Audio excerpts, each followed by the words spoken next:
We've also got a new feature, Cheeky Freak of the Week. That's a new feature, isn't it? That's a new feature. Cheeky Freak of the Week. Let's do Cheeky Freak of the Week. What is the cheekiest freak of the week? So I'm just going to apologise now. I've just had freaks. Sorry to freaks. Okay, right, go ahead. Well, I say it's a new feature, but we've sort of touched on it in the past with... We always talk about freaks. Hairy Chinese Kid. Yeah. We've had the Pillow Man.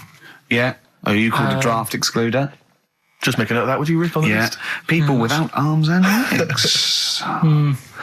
But at least, you see, the Pillow Man, what do you picture? Because I was saying to Ricky in the week, right, I'm a great fan of the Elephant Man. That's his. Do you know that's his favourite freak? Of all the freaks, do you know why he said? Do you know why he said? He said because you get what you pay for. When someone says the Elephant Man, you get what it says on the tin. Right. You know you're going to get it. Yeah. Do you imagine, Steve, if you had a mate and you said, "Where are you going?" He said, "I'm going to go see my mate." And you go, "Which mate?" And he said, "The Elephant Man." Yeah. Straight away, you haven't even met him, but you know what he's going to look like. Yes. Right. That's what I like about that. Hairy Chinese Kid. Yeah, you know what you're going to get. Pillow Man. Yeah, not so good. What does that mean? It could be one of those big fat things on that show, couldn't it? A big pillow, like a... Yeah. They had that big thing about the fat people in feeders. They were getting up to like 60 stone and that big one. And there's a thing called fat admirers that just fancy fat women, right? And you writing that down? Yeah, sorry. And they had blow up versions. It looked like a bouncy castle. Wow. Yeah. Really? Yeah. You'd be knackered when you blew that up. Yeah, you just wouldn't want to go forget it. Yeah. Oh, God. Well, there's people being cruel as well, isn't it? Because after watching the programme on Channel 4 about the fat people and fellas who like them and stuff, there was a story on one of the news websites about some fella in Germany, right? He was a big fella, must have been about 50 stone, and he fell over, right? And I think he hurt his ankle or something. And Timber. They sent firemen instead of like an ambulance. Yeah. So straight away they're having a bit of a laugh. They're not. No, they've got winching gear. Well, they didn't know. They didn't have winching gear. They had to use the hose pipes to carry him out. I think it was Anna Nova, that news website. They had to use the hose pipes. So they made like a bed using the hose pipes. Oh, yeah. And had to carry him out on that. And then they had to sort of get him into a special truck, they said. Mm. And do the same when they got to the hospital. I mean, that's mad, isn't it? They shouldn't do that. Although, Carl, I'm loving that story. I'm just worried that we're not going to be able to fit in Cheeky Freak of the Week. What's the Cheeky Freak of the Week? All right, Cheeky Freak of the Week. Something I found on the net. Yeah. A fella who had 27 toes and fingers. In a jar? No, still on him. And proper ones as well, not like little stumps and that. Proper, fully formed fingers. Was he a pianist? Close-up magician? I don't know what he did. He just said that he's... Cat's cradle professional. Did he ever work on finger bobs? He was saying in the week. For the crowd scenes. I'm now going to do Braveheart. Yeah. He said about the Elephant Man. He said, I want to do a thing right with freaks where it's good and bad. He went, what did you said? The pro about him is... What about the fella with loads of fingers, or...? No, the Elephant Man. Well, he said the bad thing is he stretches his jumpers. When he puts them on. Yeah. And what's the good thing? Sort of, he never gets up and goes, oh, my hair's a bit of a mess today. No. He's always having another bad face day. I don't complain about this head and shoulders. You're taking the piss. Yeah. Oh, dear. So that's freaky. Didn't you see an elephant woman in Manchester? Yeah, leave that. What do you mean, leave it? No, because it is sad. I know it's sad, but I mean, I don't know what my next sentence is. No, people always that should be the end. I don't need to say anymore. People will know what she looks like. It's a good name for her. Did she like buns? Oh dear! It was when my dad was a taxi driver, and he used to sit in the front. Yeah. And she used to get a lot of taxis. Yeah. And he only charged you half price, didn't he? He was a good guy. Well, the bad thing is as well with people like that, you don't want to offend them because they never forget.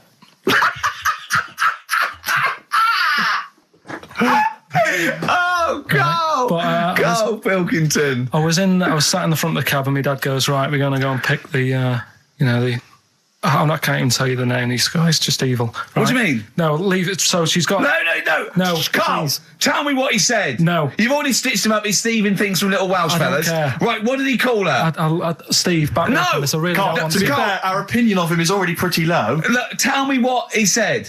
No, it's not. I'm scared of what my dad gets. It's the person who's got the She's thing not wrong. listening, is she? Well, her headphones wouldn't fit on her head. Tell me what he called her. I don't want to. Tell me what he called her, Karl. I'm getting angry, man. Tell me what he called her. No, I'll leave that. Honestly, Tell me what he... It doesn't matter. Tell me what he called her.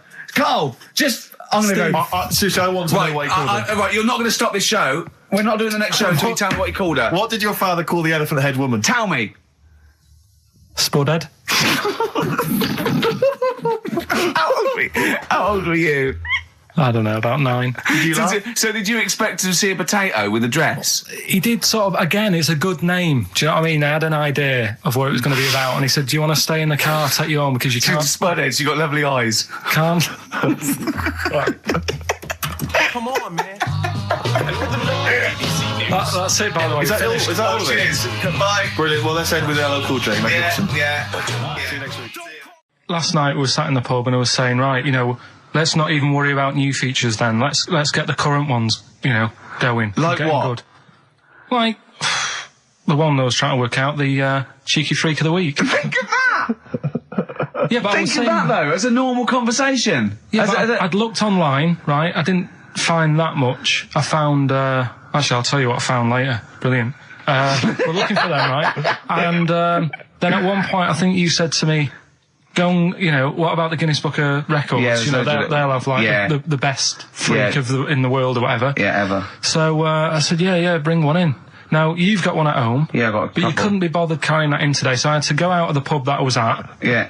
nip into Borders, Yeah. buy a Guinness Book of Records, Yeah. out of my own money, $18.99. Yeah. Bring it back, and then you said, "Oh, I don't know if I want to do this feature." So it cost me 20 quid for that. I had to buy a video for Silence of the Lambs film clip. I'm actually out of pocket at the end of this. Just looking through the Guinness That's Book still of the funniest thing, isn't it? Squeaking at someone when they got a cup of tea. Right. There are a lot of what strike me as seemingly pointless feats. The Guinness Book of Records is right. The Guinness Book of Records is great. I used to love it as a kid. I've had about 10 copies in my life. The last one I bought a couple of years ago, present. It was really good. I love it. I love the real records: tallest, fattest, thinnest, best, fastest, most expensive, biggest, and all that. But the ones that really annoy me are the ones that. The reason these people are in there for it are the only people that tried. What, yeah. Balancing the milk bottle on your head. Most watches eaten. I just found that one. Kim Sung-do from South Korea ate 5 watches, the entire watch with the exception of the wristband, in a time of 1 hour 34 minutes. What do you make of that, Carl? Made him regular. Come on. How did they time him? Most live rattlesnakes held in the mouth. 8 live rattlesnakes held by, it just says an idiot. Yeah, this gives you an idea, Karl. Talking of idiots. Do you want to get into Guinness Book of Records? No. Carl, come on, that'd be brilliant. There's things in there that are just absolutely anyone could do. Like that one in Big Brother, I was watching it, and it was balancing sugar lumps. I want to go. How many people try that? There's schools around Britain going, "Listen, we've got to get in the sugar lump award. It's grassroots level. There's not enough kids balancing sugar lumps. How can we compete in the world market?" I was looking at it last night, and there was one about the farthest that a dog swam. I think it was something like 9 miles, but it had no choice, did it? Do you know what I mean? He took it out to the Atlantic or something, and so it didn't want to do it. Threw it in the water. Yeah. So it's not all right to put it in a bin bag and chuck it in a canal, but it's for a world record. Yeah. 9 miles it did. Oh God. Possible ones that you could do, Carl. What's the most Forrest Gumps fitted in one wheelie bin? What about this one for you, Carl? The record stands at the moment for most arrows caught by hand, but that's quite tricky. So what about most arrows caught by head?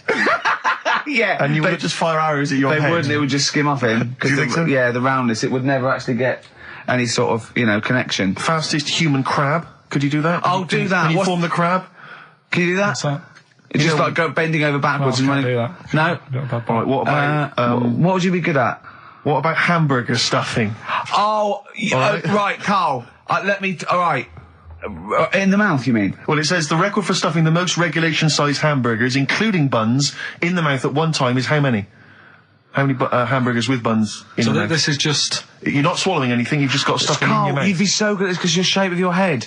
You've got a shape... His head's just like Hamburglar. You'd be good at this, man. Yeah. Honestly, you'd be perfect. You look like Zippy. And the great thing is your head's empty, so you could get more in there. Do you know what I mean? This guy had a brain to contend with. Do that. What is it? Is it possible? Is it mental? How many do you think it was? There were 3 burgers in buns. What do you reckon, Carl? What? How quick he ate them? He didn't eat them, it's just how many he can stuff in his face. So literally hold them within his cheeks and his mouth, but don't swallow anything. So what? How many burgers? How many burgers did he manage to get into his face? So it's a fella. He's not... Yes. About 5? No, 3 is the world record. 3 is the world record. How big are they, though? It just says regulation size. Was it last week? There was a programme on about the child who was older than her mum. A child that was older than her mum? Yeah, right, he was looking forward to as much as Oliver, the humanzee. Humanzee, yeah. And I didn't see it in the end. Did you miss it as well? I missed it. So and is what it is this little girl, and she's got an ageing thing. So he was telling me about this. It's all from him. He went, and what it is, right? She's about 5, right? But she's aged, so she's actually 90. Right? And I went, oh God, really? He went, yeah. And then he went, could she get served in an off licence? I went, no. He went, well, that's not fair. I went, what do you mean? He went, well, I said, she's 5 years old. She's a 5-year-old girl. He went, yeah, but she's got the body of a 90-year-old. So, oh God, let her have a fag. Wouldn't you let her have one if she... If she asked? Yeah. If you worked in an off licence and she wandered in, right, and... So she's 2'6". Well, I don't know because I haven't seen it. I don't know that much about it. Yeah, she's a 5-year-old. She's 2'6". It's just an ageing process, which is a degeneration of the cells, like what ageing is. It doesn't mean she grew into a 90-year-old woman with a scarf No, exactly. going around the streets. What did you imagine it looked like? I don't know. I mean, she's ageing fast, yeah? Yes, but it's more to do. It's not. Yes, yeah. Because it was saying that her mum and dad are pretty stressed out about it, and I kind of thought, well, you'd be forever buying birthday presents. It's not like she's morphing through various ages. Like, my God, look, she's 58 today. 59, we can't keep up. Well, how's it It's work? not that. It's not like she's got... It has the same effect as aging on the body. So at a cellular level, there's a degeneration as quick as if she'd gone through. I don't know. I got this from you. I'm guessing, Carl.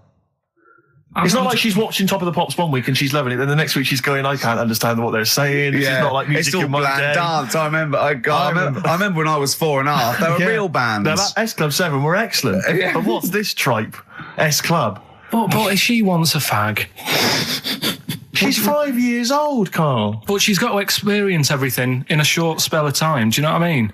You've got time to sort of... I think you're thinking of her life like that Fatboy Slim video, where it starts off as something crawling out of the sea and then it evolves really quickly over 3 minutes. I think that's not the case, Carl. Her mind isn't... She isn't aging in her mind at the same time. No, she's not living a whole life in 3 weeks. It's just her body is degenerating quicker than it should. So if you worked in odd bins, you wouldn't serve her with a bottle of wine? No, I probably wouldn't. Well... Unless she had some ID, which would probably be cruel, isn't it? I said, well, on that and on top of all her other problems, he wouldn't even give her a glass of... Yeah, a bottle of wine. And her ID wouldn't look right because she's aging all the time. The photo would never match. Yeah. Look at my hair there. That was last week. Well, it was 2002. Exactly. We don't know enough about it, so... No, I haven't seen it, so, maybe we should apologise, because that could sound callous and cruel, because I don't know what the whole... It was just the title. The vibe of the... Yeah, I know it was the title that excited you. Something like, I'm older than my mum. No, it's the child that's older than her mother. Well... Yeah. So that was weird. There was some good stuff on in the week. You missed that, did you? You didn't watch that? Didn't see that. Saw... Maybe someone have it on video for you? Yeah, if you taped it and, send it in. Watch it on fast forward, she'd really age then. Imagine that. Whoa! Carl just remembered, we've got Cheeky Freak of the Week to fit in. I don't know what to do. What's your Cheeky Freak of the Week, quickly? Just throw that away. Right, well, it's just like, we look at Cheeky Freaks Is this show offensive in any way to some people, do you think? Ding dong. Got any buns? Oh, it's the Elephant Man. Go on. Right, well, it's a bit of a problem for you, this one, Steve, right? I'm chucking it forward to you. Remember the Cheeky Freak of the Week that we were talking about? That illness where people age quicker? The 5-year-old girl that was older than her mum, and he said to you, what, if you ran off like you wouldn't serve her fags and beer? And you went, no. He went, why not? And you went, because it's a 5-year-old. Yes. Right? He went, oh, she's got enough problems. Give her some fags. You remember that, don't you? Sure. Yeah, right. So, another dilemma for you, right? Picture this. You're running a restaurant, right? Door goes, right? Few people. Most of them look normal. You notice the woman at the back, crawling on all fours. Top half is woman, right? This is real. Yes. This isn't like a comic or anything. This is on, Yeah, on the internet. I've seen it. They're called dog people, and her legs just come straight down. They're like little twin legs at the back, and so they walk on all fours because it's easier. Dog people, right? Yeah, not dog people. They're human beings with deformed back legs, so they walk. It's easier for them to get around like that because they can't stand up because they can't stabilise, and also it comes straight out of their hips. Right. So you're running a restaurant. It's a busy night. You haven't really got time for any hassle. She comes in. Would you serve her? The premise being what? That he doesn't serve dogs? Because the restaurants don't allow animals in. Right. So it's a dilemma. It's not a dilemma. Right. She's not a dog. She's a human being. Yeah, with I put a plate of meatballs on the floor, and she tucks in, and a little glass of, a little bowl of wine next to it. He turns round. There's the woman older than. Get away from that plant.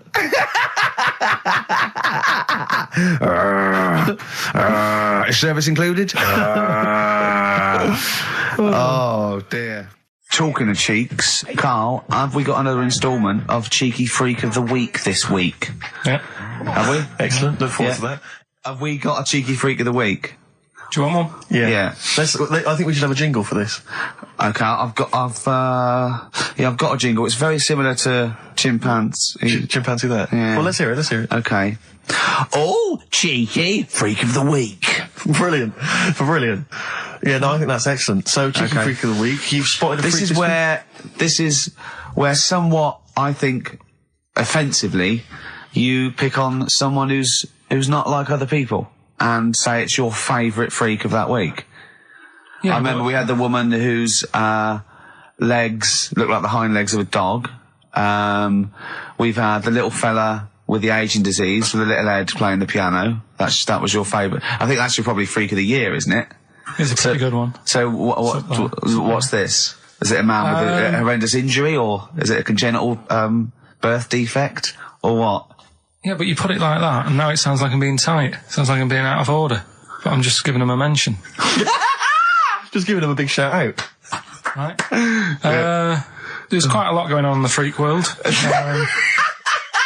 There always is. You've been visiting hospitals the last week, have you, when we were away? No, there was a thing on a website. This isn't even the one that I've picked, so this is just a bonus. This is a bonus freak. Yeah, go on then. This is a free freak. Right? It's a fella called the Lobster Man. The Lobster Man, of course. Again, good name. You know what you're going to get. Yeah. What are you going to get? Some succulent meat. I like the idea that the vicar on the christening suggested that. I know you want to call him Mark. Can I make a suggestion? Yeah. Look at his hands. What's his name? Mark Michael Webster. Right. Right. Have you thought about a nickname? Not really, no. Have you looked at his hands? Yeah, we don't want to talk about that because do you know they look a little bit like lobsters? Well, yeah, but it's quite deformed. It's like, we can't suggest Lobster Man. That's terrible, Vicar.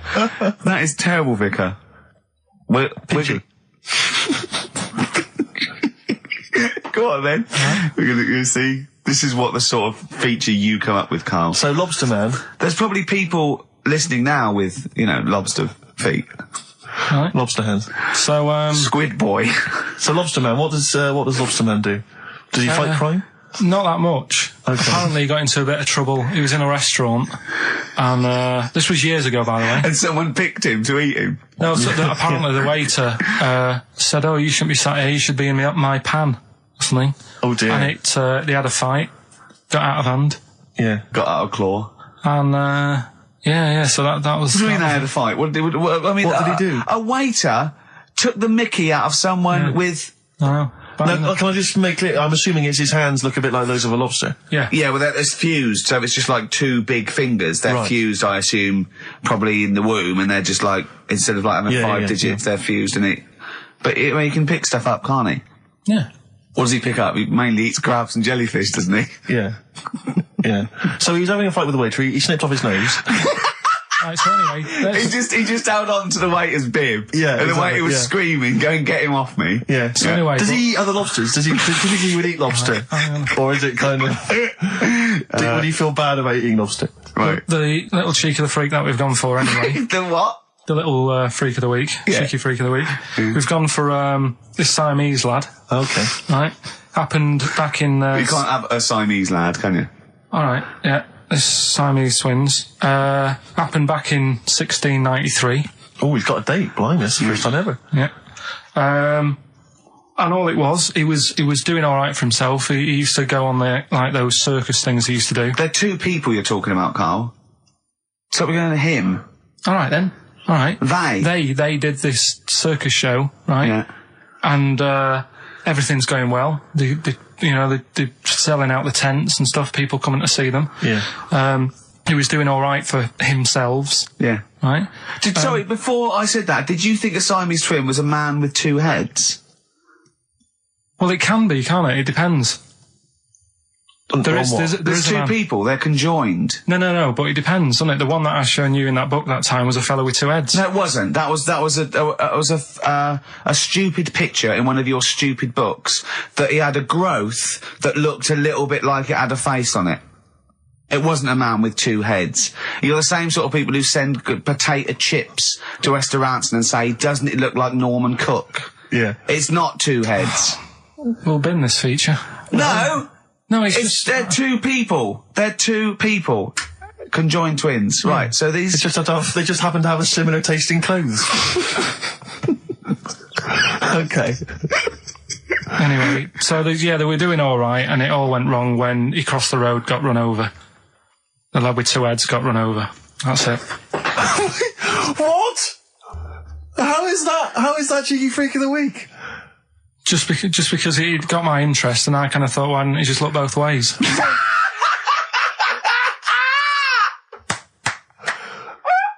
I'm intrigued to know why wasn't he looking both ways?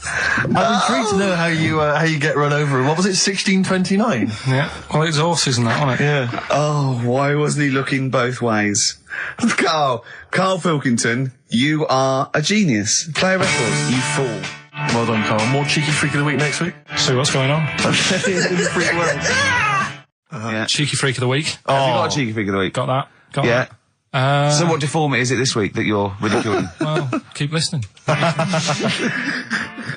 Cheeky freak of the week, do you want to... Oh, definitely. Should we do cheeky freak of the week? Cheeky freak of the week? I can't wait. I'll always do these. I'd start off with these. All right, well, let's have the jingle for cheeky freak of the week. Oh, no. Do you remember it? No. I remember it. Oh, cheeky freak of the week. Brilliant. Something like that? I want some more, though, because that was slightly half-high. Oh, cheeky freak of the week. Excellent. Right. This, we're going back again. Yeah, 17th century? Well, it was 1829, right? Oh, I'm impressed. Now, the problem is with Cheeky Freak of the Week... not so much the week, is it, if you're going back to 1829? Well... Not even of the century. You haven't even done Cheeky Freak of the century. There's... What's the problem with Cheeky Freak of the Week? Just because... Other than the sort of moral implications. Yeah. Yeah. Well, last week, it was a fellow with 2 heads. Yeah. We've done Siamese twins. It's Siamese twins again. Oh, no, it was Siamese twins. It wasn't a fellow with 2 heads last week. It was Siamese twins. Conjoined twins, sorry. They're 2 different people. This is what I'm telling you. But this is the problem. They're going to crop up quite a lot just because they've got double a chance. All right? Oh, please don't write in and complain. He knows not what he does. You understand, don't you? Karl will actually feature one day in this section. Yeah. So, right, go on, Karl. We're going back to 1829. Yeah. All the way back there to It's a 1829. retro conjoined twin link. A couple of guys set up a business. They were called Chang and Ang. Oh, they're the first. That's why they were called Siamese twins, because they wasn't that what it was based on? Those two, Chang and Ang. Was it? The original, yeah. That's why they're called Siamese twins, because I think they were Siamese. So these are the first ones. Well, not the first ones, but they're the ones that got to fame, I think, and why people started calling them. So people started calling them conjoined twins, Siamese twins. I think I'm right there. Anyway. Good. Well, the sort of set up business, sort of going around the US. Well, both of them. And Europe, yeah. Yeah. And what they used to do, people were amazed by it anyway. Yeah. People wanted to know how they get through life doing certain things that you think about. When you think about Siamese twins, you think about, how do you get through a day like that? Yeah. And the thing that cropped up the most with people was how they take a bath. So they used to go on tour around the US and Europe and sit in a bath, have a wash and that. And did they ever wash each other by mistake? They go, oh, that ends there. That ends there. Like those things in supermarkets. They put one of those down. We go, oh. Now, as Chang and Ang, they're in the bath. They're washing their own bits. They got one of those dividers, right? They go, well, that's definitely yours. I marked mine. That's definitely mine. What? Don't wash that, Chang. I wouldn't, Ang. I wouldn't wash that. Right? So what are they doing? They're in the bath. Carry on with the story. That's about it, really. I mean, that's the fact that people... So, two little Oriental fellas joined in the hip, had a bath. No. That's your story. No, they didn't have a bath. They they must have done some sort of research, right? Who? Chang and Ang, right? And they said, well, what do people want to see? Isn't that basically Roller's song? But it's an idea that people have queued up. They've paid their money. They're in a tent. They're going, well, I hear they're going to have a bath. They're going to have a bath. Two Siamese people, they have a bath. How would they possibly do it? Well, I've heard they get into a bath. But that's I don't know they what's wanted to see exciting. them nude and where the join was. No. More than how do you get in the bath? I don't know. They just that's what they picked.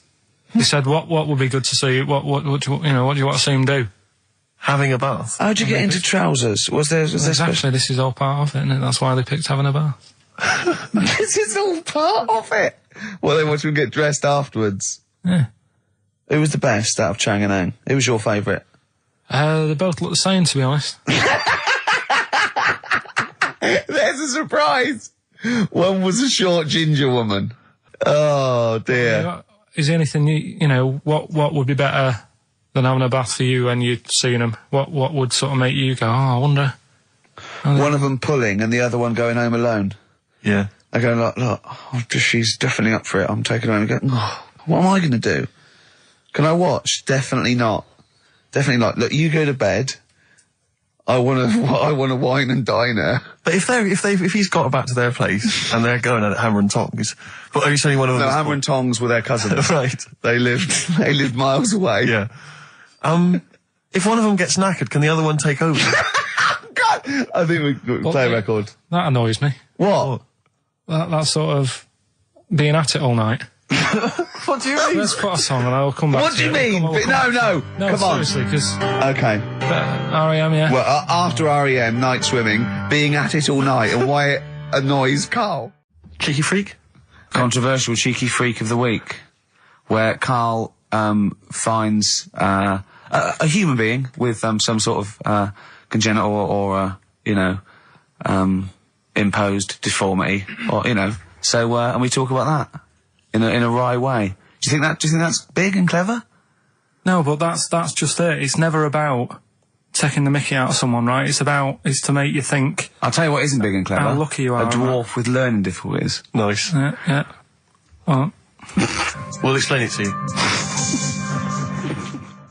see, you know the sort of things I find incredible. Go on. Mirrors.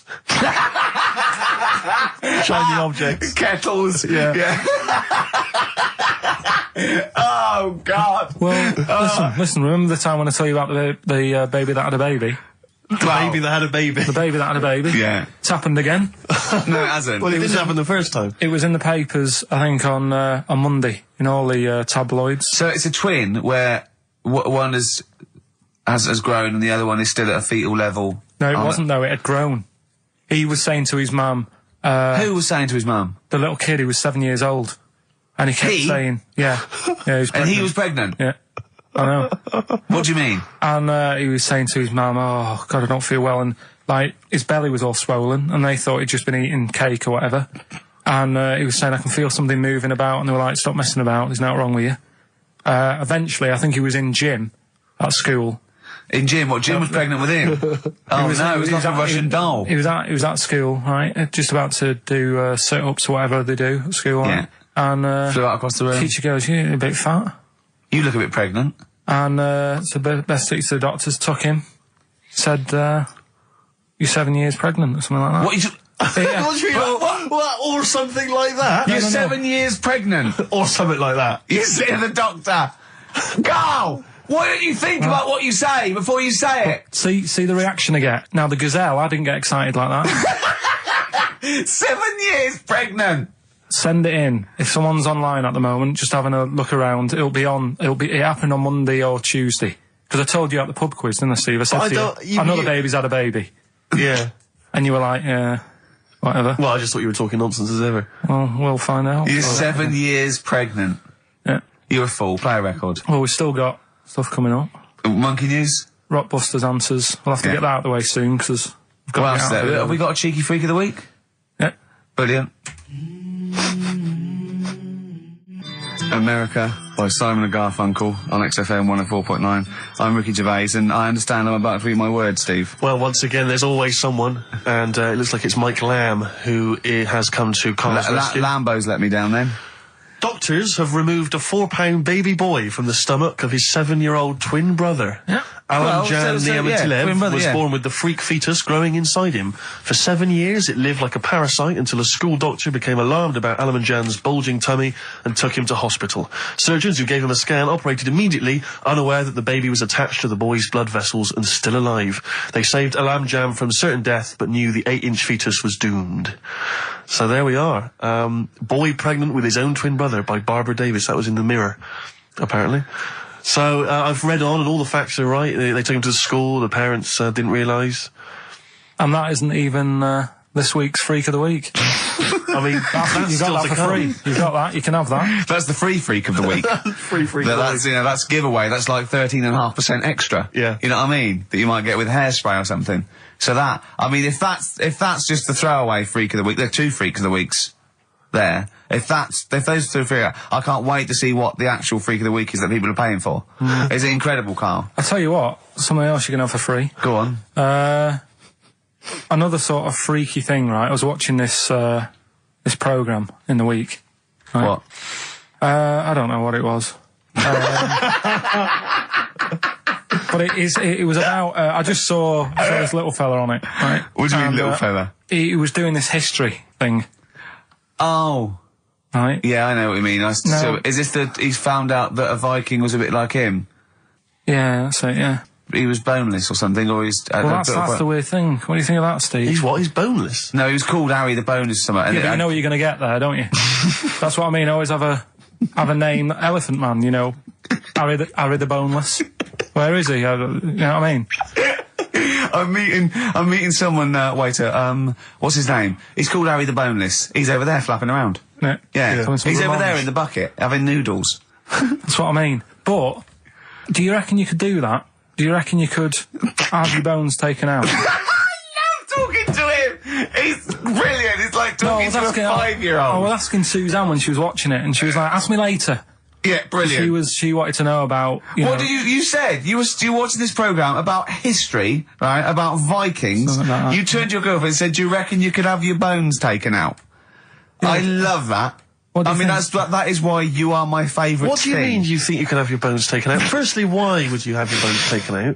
If you've only got a small flat or something, and there isn't much room. Yeah. Right? And what I mean is, would all your organs still do the stuff? No, they wouldn't. You'd just be mush. Listen, I'll teach you something now, right? The skeleton, right? SPAM. Yeah? Support, movement, anchorage. No, support, protection, anchorage, movement. SPAM. That's what the bones do. Yeah?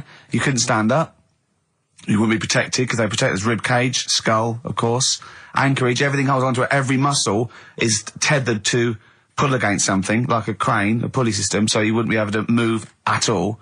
Do you know what I mean? So you'd be in a bucket. There'd be nothing, well, you'd die immediately, obviously. No, you can't have your bones taken out, Carl. I mean, why do you need to ask that question? Sorry, but Boneless Bob, or whatever his name was. Harry the Boneless. he presumably didn't have any bones. I mean, that's why he had that name, obviously. No, he did. No, he's got the name. Yeah, exactly. No, he was just... I've had an email here from Graham, old Ken Rowe. He just says, I had a dream about Carl last night. Can I sue? I've no idea what he looks like, apart from the boldness, and yet he turns up in the middle of my dream. I don't need this, it's harassment. Yeah. But people are having dreams about you now, Carl.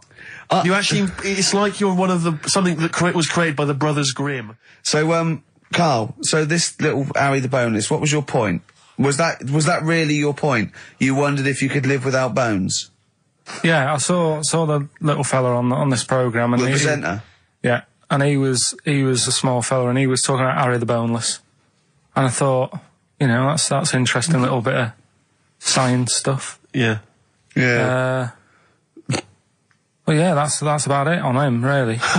All right, well, that's just another bonus cheeky freak of the week, isn't it? That's not even the freak of the week either. No. That's still to come. So you've had a pregnant Siamese twin. I know, it's been mad in You've had a boneless fella and another fella talking about him. They're not even involved in freak of the week. No. This is getting mad. Play a record. Let's play a record. Let's have cheeky freak of the week afterwards, shall we? Yeah. Current single from Nick Cave. Can we do monkey news first? I'd rather have a cheeky freak of the week. So, Carl, off you go. Well, we're not going to do freak of the week here, Okay. right? Because we've done quite a bit of that in the last 20 minutes. We've Right, so OD'd we'll move on that. freaks, you think? Yeah, Sure. We'll just shift it a little bit. Okay. And I don't, like I keep saying, don't want people to be thinking we're sort of taking the mick out of anyone, No. right? Because we're not about that. I feel like I can do a little bit of it because I work with you, Steve. Yeah. Right? Sure. It gives me that right. It's like a care worker. Yeah, I understand. Well, it's like that thing of you can't be homophobic because I've got a couple of gay mates and stuff. Sure. I think it sort of gives me that edge, Yeah. right? So you're not freakophobic because you work with Steve? no, that's right. Yeah. So yeah. Okay. Well, by that token, I should be able to sort of slag off, the mentally ill. Was Or it? at least mentally handicapped. Now, there's a term you don't hear very often. In 2003, there was the The mentally handicapped. Isn't that what it was? I don't know where to start. But I'd like to apologise for the Lady Diana stuff, the term mentally handicapped, and any inadvertent racism that we may have stumbled What's over. the actual term then? Is it retarded? Right, come on now. Oh, chimpanzee that! Monkey news, earlier than usual. Getting excited because it's a special time of the week where we get to talk about a cheeky freak of the week. Freak of the week's coming up now. Oh, cheeky freak of the week. Right. Well, we've had some interesting things we've been looking at. This week, it's about the strangest couple that ever got married.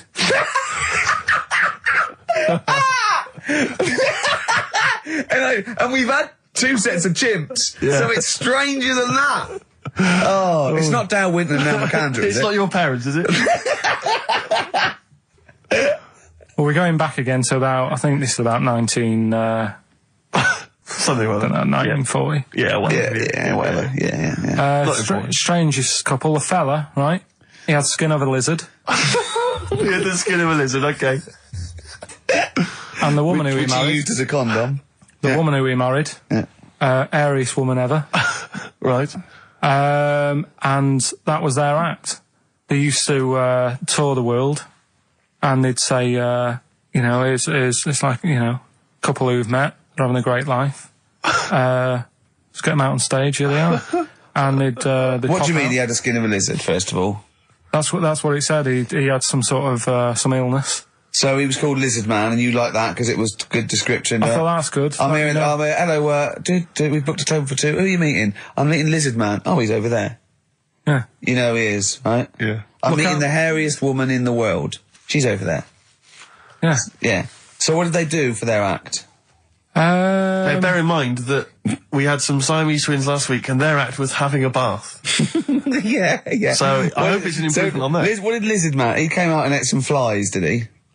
I don't really know. I just think they stood there and that. Yeah, when you read this and it goes the most interesting fact ever, Lizard Man, and you go, that's enough. That's enough. I can extrapolate from People that. straight away, I'm thinking, right, I wonder if they got the wedding photos.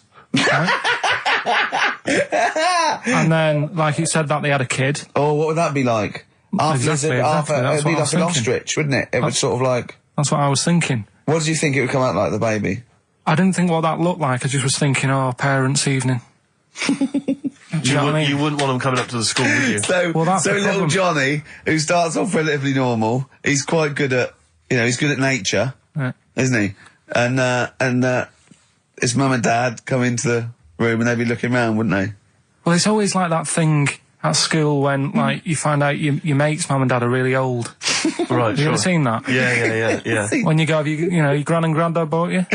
Yeah. Your mum and dad. Yeah. And you go, oh. It is weird. What's that we're talking about?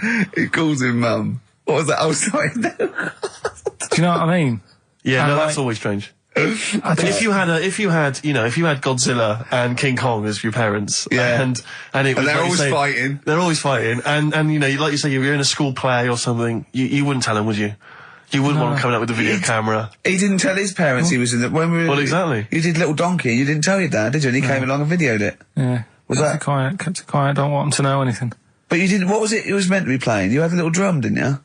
Yeah, I was doing, I had a little drum. I think I was meant to be playing We Three Kings. Yeah. But we started doing Little Donkey and I thought I can add a touch to this. Sure, you improvise. Started playing along. It was like the loved first Yeah. remix, wasn't it? It went down well. But yeah, that's all I was thinking with the Freak of the Week this week. That's what I'm saying about Freak of the Week. It's to get people thinking, right? Thinking how lucky they are. That, they don't have to... Comb their face. What are you talking about? What do you mean? Freak of the Week is to let people know how lucky they are. Just... What about the little freak you're talking about? What are they thinking? They're going, oh, he's talking about me. I'm a little hairy lizard man on a stick. Pop in, give us a call. I thought, that's what I'd like to do on a TV programme. That's what I want to do. I want to go and, meet these people and say, right, let's just go shopping. Let's, we'll film what your normal day's like. Yeah. Let's pop out. Nip into Sainsbury's or whatever. Yeah. Buy a comb. Park right up close to it. You know what I mean? Yeah. So what you're saying is you just want to get a little message out there, which is that there's always someone worse off than you. Well, there's proof of that in this room. You know what I mean? Oh, Carl, when's your train? In a minute, I'm going to get going now. I'll see you later. Thanks, Carl. Brilliant. What are you playing? You going to play a song? Kirsty McCall. Yeah. I'll see you later. Kirsty McCall, New England. Karl Pilkington has left the building. He's rushed away. He's on his way down to Cornwall. And we're left by ourselves. Indeed. In the room. See, if we can do this... If we can press all the buttons and not make any mistakes, strictly speaking, there's no need for Carl. I don't mind if we make mistakes. Well, no, exactly. We never were in the old days, did No, we? sure. I think Carl is going to love Cornwall. Because I think, one, the mayor is probably an animal. Yes. And I imagine the townsfolk think like Carl. Yeah. Do you know what I mean? I Yeah. imagine he'll stay there. He'll be made king. Have you ever seen Return of the Jedi? In Yeah. Return of the Jedi, the Ewoks, the little furry creatures, they see C-3PO, and because he can talk and he can speak their language, they actually elevate him Oh, he's to godlike back. status. What are you doing here? Hooray! He's back. What are you doing? You could have stayed till the end. I'll see you later. What are you Right, doing? what are you doing? Right. Right, well, there he is. He's on his way. Yeah, Down to if Cornwall. you're listening online in Cornwall, I mean, I can't imagine that's ever going to happen. But, on a clothesline with a bean tin at one Exactly. end and Yeah. a big bean tin in London. Or if the I'm cool in London. yeah, or if the foil helmet you wear to fend off laser rays from aliens out of space are somehow picking up the show, then Carl's on his way. Look forward to meet the It'd bold fit in one. because he's got a sort of like, the obligatory sort of red face that would go well down there now. Because I think he's been out in the sun or he was pre-boiled when he came in. But he's rushing down to Cornwall now, going from Paddington Station. So, if you're in the Paddington Station area, you want to pop down there and sort of wave him off, then do. Yeah. Don't be afraid. That's not a dirty sexual act. Wave him off. Yeah, I'd love to wave him off. Did you have a good holiday, Carl? Yeah, it was alright. It's alright. Went down to Cornwall. Now you're going to the monkey some odd people down there, Steve. Well, don't look at me. I'm not from Cornwall. Well, you're from that sort of area. Well, not really, but never genetically he means. Right. They're weird. Well, you must have slotted right in. What are they weird? What do they look like? Just all sort of odd people. A lot of old people, but not just old, sort of messed up old. What do you mean messed up old? You can't just say that. There was a woman with a funny neck. Okay, in what way was it funny? Why did she have a funny neck? If you were writing an essay, you wouldn't say there was this woman with a funny neck. How would you describe it? She sort of had her head pointed down all the time. Like Don't do it. This is radio. No, but just for you, I don't like that. Yeah. About Yeah. Okay. Right. So brilliant. I don't know. I was saying to Suzanne, what happened? What do you think? Because Suzanne knows everything. That's the good thing about her being with you. You just ask her what happened to her, and Suzanne goes, "Carl, I don't know. Yeah. I haven't been here before." Suzanne, your girlfriend, or mummy as you call her. Oh, sparks are flying. Yeah. I got a little bit of chocolate. Can you just lick a tissue and wipe it off? Oh. Well, she said it might have been because back in the olden days they carried stuff on the... The olden days? What do you mean the olden days? This woman was probably what, 50? No, she looked about 70. Yeah. But like I do on Cheeky Freak of the Week, right? I always turn it round and we get something good out of it. Something positive, yeah. I said to Suzanne, I bet she finds a lot of money. Yeah. Always staring at the ground, yeah. Oh, so dear. It was always good. So, maybe she just had new shoes and she was admiring them. Yeah. Did you think of that? Before you point the finger and judge? Mm. Or a necklace was too heavy. Exactly. So, you're back refreshed. Right, come on, Carl. We've got a lot to fit in now. We've insulted a lot of people. Only about 25 minutes to go. We've got monkey news. We've got rockbusters. Have we got a Cheeky Freak of the Week this week? Could cram it in. See how we do. Do we want it? Well, me and Carl got a joint favourite lyric now. I love you like a fat kid loves cake. Yeah. That's great, isn't it? But, I mean, I like it because it's funny and humorous and cheeky. You like it because it means something, don't you? You think that's the absolute truth. If someone was to say that to you, that would be the most romantic thing they could say in it, because it's... I don't know, I'm just thinking that's, what it means. It's like the Elephant Man, right? The Elephant Man, that's what he's called. Again, you know what you're going to get. The fat kid loves cake. You've said it all, you don't have to say any more. I can't believe it. I'll tell you what made his day the other day. I love it. Jonathan Ross said The Elephant Man is one of the best films ever made. Yeah. Endorsed by a celebrity. I know. Well, by a film buff, really. It is good, though, isn't it? It is a very good film, yeah. We have got Cheeky Freak of the Week coming up. Right. It's got a lot of stuff going on this week. In the freak world? Yeah. Is it really? Yeah, there's loads. I mean, stuff that we can... The one that hasn't made it. God, this is one that hasn't made it, so we'll judge it on that. Go on. There's a woman, right? Do you know how, I mean, in a way, I thought Elephant Man, it was a bit tight because, they sort of took him on a freak show, did a bit of a road show with him and stuff. Yeah. There's some woman, I think she's in India, like now, who, makes a lot of money because she's got 3 legs and 7 toes, stuff. And she was saying, people pay quite a lot of money. Not Squiddy Patel. It's not that much money, compared to here, but over there, it's loads of money. Sure. And all you do is, you go around to her house and you pay this lot of money, and people just go, oh, look at that. Extra leg. Extra leg. Right. It's quite a lot of money in that. So she hasn't even got to go out on the road anymore, like in the old days? No, that's what annoyed me. It's well, you could get to them faster. You go and see them if they're paying the money. Sure. Oh. But yeah, there's... What she could do is go in and buy a pair of shoes, right, and then nick one on the way out, because they only put one out, don't they? Good idea. So she could get, 3 for the price of 2. Just offer. One of the many perks of having 3 legs. Just one of having 3 legs. The other one is, keepy uppy. But she'd be good at that. Shouldn't do that. She just stays at home and puts her feet up.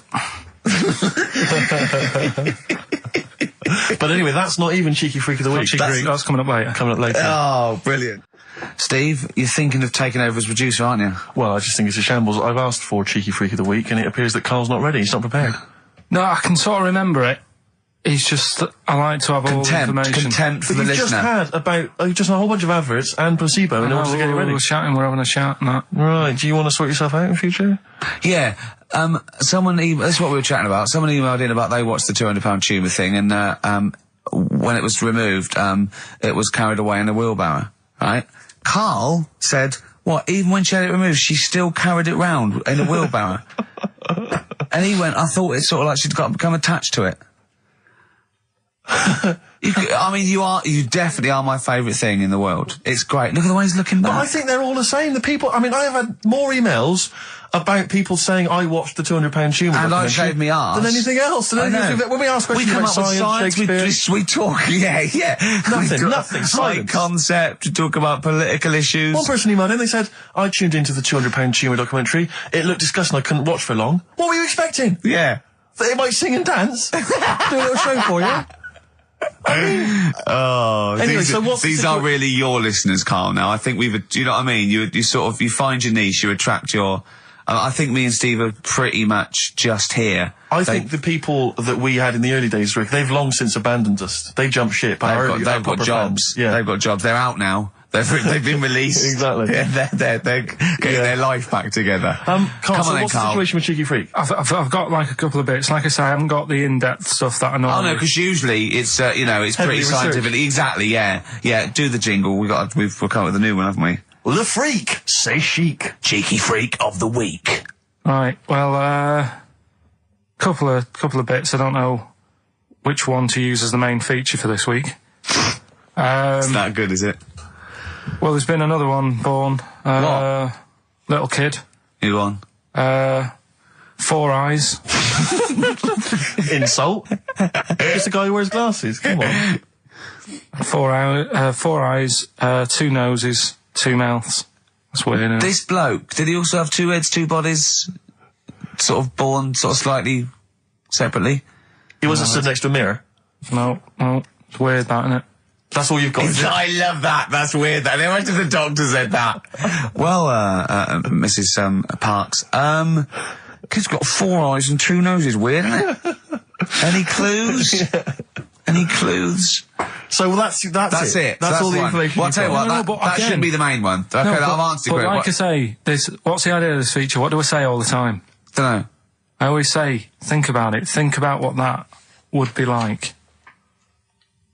Okay. What? Giving birth to him? No. Being, I think it's a girl. Being like her. 2 mouths. 4 eyes. What would that be like? Mad, innit? I don't know what this feature is. I don't know why. Is there another one? Is that, you said that? I hope everyone took the opportunity there during that silence to just think about what it would be like. I know I was. What? Could she talk with a mouthful? What? Is that allowed? Because she's got 2 mouths. Yeah.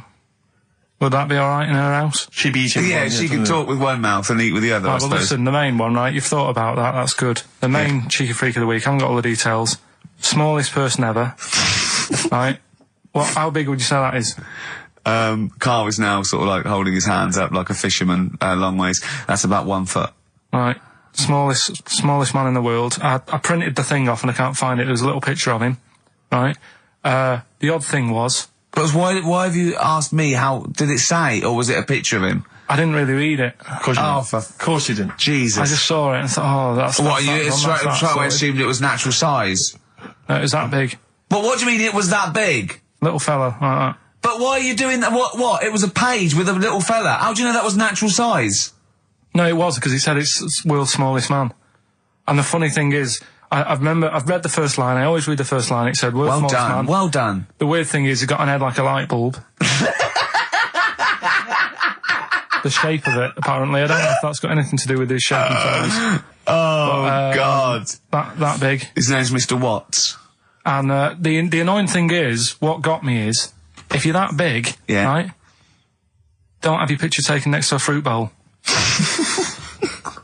Why was he having his photo taken next to a fruit bowl? Don't know. Whoever the photographer was, obviously having a bit of a laugh. Yeah. At his expense. Because you would just stand in the middle of nowhere, you'd look normal and that, but he was stood there, just leaning on an apple. Leaning on an apple? What is this? In what world do you inhabit? This was on the internet. And I printed it Leaning off. on an apple? Was it Tom Thumb? What is this? Are you sure it wasn't some sort of sci-fi show they're advertising? No, it was Leaning on it. Can you just lean on the apple? Just lean on the apple there. Do me a favour, you stand next to my chihuahua. You're not taking the piss, are you? No, not at all, no. Would you mind leaning on this matchbox? Yeah. Leaning on an apple. And that's what, so you just said he's the world's smallest man leaning on an apple. smallest man, said about his head being like a light bulb. I don't know what that meant. And I just thought, right, that'll do. That's that sorted. Cheeky Rig of the Week done. I think that was on like Monday. Right? I found that. I thought that's done. Printed it off. Forgot to get it off the photocopier.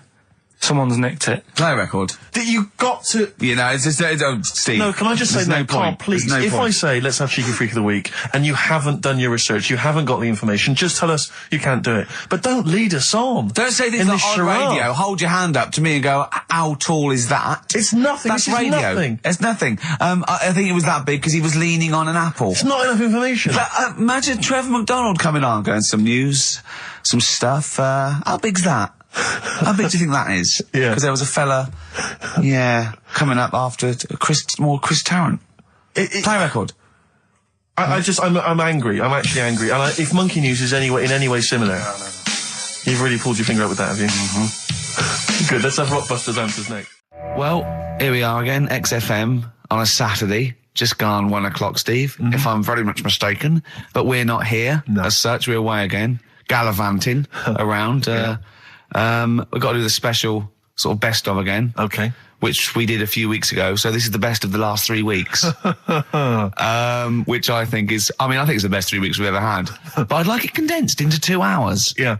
Yeah. Some great music as well in there. Yeah, there'll be some great music, interspersed with fine chat that you've already heard. Yeah. Except this bit. This bit's new. We've actually, out of the kindness of our heart, we've come in last week. Yeah. Yeah. And we've done a few clips just because we felt a bit guilty about shooting off. Yeah. And I mean, leaving. even now, having heard this link, I'm beginning to wonder if it was worth our time. Yeah.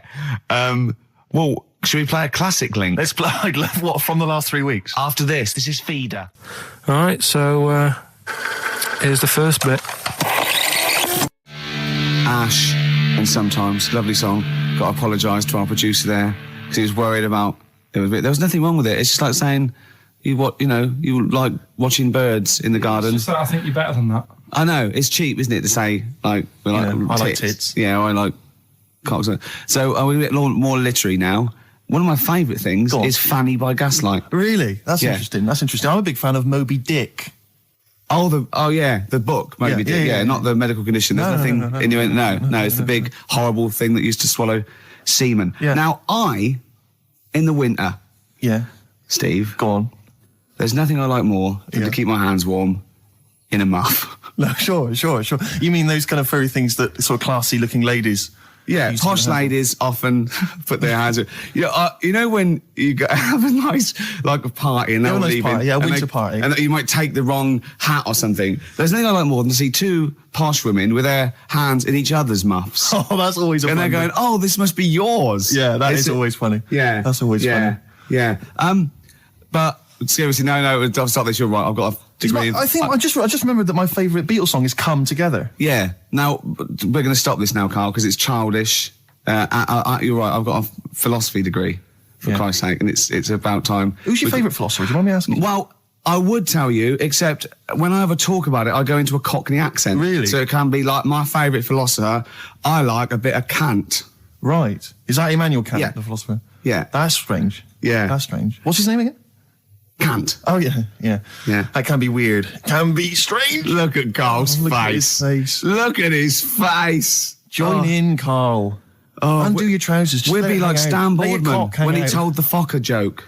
Yeah. We won't do local radio again for 10 years. Finally, White Van Man, what do you make of the fact that Sainsbury's are bringing in square tins? Is that a concern for you? Is that true? Apparently so. Why? Don't know. Like it's easy to stack. This is what the guy in the Sun has said. That should be interesting. That should be his comment on Sainsbury's are bringing in square tins. Is is that should be interesting for meatballs.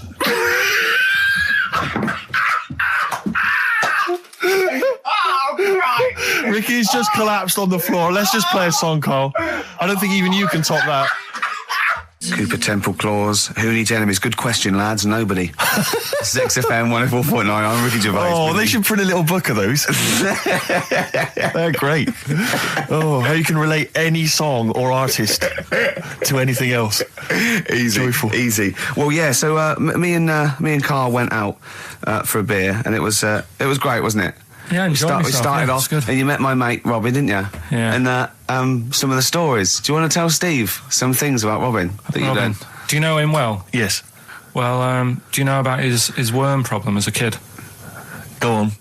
Right. He, what I can remember is he had worms as a kid. Not sure how you get him. He never answered me. He was getting a bit touchy about it. Right. This is like the second time I met him.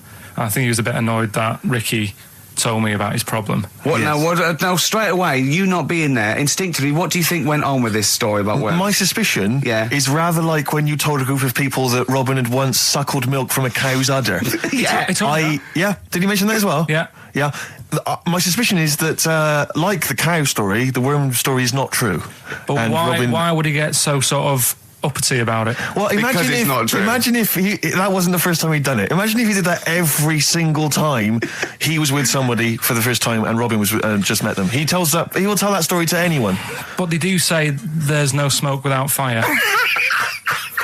Oh, Robin! I also told him that the way Robin cured these worms was because the doctor told his mother, right, to hold a piece of ham or cheese near Robin's anus so the worms would come out for the food, and he believed it. I'll tell you why, though. I said to Robin used to sit on spam to try and get the worms out, and he believed it. But Steve, right, do you remember that story about 3 or 4 years ago where there was some bloke in the army?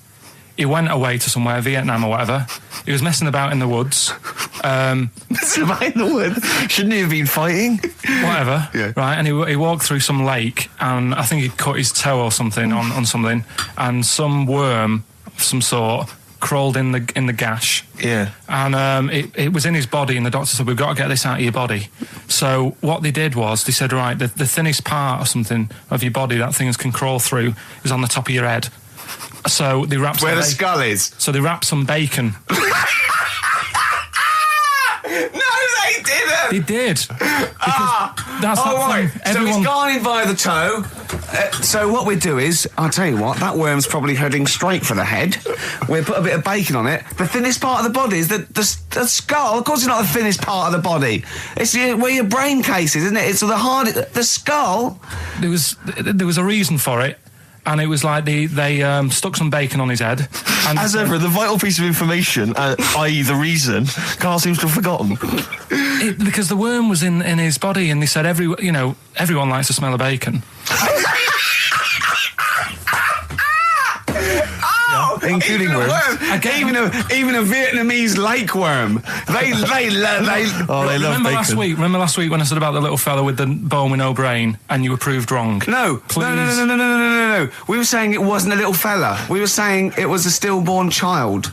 It wasn't a little You're fella. changing it now. You weren't having any of it last Right, week. hang on a minute. I'm getting confused. There was a Vietnamese snake that went inside of a soldier. where? A little like maggot or some sort that you have to get out of your body because it causes problems. Yes, and so in order to get it out of the It was body, a lot. they strapped bacon to his head. Yeah.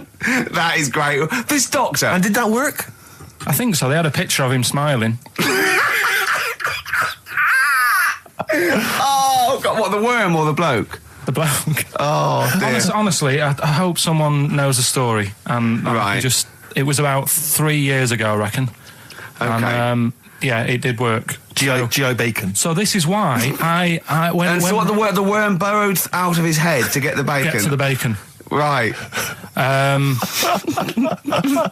That's great. So this is why when Robin was telling his story, I was a little bit disappointed if it wasn't true. Right. Because in a way, You know Robin's never been to Vietnam.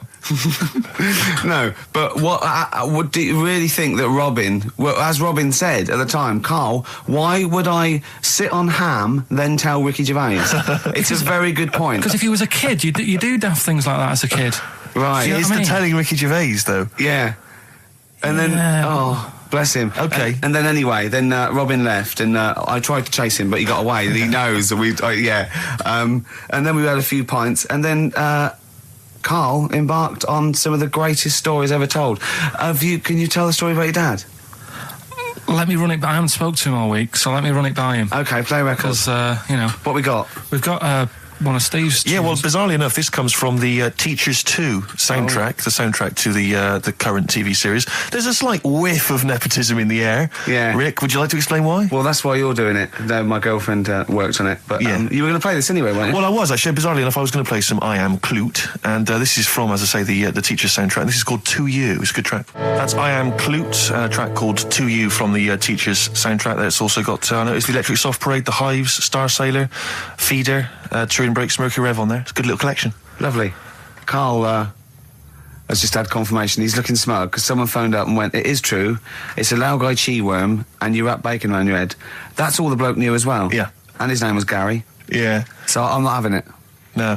And he said, see, that's why the Robin thing isn't so weird. He said, but when you said he tried it with cheese, he said I was having none of it. He's got standards. Strokes, hard to explain. Like Karl, really. Yes. Yes. So, Karl, concentrate. Yeah, go on. So, we'll leave the worm with the bacon wrapped around the head, shall we? Well, if you're ever caught in the jungle, Yeah. Always carry some... bit of Danish. Good advice. Lovely. I'm Ricky Gervais, with me Stephen Merchant and Karl Pilkington, Yep. our producer. Right. An inverted commas heat put. Yeah. They know. They know. How you doing, all right, Karl? Yeah, didn't they also write something about me bald round head? Yes, perfectly round little Yeah. bald man head, they said, so... Because you need to know that when you listen to the radio on that. Really matters what my hair's doing. Your hair, have you given it a little polish? Because you look like a cue ball at the moment, and you've had a shave in it. I've never seen such a round head. It actually looks like a plate with ears. Yeah, well, for those that have never seen Karl, I actually, if you remember, I think he looks a little bit like Mr. Spoon from Button Moon. He does. If you've ever seen that show, that's and just- also he looks like, you know when they say they find with a little 4-foot human and it's actually 500,000 years old and they give it a name and it's the first, Australopithecus into. He looks like one of them as well. Perfectly round little. He is the missing link. He looks half human, half monkey. Because he's got a slight slouch as well. So Yeah, it's I know, like yeah. those pictures where you see it going from an ape to a man. I He's one know. of those in the middle. Yeah, and of course his monkey hands, his hairy little wrist to those skinny little things that you can get oranges out of holes with, and it's unbelievable. Why are you so all shaved and polished and everything? Got a wedding. What? Got to go to a wedding today, so thought I'd, clean myself up a bit. Yeah. Shouldn't you be Shave wearing head. a suit or something? No, I'll go home and put something on. Oh, okay. But, Suzanne said, make an effort. I sort of had a shave and that, and then I came out of the bathroom, she said, oh, your head looks a bit sort of eggish. She's right. She always worries about when I have a shave, because I just, That's your girlfriend, Karl, I know. saying that. Just think. So don't worry about Heat saying it. And funny thing is, it's Boyd Hilton, I think, of Heat that wrote it. And he's got a little bald head. Yeah, no, don't slag him off. Yeah, but on the end of his review, does it say, written by Baldy Boyd? No, because it doesn't matter, it's a magazine. Don't worry about it. Looking forward to the wedding? A bit boring, innit? But you got to do it. They've probably listening. Should we do a No, shot? it'll be a great day for them, but I know what will happen. Suzanne will see, all the fuss and that, and then she'll get ideas, and I'll have to let her down and all that. Why is it you don't want to get married again? I always forget. It's just... Who's it for at the end of the day? I've been with Suzanne for 11 years, right? Sure. We're happy. Well, I am. That's what counts. You're never happy. I am. I'm all right. Yeah, no, I know you're happy with Suzanne and everything, but apart from that, you're never happy. You are the most grumpy, moany thing in the world. I mean, I get annoyed, but I'm always happy. I was annoyed here. I was happy coming here, but there was a bloke behind me walking and scuffing his feet. He had a pair of those stupid skulls on, and he was clicking and scuffing. Wear some shoes. You don't have to click. Pick your feet up. Flip-flops annoy me. But I'm happy. I'm just annoyed. You are just like, oh, the world's on me. It's rubbish, this. I know the world's great. It's just sometimes people annoy me by being there, But Steve said I should be locked in one of those towers that princesses used to be locked in the fairy tales, so because everything annoys me. But you're grumpy. I'm not. I'm all right. XFM 104.9. We're not here. This next clip is one of my favourite clips. Look, it needs no introduction. Here it is. Right, okay, educating Ricky. What have we got? Airy Chinese kid, go on. Right, yeah. This is the... I didn't want to do this. Really? You didn't want to do it? Well, I wanted to give you 3, and I gave you one. It was like the alien man gets a beard or whatever. Yeah, which was total rubbish, so this one should be better, maybe. Hairy Chinese kid. Right, well, we've talked about airy people in the past. True enough. Haven't we? Yeah. You know, the little kids who grew up in woods and hung around with wolves and that. Yeah, again, you're confusing it. Yeah, they're not... There were some people that were born... very hirsute. They were not the people who were brought up with wolves. Yeah. You just put that together in your Homer Simpson type mind. Right, well, this is like a sort of close to that sort of story. Yeah. But the weird thing is, right, Chinese people aren't that hairy as a nation. No, seriously, that's a well-known fact. They don't have that much body hair and stuff. Okay. So this little kid who was born over there, he was like covered in stuff. Was he? And it was only his nose that wasn't hairy. The rest of his body was caked in hair, right? And his hair sort of... What sort of hair was it? Was thick, it... Thick hair. No, what I mean is, was it sort of like a pony's mane, so he just looked like an Ewok? You know what I mean? Just like hanging down sort of straight, dark hair. In the picture, it looked like... it grows from his eyebrow. It grows from his eyebrows quite thick. And then it just goes all the way over his head. You don't think it was just really long eyebrows that he'd done a comb over? No, it was all over his body. It had a picture of like his back and that. Yeah. And had he styled it? Had he styled it at all? Did he have it in a quiff or? No, it was just hanging everywhere. all over him. Yeah. And they were like, you know, this is a bit weird happening in China, where we're not normally that airy. That was the scientist speaking there. And the local press and that were getting him down, calling him monkey boy and all this. Oh. And thinking Chinese press. But the doctor... Yeah. Oh. They're cruel, aren't they? The doctor, like those game shows. That's Japanese, isn't it? Yeah. That's what, yeah. And the doctor said... I was talking through all that time while we were just like talking to each other then. Because I turned round and I still saw he was talking. So anyway, the local press came in to see the hairy boy, the monkey boy. And they were like being tight, taking the mickey out of him, and the doctor said... Throwing him nuts. Said he's only airy. Said he's a healthy young kid. The only faults he's got is he's got a little bit of eczema and a boil. And he said everybody should just treat him the same, and I think he grew up a healthy kid. Yeah, so that's the... That's the end of the story. That's not a story. Why? Well, but I've got nothing. I don't know what to say to that. So someone in China was born slightly hairier than the rest, and he was normal apart from eczema and a boil. That to me isn't a story. But if it is, I've got a million. I mean, it's sort of like bloke from Manchester went a bit bolder than the rest, got a job on radio. He was normal. I mean, that's not a story, is it? So we'll move on to this next one, right, which is brilliant. Dead short story. So, right, old woman, about 70 years old. She's normally fit and healthy and stuff. Nothing wrong with her. She's having a good life. And one day, she goes for a check to the doctors, just to check herself out, because she's getting on a bit. It says, take your clothes off and that. So she does.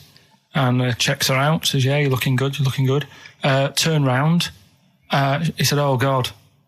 He said, you got a tumour on your buttock. Right? So she goes, oh, well, can you do anything to sort it out? So they go, yeah, we could book you in for an operation. It's best if we remove this. Books are in for an operation. Operation day comes, strip her down and that. They're all stood round, the doctors.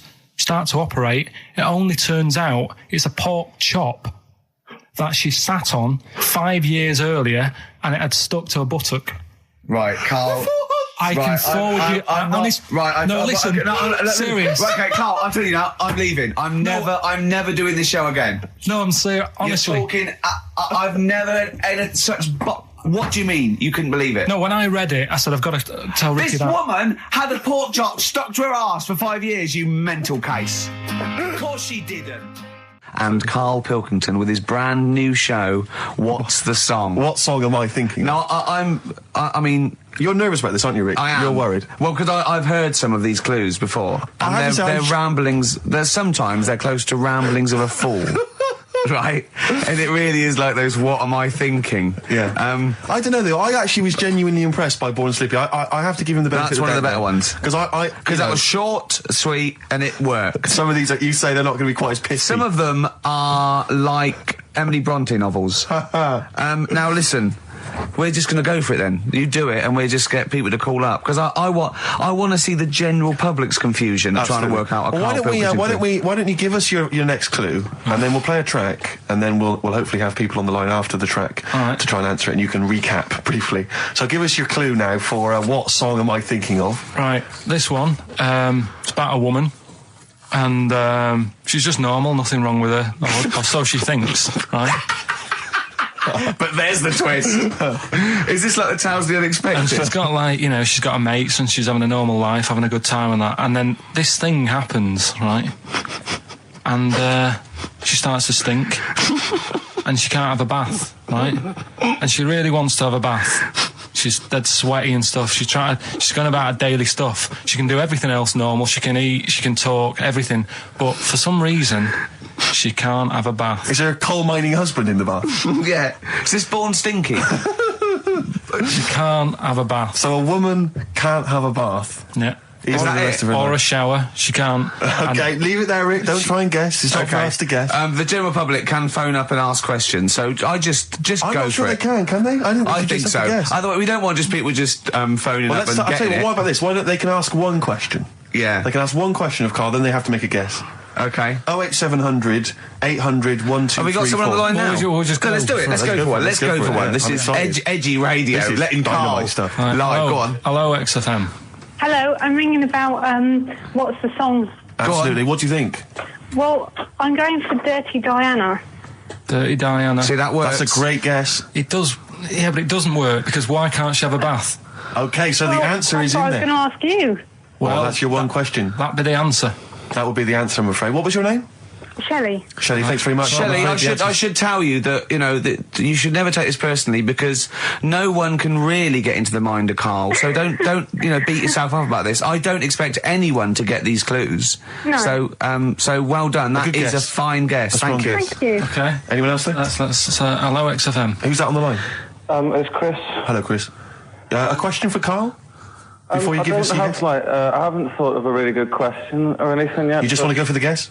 No, what I thought was, I'm sure Simon Mayo used to do this when he did the breakfast show on Radio 1 years ago. No, he didn't. So you've just pinched this idea, Karl? If you're going to rip someone off, Karl, do not rip off Simon Mayo. I haven't ripped this off. I thought this was a new idea. I was going to do it with sound effects instead, but that's... he used to do that, and he used to get his team to play other characters. You idiot. Well, no, hang on. Not you, Chris. I'm saying you idiot to Karl. Yeah, but nothing's new anyway, is it? So I'm not getting annoyed about it. True. What do you think the answer is? Is it Cornflake Girl by Tori Amos? Good answer. She couldn't have a bath because she'd go all floppy and then go down the plug hole. Good answer. She'd go all soggy. Yeah. So is it Cornflake Girl? No, it's not, but that's a great answer. It could have been. All right. Okay. You're already seeing the error of this, aren't you? I think this is great radio. I'm really hooked on this. I'm genuinely excited. This is really like that. Those so-called lateral thinkers. A man got into a field and dies. Why? Yeah. He ran out of air. No, not the one I'm thinking of. He was shot. No. That was a good answer. Well, couldn't Simon Mayo sue you or something for doing it? Will you stop? Don't mention that. Yeah. Listen, I think if you're going to steal ideas from someone, it should be a brain box like Mayo. I mean, he's the man. The only example of one I can ever remember here on his show, because I was quite young then, was some people were pretending to tap someone's phone or something, and then they got caught, and the answer was just bugging by whistle because they were genius. That was absolute genius. That's absolute genius. See, Karl, that's the sort of standard you've got to come up against. Yeah. Thanks very much, Chris. The phone lines are hot. Hello, XFM. Hi, is it Candy Perfume Girl? Is it what? Candy Perfume Girl. Candy Perfume Girl? Yeah. Candy Perfume Girl. Is it? Well, who's that by? Madonna. No, it's... That sounds like an obscure album track. No, it's one of her songs. Just think about it. She stinks and everything. She's a normal life. I didn't say she was a sweet or anything. But but for some reason she can't have a bath or Is a this shower. a big song? Just to give him a clue. It's a bigger song than Candy Sweet Girl. Thank you very much indeed for your guess. It clearly is Thank right. you. Cheers. Sorry. Okay, one more, then we go to a record. Come on. Okay. Go on. Hello, XFM. Carl, Yeah. is it High and Dry by Radiohead? High and dry. High and dry. Now that's great. She smells, which is another word for high. She's dry because she doesn't have a shower. Carl, if it isn't that, yours will never be as good as that. He's the winner. Whatever you're thinking of, that clue is brilliant. What's your name, mate? It's Richie. Richard, I mean, you can't beat that. That's a bit too lateral. Don't be stupid. It's perfect. He's made yours into a clever clue. He's made high, she smells, dry, she never gets in the bath or shower. It's not that, is it, Carl? No, it's You not. don't even get that, do you? Not really. Have you ever heard of the word high being used to mean sort of smelly? No. No. Oh, what? That was where you went wrong there, mate. Richard, I'm declaring you the winner, even though that isn't the I answer. don't think Thank we you. should give up this early. Can we Rick. just let's play a song and, Let's play a song. Give it one more chance because if people think about it, it is really easy. I'm not going to find out the answer now because I've got to go out. Okay, we'll do it very quickly. Stay in for 10 minutes. We're just going to play a new Coldplay track out. Okay, let's play Brilliant. Coldplay and then we'll come Cheers. back with this. XFM 104.9. We're not here. Oh, it is a bit like being Dennis Norden, playing some great moments from the show. I just imagine Dennis Norden one day, sort of just like waking up out of his stupor. He's doing this, and he'd go into the producer and go, I've just seen a couple of my programmes. I just saw It'll Be Right on the Night 18. It's It is terrible. Why didn't someone tell me? Well, we didn't want to upset you because, but I've been doing it way too long. Well, you could just let me go on forever. Well, until you died, yeah. Well, why can't my son take over? Well, he's 80, Dennis. And the jokes I'm doing, they're awful. Why have I got that clipboard? I've written these jokes, they're not funny. There's an audience, they're laughing. What are they laughing They're not at? laughing. They're not laughing. That's canned laughter. Who are those audience? Who goes to an audience for It'll Be Right on the Night? A lot of them are older than you. It can't be right. Do you know we have a 15% fatality in one of your audiences? But I went home at Christmas. I watched one of the episodes. Yeah. I was with my family and friends. I said, watch this, you'll love it. Stony face. No one laughed. They all thought it was Well, it is. Well, why didn't you tell me earlier? We didn't want to hurt your feelings. You're an old man. You may be upward of 102. I didn't realise. Yeah. A quick query for you. This is from Jay. He's got a problem here. He says, my parents won't let me ditch my studies. He's currently reading modern languages at London University. Sure. He wants to follow his dream, but his parents won't let him, of being a dancer. Carl. Worse than that, he says that they're trying to arrange a marriage to a bunch of minging daughters of people they know from good families. He doesn't know what to do, so he's got the arranged marriage coming along, and he's also got, he basically wants to be a dancer. His parents are forcing him into something more practical. Well, the first thing, right, I don't think Live your dreams? the arranged marriage thing is such a bad idea. Okay. Because I think too many people go on looks. Right. And then you soon get bored of that, and you find out the person who you're knocking about with is actually not your type. Right. Why don't you arrange marriages for people?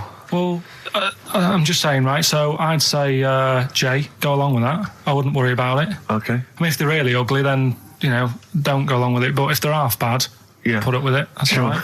The dancing. Brilliant. Right? That's that solved. Brilliant. I wanted to be a dancer.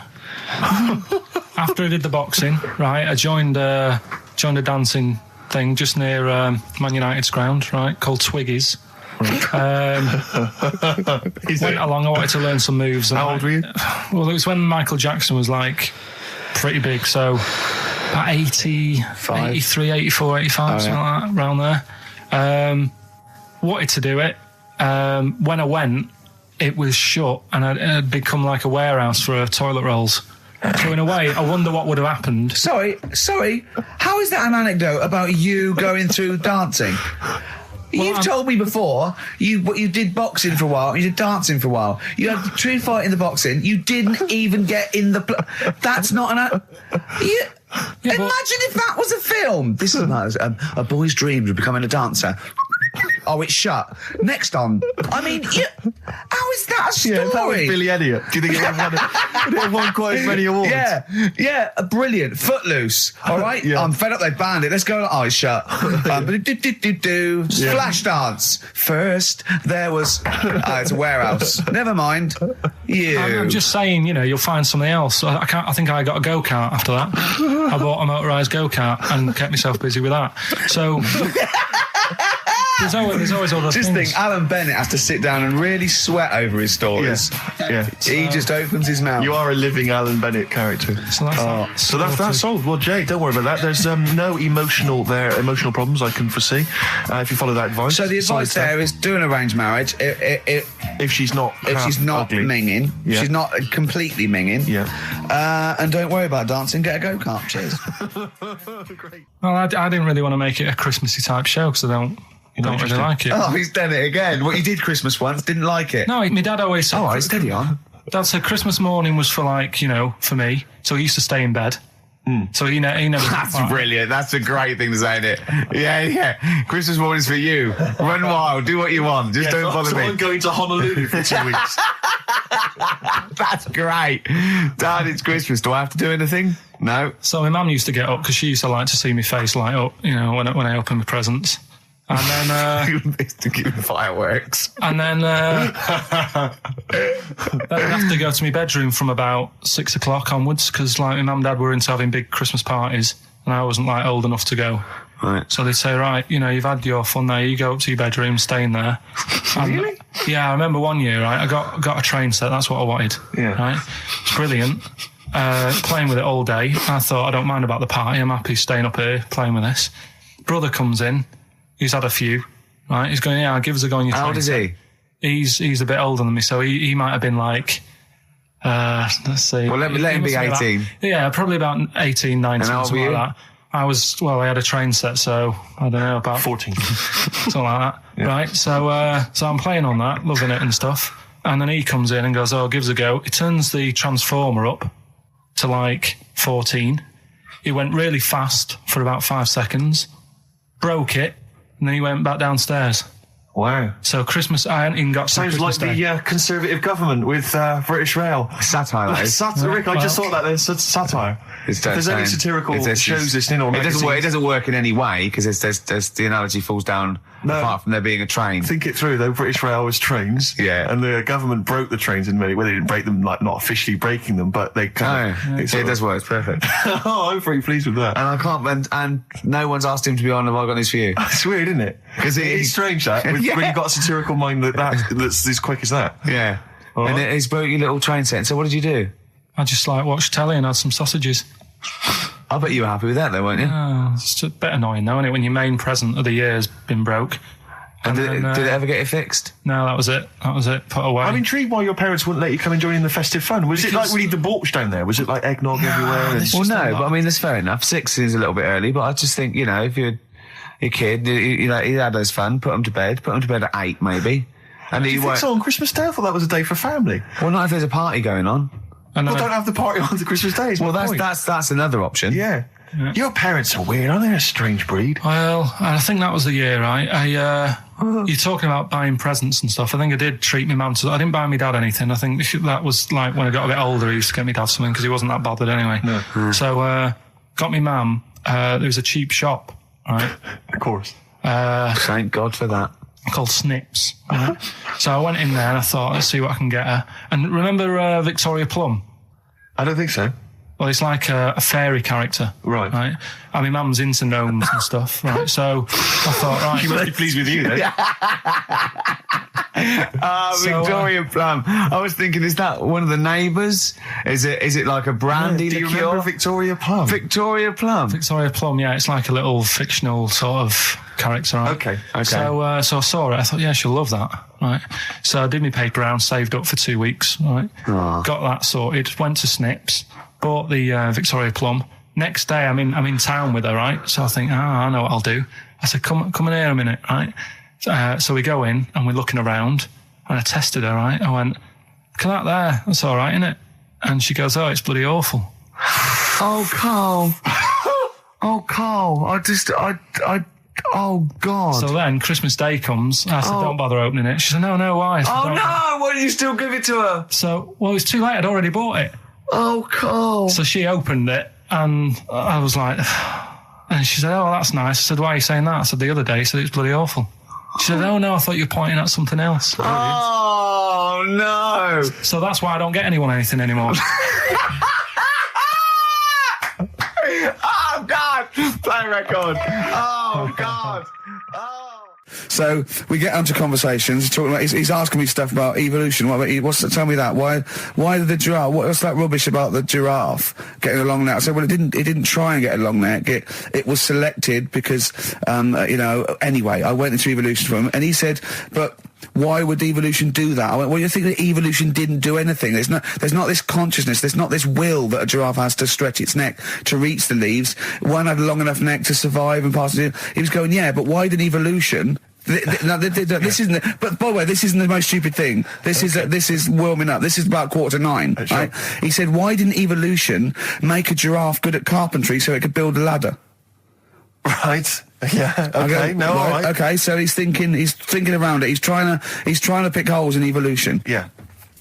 We get on to, I said, well, things are, I said, we can see the speed of evolution in lower life forms like bacteria, viruses, they evolved. That's why soon we won't have an antibiotic that can kill some certain bacterial strains. And he said, and this is about 11:30, then I said, I'm going to bed, right?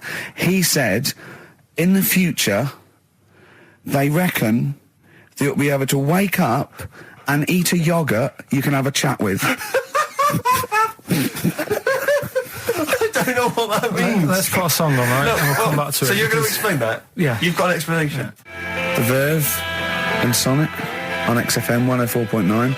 I'm Ricky Gervais, with me Steve Merchant and Karl Pilkington. So let's just get this right. What did Carl say? He's just specifically giving those words again. He said, they reckon, and I said, I'm going to bed. He went, no, really? I said, no, I'm going to bed, Carl. There's no point now, because, it's just like you're talking gobbledygook. You know what I mean? I might as well talk to a pot plant. Yeah. He said, in the future, they reckon, I don't know who they are. Sure. I don't know, people who post things on the internet that he reads. I think the Telegraph.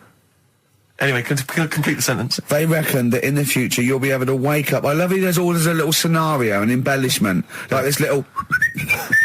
Oh, hello, darling. It's your yogurt. Hello.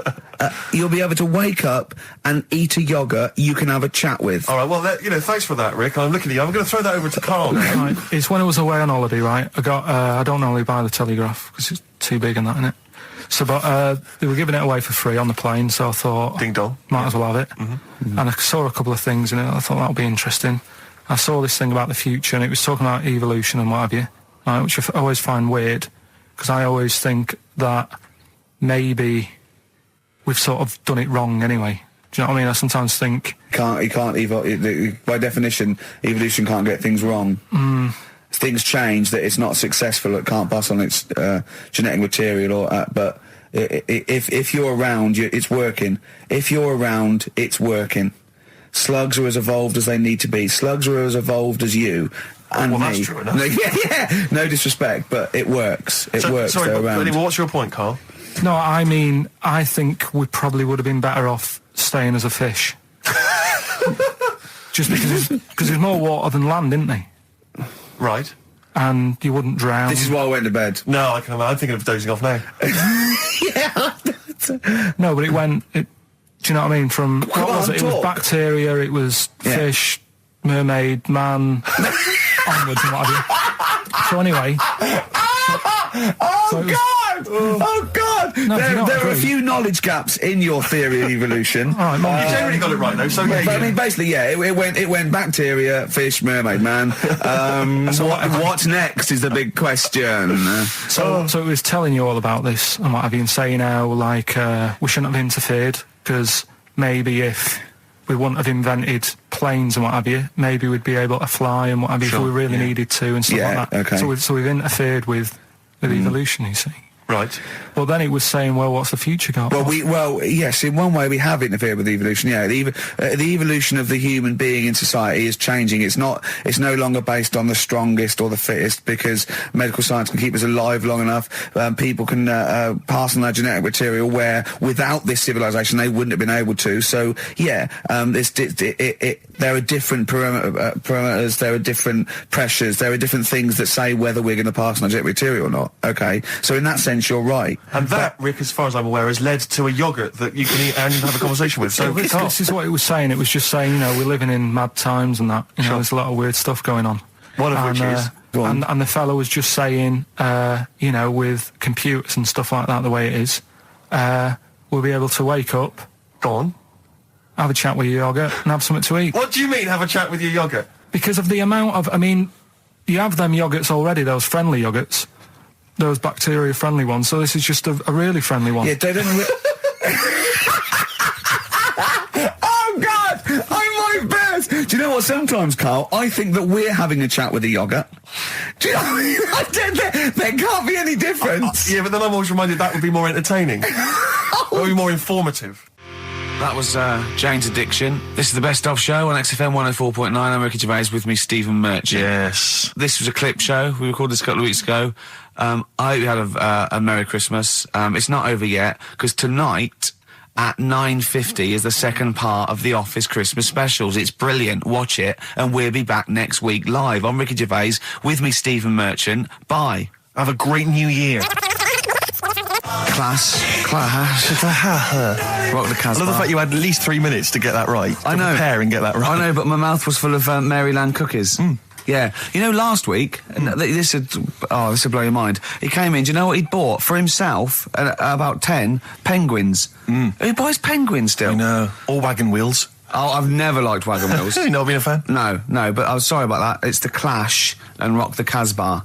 Talking about records, have I told you that time my brother-in-law, he was moving out of his place, and I think moving in with my sister, and I was about, like, I don't know, 13, and so he was about 30, and I moved in, and he brought round all his records when he was storage to leave them at our house, right? And he had all these old sort of records, 50s and 60s records, no harvest, right? And they put them upstairs, and I was looking through them, and it's just all like Elvis stuff and Beatles stuff. And there was a mate of mine who loved Elvis, okay? And he had loads of chemicals. Yeah, he had loads of chemicals, and I was into chemistry, and he said, let's swap me some chemicals for them. So I sort of nicked about 5 Elvis singles, and I got all these chemicals, and then the guilt just hit me. I just thought, well, he's going to notice that. And one night, I just came downstairs and I confessed to my mum. And she went, all right, well, I won't tell him, but you've got to be good. And it's sort of like I was just really, really good for a year. And then I remember when I was about 18, my brother was talking about it. And he said, did you ever play those records I left for you? Brilliant. He told my mum, he said, these are for Ricky. She just didn't tell me. She was sharp, wasn't she? She used opportunism there. Oh, that's genius. And that was it. That's why I was good. But you've never stolen anything since, have you? No, I don't. Except that spate of shoplifting after that to teach your mum a lesson. yeah. Well, I went round and arson. No, I did. I just couldn't believe it. It was terrible. Like when you're born, you're a little baby, wrinkly and stuff. When you get older, you sort of morph into a baby again. And you go through the same phases. So when you're young, you buy singles. You get old, you got nothing to do all day. You got all your pension money. What will I buy? Cliff Richard's on the telly. Here's my video, buy me song. You see, that started off as quite a sensible point, because I actually think they do it. But what was all that alien stuff about when you're born, you go wrinkly and you go wrinkly again? Sometimes you mix like normal things that human beings say with I don't know what. Well, look, when you're a baby, you've got a little bald head, no teeth. You get old. What happens? Are you a philosopher? You're an official philosopher.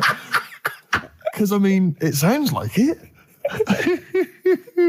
Oh, Carl, play a record. You're a gem. You're a diamond. But we're talking about MTV, right? And I was feeling a bit nervous, wasn't I? About like, you know, the way I look. Right. And what have you. And then I watched a bit of Celebrity Big Brother and all the fuss that Mark Owen's getting, and he's not that good looking, is he?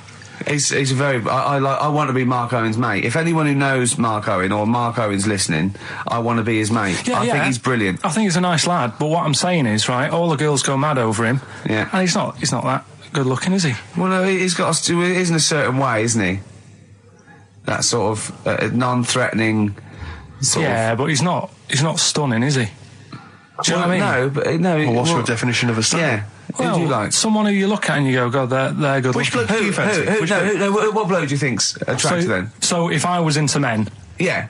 In fact, you can still say a bloke's a good looker without fancying him. Who do you think is attractive? Probably. I mean, it depends what you're looking for. No, just looks. Just looks. You think There's different looks as well. Of course, yeah. No, would you say it was Um, attractive? Would you say it was like stunning in your definition? A good-looking lad. Yeah. Good-looking lad. Oh, look at him over there. He's... Ooh. Do you find, Robbie Williams? Do you find him attractive? Boy next door. Look. No. Who do you, Carl? Hurry up, because it's we've only got 2 hours. Probably. Do you know? I can't think of one offhand. Mark Owen is pretty good looking then. Really. What? There's not. Just name one bloke that you think's an attractive guy. There must be one bloke that you've either met or that you've seen in a pub Who do you or think on a is poster. attractive? Tell you what. Go on. Tell you what. Works here. Young Alex Zane. Alex! Well, we know Alex. Maybe we can fix you up. Oh, I love you, Alex. You've got I just like the way, the things that interest me, I remember. Things like snakes not having ears and stuff. Yes. I didn't have to read about that. No, you just learnt that. Yeah. You saw it on the telly, didn't you? You saw it on that Ian Wright programme. Yeah. Yeah. And this is what Carl said to me. He said, it's actually, I called Carl up in the week, and Reese was with him. Reese used to be on XFM, and he took the phone, and he went, Carl's worried, I've seen that programme. He said, snakes don't have ears, right? He said, so you can creep up on them and pick them up. And he said, Carl's worried. He said, how'd you ever put them down again? Because then they know you're there. I woke up the other night quite late. Worried about that. And I said to my girlfriend, I said, how do you put a snake down? And she said, what are you talking about? I said, that Ian Wright thing, this guy managed to pick up a snake. And do you know that thing where they clamp its head on a jar to get the poison out? I do now. Right? They did that, but they didn't show you how they got rid of it. And I thought, it could really get nasty, because it's obviously annoyed that you've had its head pressed in the jar. Yeah. Yeah. Right? They hate that. Now... Especially as it's in front of their mates. When you lift it off, Yeah. right, you've got hold of it. Yeah. If you go to chuck it down, it's going to turn on you. It's going to go wild, isn't it? So, I just wondered. Well, what you do is you never put it down, Carl. Yeah, that's why that bloke has got about 11 or 12 just carrying him. Exactly. Yeah, you never put it down. You sling it. Who cares? You just throw it, don't you, really far.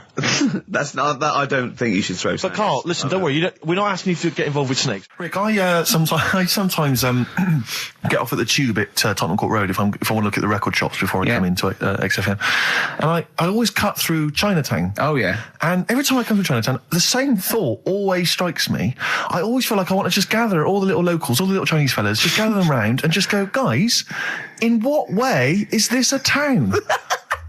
It's not, is This is not, at best, what you've got here is a novelty street. Yeah, Gerrard Street is not a town, No, mate. it's not a town. You've had this Just for like because you put a 100 little years. It's not pagoda. expanding. Yeah, yeah. You can't just call it Chinatown and claim it's a town. If I was them though, and you do it, I go, what are you talking about? It is a town. It is a town. It's What- our in what town. way? It is a town. It's our town. We got all lots of stuff. Where's your church? Where's your mayor? We needed. We got a betting shop. Not enough. It is. See, all you've got here is restaurants. No, that does not a town make. no. Got a little supermarket with snacks. What does it sell? Snacks. Specifically, I would imagine crackers. Yeah, yeah. Do you want to buy a dragon? Do you want to buy an ornamental dragon? If I wanted to buy one, this is where I would. Do you want to buy a gold dragon? Is it made of gold? No, it's made of plastic, but it's sprayed gold. Do you want to buy that? It's not a town. It is a It's town. not a town. Yeah.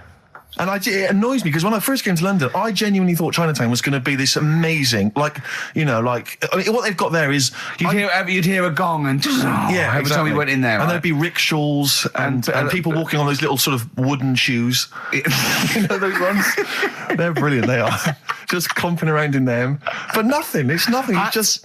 Yeah, exactly. Yeah. It just reminds me of, have you ever been to any of those sort of museums? You tend to have them up north where they've got you sort of sit in a little cart and it sort of rides you through kind of, I don't know, it might be Newcastle, the Victorian era. Yeah. Can I have half a pound of those sweets, please? Exactly. Of course you can. If there were some animatronic men, it would just be an exhibit. Yeah. Although their concession to being 100 years ago is that there's some scales in the shop and there's a horse outside. Yeah. That's it. That's it. Exactly. Yeah. The traditional sounds and smells of old England. And the voice of going, of course, there was no television. Exactly. Amazing. Yeah. Amazing. Brilliant. Yeah. Welcome to Chinatown. Oh. Ding, ding, ding, ding, ding, ding, ding. So it's not. Yeah, it's a good point. Is that a piece of traditional music? Ding, ding, ding, ding, ding. Yeah. Is that some traditional Chinese music, or is that music that someone in this country wrote, thinking it sounded like Chinese I music? think it was the. Was it the Vapors? Wasn't it? Oh, is that what it is? That? Because it sounds so, that's the music, isn't it? But are you sure they didn't take that from some other source? It's that pentatonic scale, isn't it? What is it called? It's the black notes on the piano. Right, that's the one I can play along with EastEnders. Yeah. Do you know what I don't get with it? Go on. Chinatown. Yeah, Chinatown, because I always walk through it on the way to work. A couple of things annoy me. First of all, I think it's bad business, just because if you've got a Chinese restaurant, put it somewhere where there isn't any others. It's a good point. Yeah, but it's also a community. They're not just a theme park for other people. I remember going out one night with Suzanne and some friends, and you got there and there's so much choice. It's that dilemma of, oh, forget it. Well, I'm not moving really. somewhere Specifically, else. do you fancy Chinese? Well, no, but why don't you go to the one with the dead ducks hanging in the window? That's my That's the favourite. other thing as well. It's like, normally you put your good stuff in the window. If that's what's in the window, yeah. Right? Yeah. And the other thing that annoys me, walking through it today, there's always lard on the floor. What, in the street? In the street. It is, honestly. I'm scared I'm going to slip over. It's because all the restaurants and that. But why is it? That's another point. Well, it's not oozing out of the restaurants. No, but why is it? Why is I it? don't know what they do. Careful. Listen, no, but why is That's why they used to wear those little wooden shoes. it? No, okay, we've got. No, but the thing is as well, they try and wash it with water, which doesn't work with lard, and it's like oil. Famously, yeah. You know what I mean? Even I know that. Yeah, you got to Yeah. scrub it. So, You think sorted that out. Yeah. You think they'd know, wouldn't you? Yeah. All right. Anyway, thanks for your thoughts on Chinatown, Carl. Did a bit more research this week. Okay. Found a good story out about a monkey, Right. which I'll tell Ricky a little bit about it. Tell me, come on, tell it now. No, Right. no, Well, tease I me reckon with we it. should keep this. It sounds exciting stuff. That's got him, right? Tell us about this monkey, Carl. You're going to love this one, Steve, Go on. right? So last week we were talking about how, like, a lad left his family because there was problems at home and that. He went and lived in the wood. He got airy, right? No. Leave it there, Rick. We haven't got time to go into Right, it. so... That's what happened. And that's what happened. He lived with the monkeys. He went airy. That's Anyway, what happened. That's what happened. looked into some other stuff about, like, airy kids and all that. Yeah. Came across this story about a bloke, right, who worked in a zoo, Oh, dear. right? So... Trouble's brewing. loving his job and that, but it's quite a lonely sort of job because you don't see many people. You're just dealing with animals all the time, right? So anyway, he gets a bit pally with a monkey because it's the closest thing to a human. Well, that ape is. Right. Yeah, but you can't really go that close to apes. Well, They're dangerous. what do you mean? What type was it? Do you Just mean it was let a him tell the Was it story. a chimpanzee? I reckon it was a chimp, yeah. Yeah, it was you a don't chimp. even know, so It was that's a an chimp. ape. It was a Okay. chimp. Yeah, but it doesn't matter, does it? So he It's the gets story. pally with him. Right, so he gets pally with Or him. did they go on and holiday together? Well, no, I mean, it starts On the off pool together. just checking each other out and, probably sharing lunch and that together. Yeah. Right? Anyway, this goes on for a while. They're getting on well on that. And then after a while, right, the monkey starts sort of imitating him a bit more and sort of walking upright, Oh, God. Yeah. right? So he thinks, oh, that's a bit weird. Anyway, they get on really better and what have you. So he thinks he could live at home with me, this, Yeah. because we're getting on the storm, Yeah. right? So he takes him home, and before Is you this know the it, beginning of Beneath the Planet of the Apes? I think it is. I think you've seen this on video. I'm worried, because he's already imitating him and they're moving in together. I'm thinking it's maybe a bit like Single White Female. Single White Zookeeper. Oh, brilliant. right? So Go on. anyway, so it's moving in, and it's getting used to sort of the normal human life. He's having a cup of tea in the morning. Yeah. PG tips. As he finishes the day off with Oh, dear. Finishes the day off with what? He with does, a he doesn't little have to brandy. move a piano at one point, does he? Finishes the day off with a little brandy. Yeah. He pours himself. Is he wearing a smoking jacket? I'll tell you what, Carl. You're a maniac, mate. no, this is why it attracted me. It's amazing, right? So he's having his brandy and that, loving his life. Next thing you know, he sort of, I don't know if he loses it or he gets shaved, but the top half of his body is Becomes hairless, hairless. right? Apart from his head. Right, so he's got a nice... So it's the opposite of the kid. No, Yeah. this is what I'm saying. that would happen. Right. Well, hang on, but so you don't know if You he don't was even shaved know. or if How did it say? Then the hairless. What? I'll bring it in for you, the story, and then you All can right, see well, if okay, I've gone wrong. keep going. So anyway, so this is going on, and he's having a great life. Then the zookeeper starts getting a bit annoyed because he's having a better life than the zookeeper. The zookeeper's in the zoo. This is such So the rubbish. zookeeper's still got to do a day's work. The monkey's at home, he's partying. Well, he's it got gets his to a other point when he chipmates says, round. there's no point you coming in to the zoo, because the whole reason of you being there was because you're being kept there. Right. And he didn't want to bring the memories back, so he said, you stay at home. So You are you're talking such. Just let him finish. God, I don't know if I can sit here and listen to this drivel. Let me. I'm fascinated. It's It nearly sounds over anyway, amazing. right? It sounds extraordinary, Carl. So he's walking up, right? He's having a tea in the morning, finishing the day off with brandy. Gets a bit out of hand. Only tries it on with the zookeeper's wife.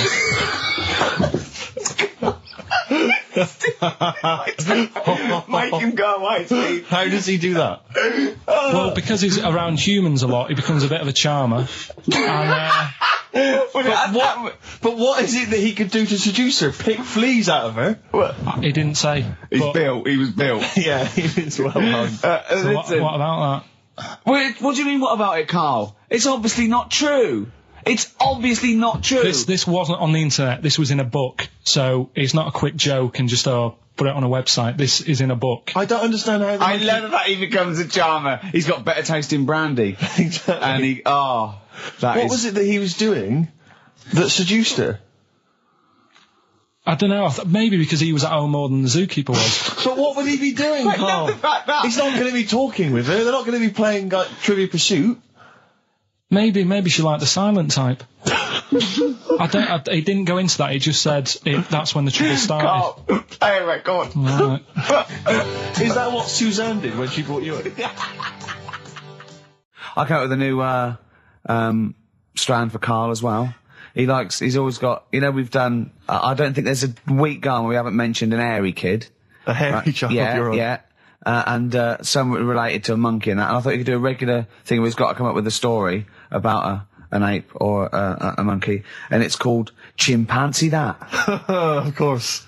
I have got one, but I can't remember it at the moment. So I'll just have to It'll think come to you about whenever that. you've joined the show. Have you got anything interesting about a monkey or an ape so we can do Chimpanzee That?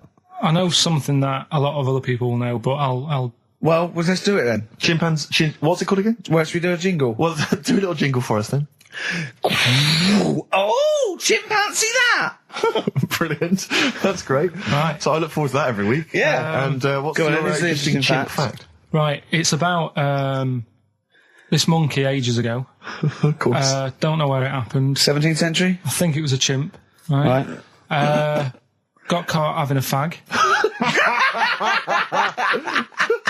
You know it? What do you mean, do I know it? Oh, narrow it down. Those are chimps are caught with woodbines. Right. He was Got having- caught having a fag. So it was sent to court, and Was it underage? it was. And it got someone to go into the newsagent for him. Did he get a bigger gorilla Yeah, to got go a into the bigger newsagent gorilla. to get 20 Rothmans? It ended up doing time because it was. Go back a minute. Wait a minute. What I mean- Whoa. No, I don't know. That's as much as I know. So there's no point questioning. That is as much as you know, isn't it? Quite literally. Sorry, but why did he go to prison? It's against the law to have a monkey having a fag. Wherever it was. In a built-up area. What are you talking about? It's against the law for a monkey to have a fag. What if it got it himself? Even if it just... What about if it earned it himself, just like moving tyres round or don't- mucking out honestly. the zebras? I don't know the full story. That's. You don't know the full story, do you? But do you think? You never do, Because I do you? presume it was a monkey from a zoo, right? Yeah. Do you think it'd be fed up, though? Because in a way, it's home from home, isn't it? When I read it, I didn't think it was that bad because I just Carl, thought, well, they don't put monkeys in prison. They didn't put the monkey in a prison. They're overcrowded. They haven't got the space. Well, I'll find it and give you the where I got it from. And you Chopper Harris was furious because the monkey got the top bunk. Yeah. can I just? And he did. Okay, then. Oh, Chimpanzee That. Another one next week. I don't think so. We started a feature a couple of weeks ago. Chimpanzee That. The thing about monkeys and stuff. Let's just play the jingle, right?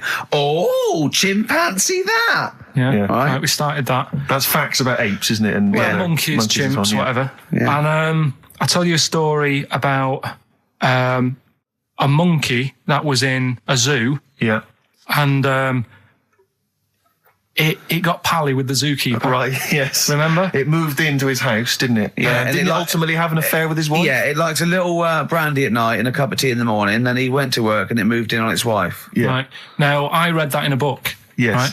But then I was looking for some more monkey stuff online the other day, and I found the same story Right. from a different source, Okay. which is always a good sign. And it's corroborated what you claimed, is it? Kind of. There you go. It's not a different source, though, is it? It's someone who read the same thing as you and printed it It's- themselves. Then. I left out a fact. His name's Oliver. What, the monkey? So or I the- got that wrong, yeah. The monkey's called Oliver. Can you see that, Steve? Oh, yes. Right. There's Do a you picture of him here. Do you want to read it? or- Do you? Where is this from, then? Where, I was looking for world famous monkeys online, and it www.apenaut.org.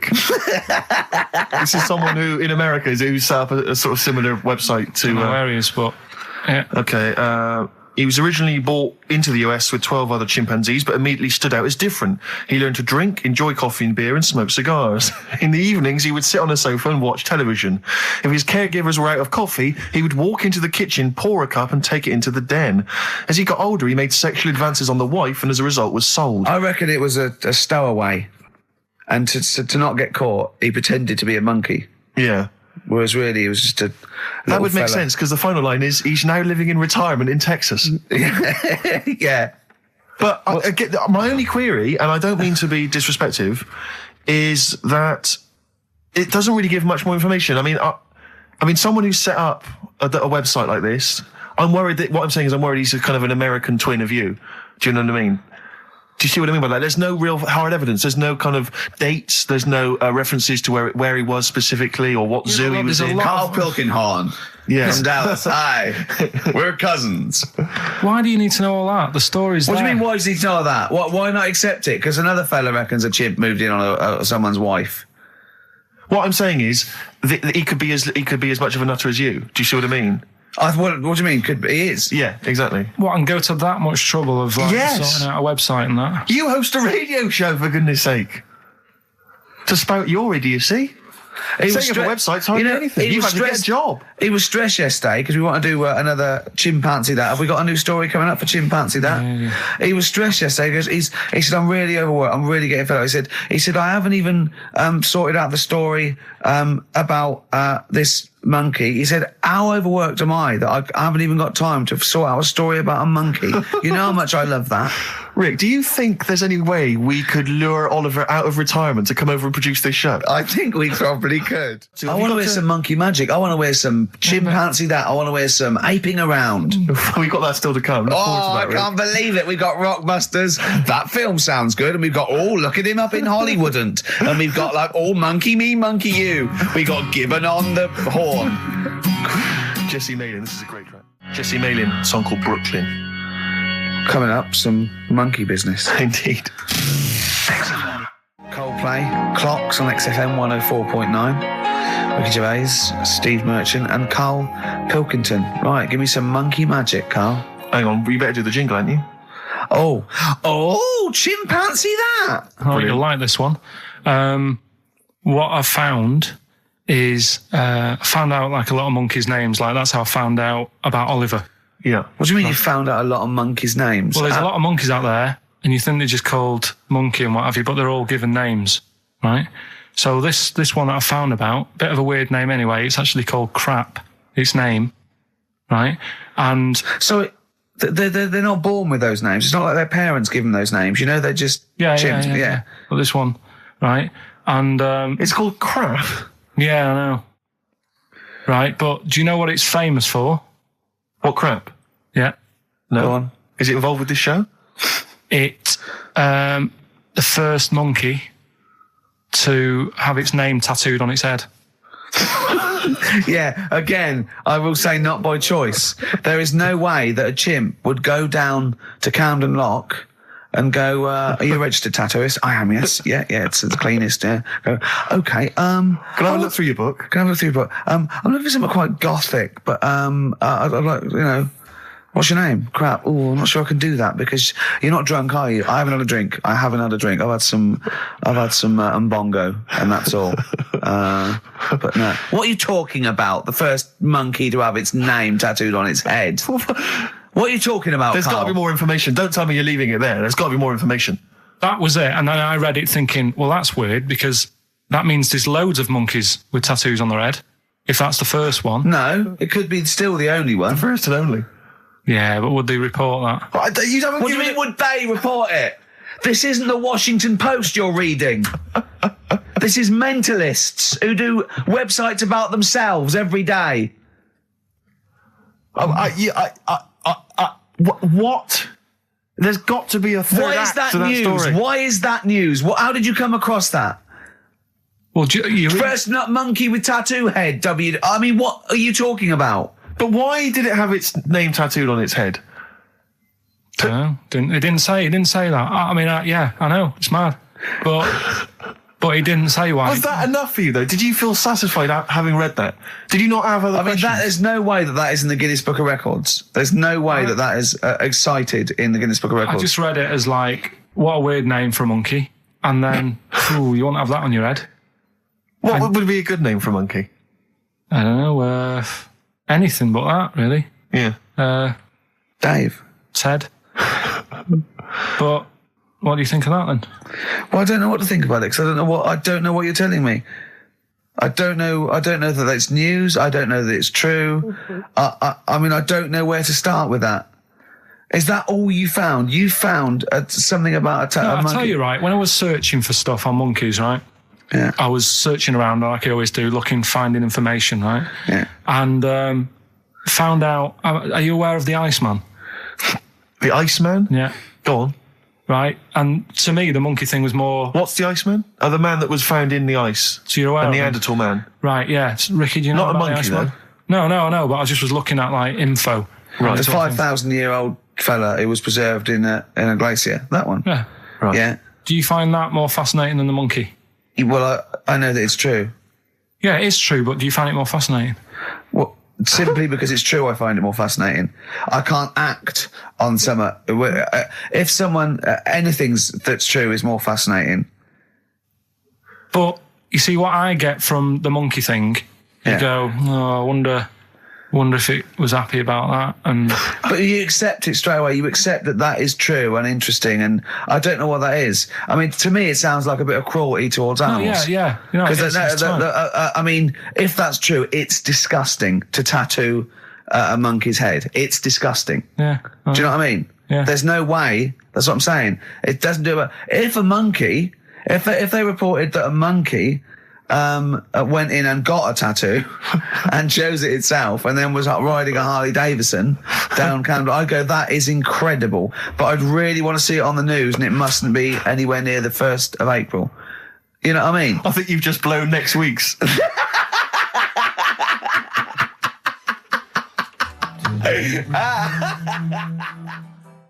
We've got, chimpanzee that. Carl finds an amusing monkey or ape related story. Well, listen, still to come, right? We've got the monkeys thing. Oh, chimpanzee that. And when I was out last Sunday, right, at Johnny's birthday party, Steve was there. Yeah. Got talking about stuff. And a debate that we didn't really finish cropped up. It blew your mind, didn't it? Amazing. Oh, I know about this.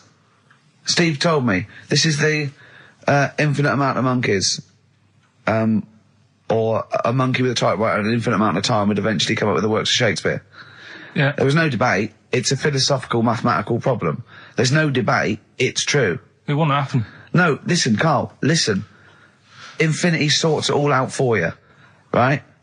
An infinite amount of monkeys at a typewriter, right? They do everything. They type everything. Infinity just sorts it all out for you. There's no getting to it and they're going, oh, well, let's have a look what they've done. This one's come close. It did Romeo and Juliet. It would do it all. It would type everything ever possible, conceivable. Yeah, but... It's a mathematical... Well, infinity we've heard your side of the argument, Rick. And I'll be honest with you, it's a persuasive one.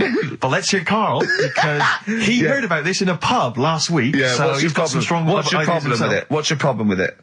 Well, first of all, right, you're saying it's a load of monkeys. It's not just one monkey that Depends. can live forever. No, wait. It's either a chimpanzee with a typewriter with an infinite amount of time. He would eventually, by definition, mathematically type everything ever possible, okay? Or it's an infinite amount of chimps with typewriters, and one of them will type it first time. But already that's not right. You either need to have What do one you mean? monkey. What? You mean let's hear his employment point. laws? He What do you mean can't- it's not right? Let's hear him out, please. Okay. If it's one monkey Yeah. with a typewriter that's got loads of ink in it and that, right? At least it knows what it's done in the past. It's not... Keep going. Cry. If you've got a load of monkeys, it's like if you have too many. What's that saying about too many chefs? Too many chimps spoil the soup. Right. Well, it's the same thing. It's like, well, I didn't tell you to put salt in it. I was going to put salt in it, and it messes it up. Whereas if it's just one, they know what's gone on. So what I'm saying is, honestly, leave him go. I can't be bothered. I want to hear. I want to hear the rest. This blows my mind. He doesn't know what this does to me. It's a mathematical problem. I want to hear the rest. well, it's just I just don't think it will happen. What do you mean you don't think it'll happen? Infinity works it out for you by definition. Well, what's stopping them typing the same thing again? They would. In fact, the problem should be if you had an infinite amount of time that it would type. It works for Shakespeare an infinite amount of times and everything else an infinite amount of times. But you know, that's not as. But not Shakespeare. Oh, shut up, you idiot! Rick, do you know what he said to me? I said to him, I explained it to him. I said, God. you've got an infinite number of monkeys, infinite number of typewriters. They will type the complete works of Shakespeare. He said, have they read Shakespeare?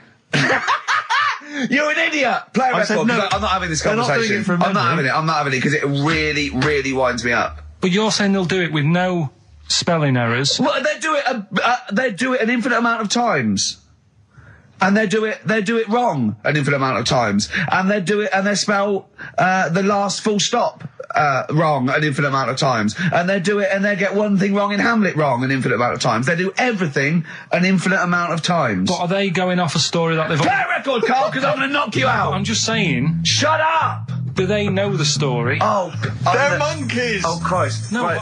Okay. Right, Carl. She's a girl and I'm a man. Good, that, innit? On XFM, 104.9, Ricky Gervais, Steve Merchant, Karl Pilkington. As Yeah. ever, Rick, there's always someone who steps in to defend Carl. Okay, what is the defence? What is the defence? Here's an email from Scott Coomer. He says, Carl is actually right. I've got an A-level in statistics and probability. It doesn't matter how long they have and how many monkeys you have. You cannot guarantee they would type the complete works of Shakespeare. Infinity makes it probable they would get it right, but not definite. Yeah. Well, yeah. Yeah, that's what I was saying. No, you weren't saying, Carl. You don't understand it. Infinity sort of sorts it out. That if they do anything, they nearly do everything, won't they? No, I mean they'll give it a good shot. on that. No, that's not the point. But the I'd point be is this. surprised if they did one page right. Right, listen. It's not to do with consciousness. It's not to do with them aiming. They are It's- just bashing away it's at like, the keyboard. It's like they're used to show that there isn't consciousness. They chose the chimpanzee because it can type, presumably, hit the keyboard. It's because they hadn't come across you at the time. Yeah. It's to take out thought out of it. It's to take out reason and trying, right? It's just random. They're saying that if you typed enough things, if a computer was left typing everything, if you left it for an infinite amount of time, and they chose Shakespeare because there is meaning behind it, and it's difficult to get it exactly right, to show you that infinity would come up with it's not just Shakespeare, it's every novel. It's everything. Fairly eloquent there from Gervais. A quick riposte, please, from Karl Pilkington. No, I'm just saying what I don't understand. If it hasn't read it, then how does it know where it's going? Listen, right, listen, right, Can I just explain to people, right? Some people have said, oh, why are you cruel to Carl? He drives me mental with things like that. What do you mean, well? Let me just take a breather for a How do moment. I do your editing?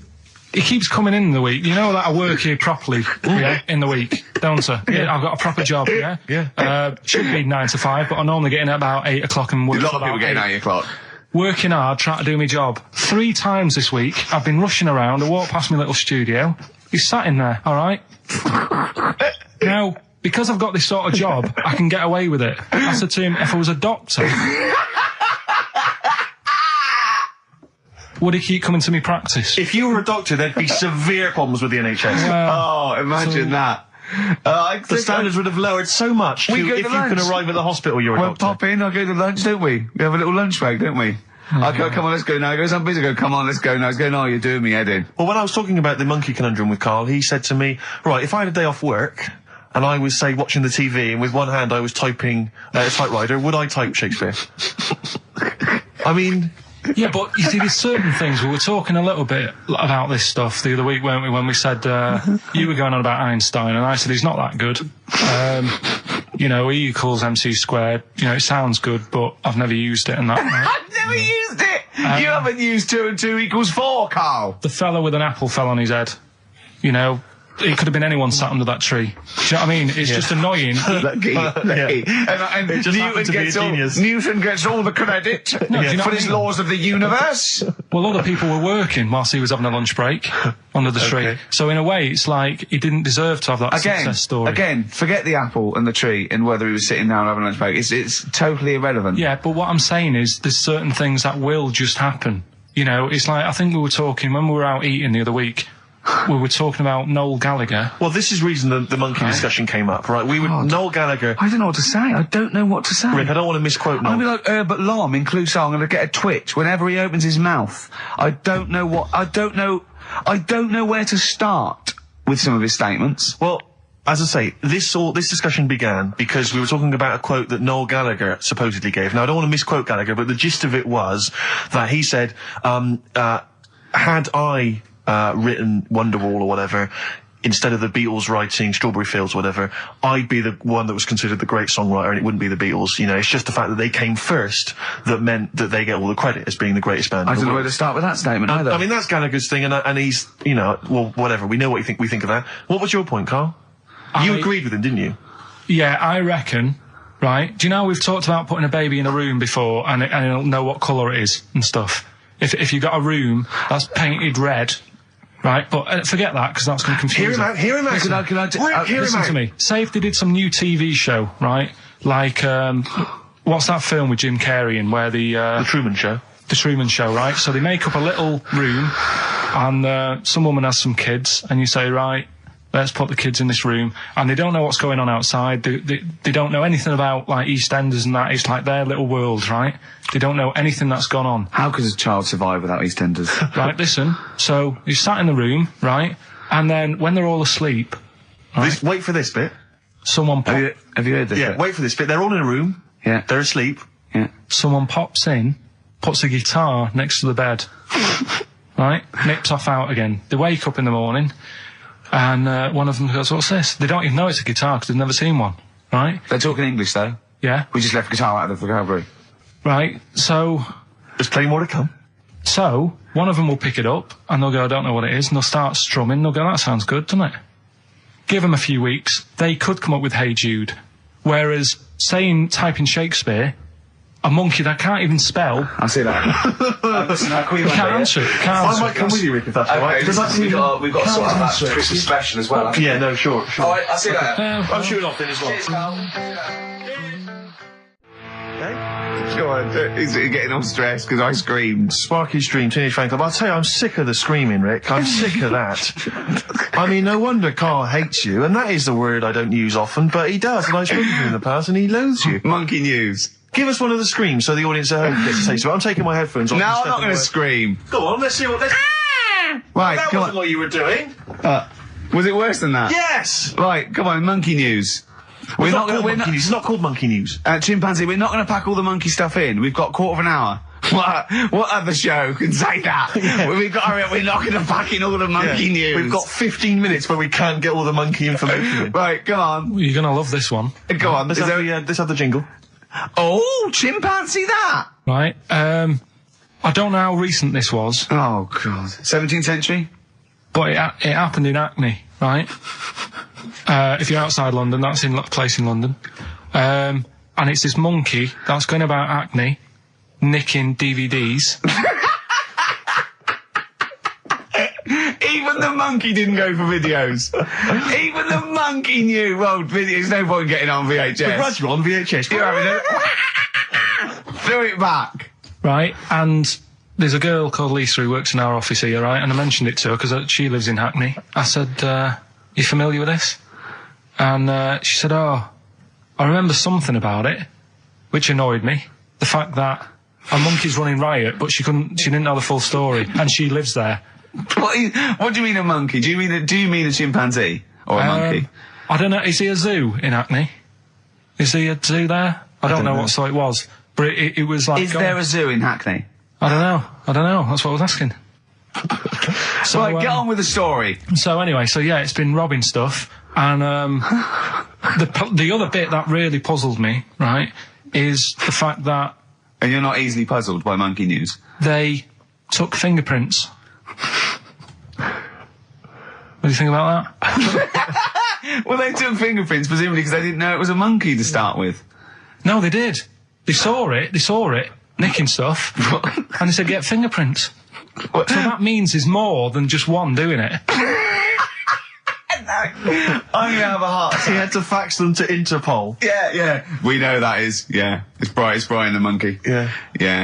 So Sorry, I don't understand. He was stealing DVDs, specifically DVDs. DVDs, I think it said watches and stuff. What, breaking into homes? Yeah, in Hackney. Maybe. Are you sure it wasn't a kid with a mask on? No, seriously. How was he breaking into homes? Be good Up the drain pipe. They're good, aren't they? They're good, aren't they?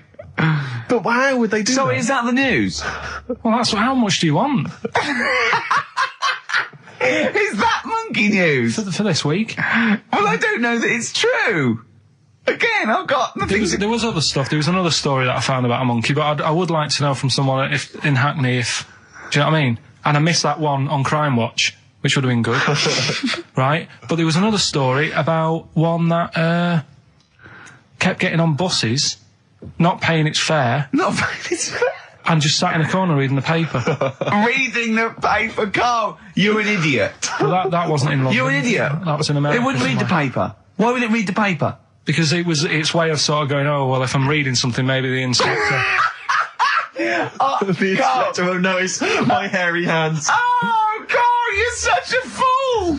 Well... Pilkington.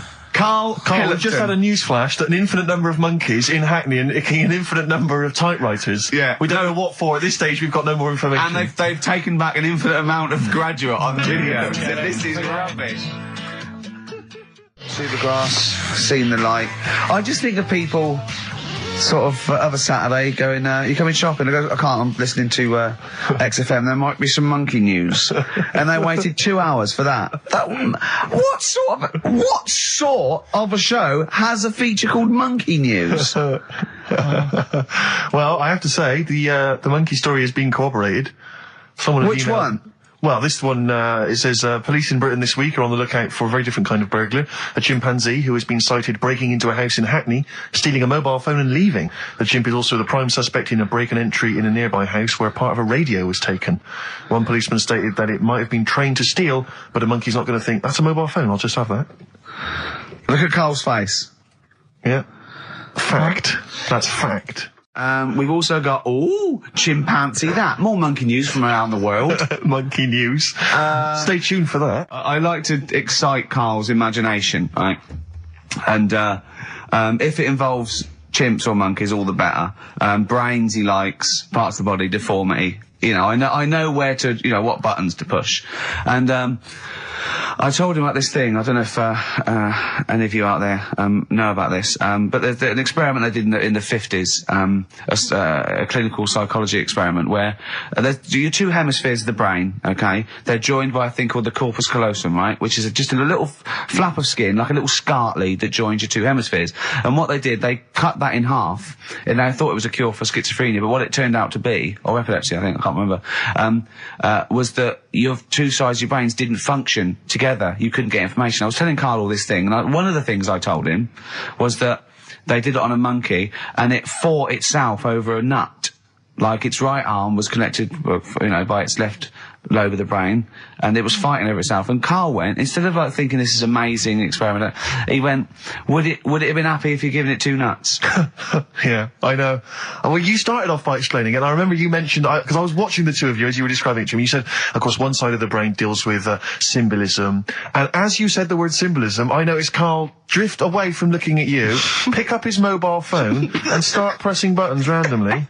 And I thought it was the word symbolism that got him. And I noticed it took you just a moment longer, and I think the first thing you said was, when did I lose you? Yeah, I knew I'd lost him. It's extraordinary, and he doesn't even try to disguise it. I said nomenclature at one point as well. Right, yeah. And I knew I was dicing with death there. Yeah.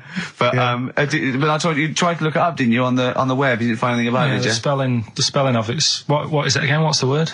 Corpus callosum. Yeah, so I couldn't do it. No, it's no point. Don't bother. Give up. Don't bother. Give up. So if anyone knows any interesting facts about that, But yours hasn't been cut in half, has it, Carl? That would, again, might explain something. I'll tell you what we will be talking about later.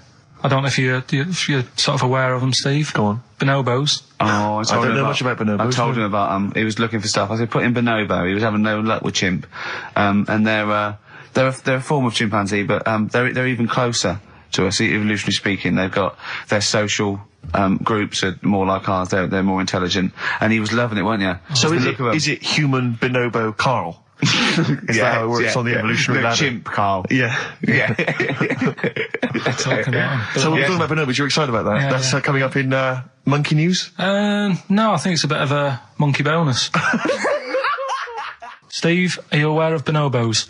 We mentioned them earlier. I'm not particularly familiar with bonobos. Right. It sounds like a cream cake.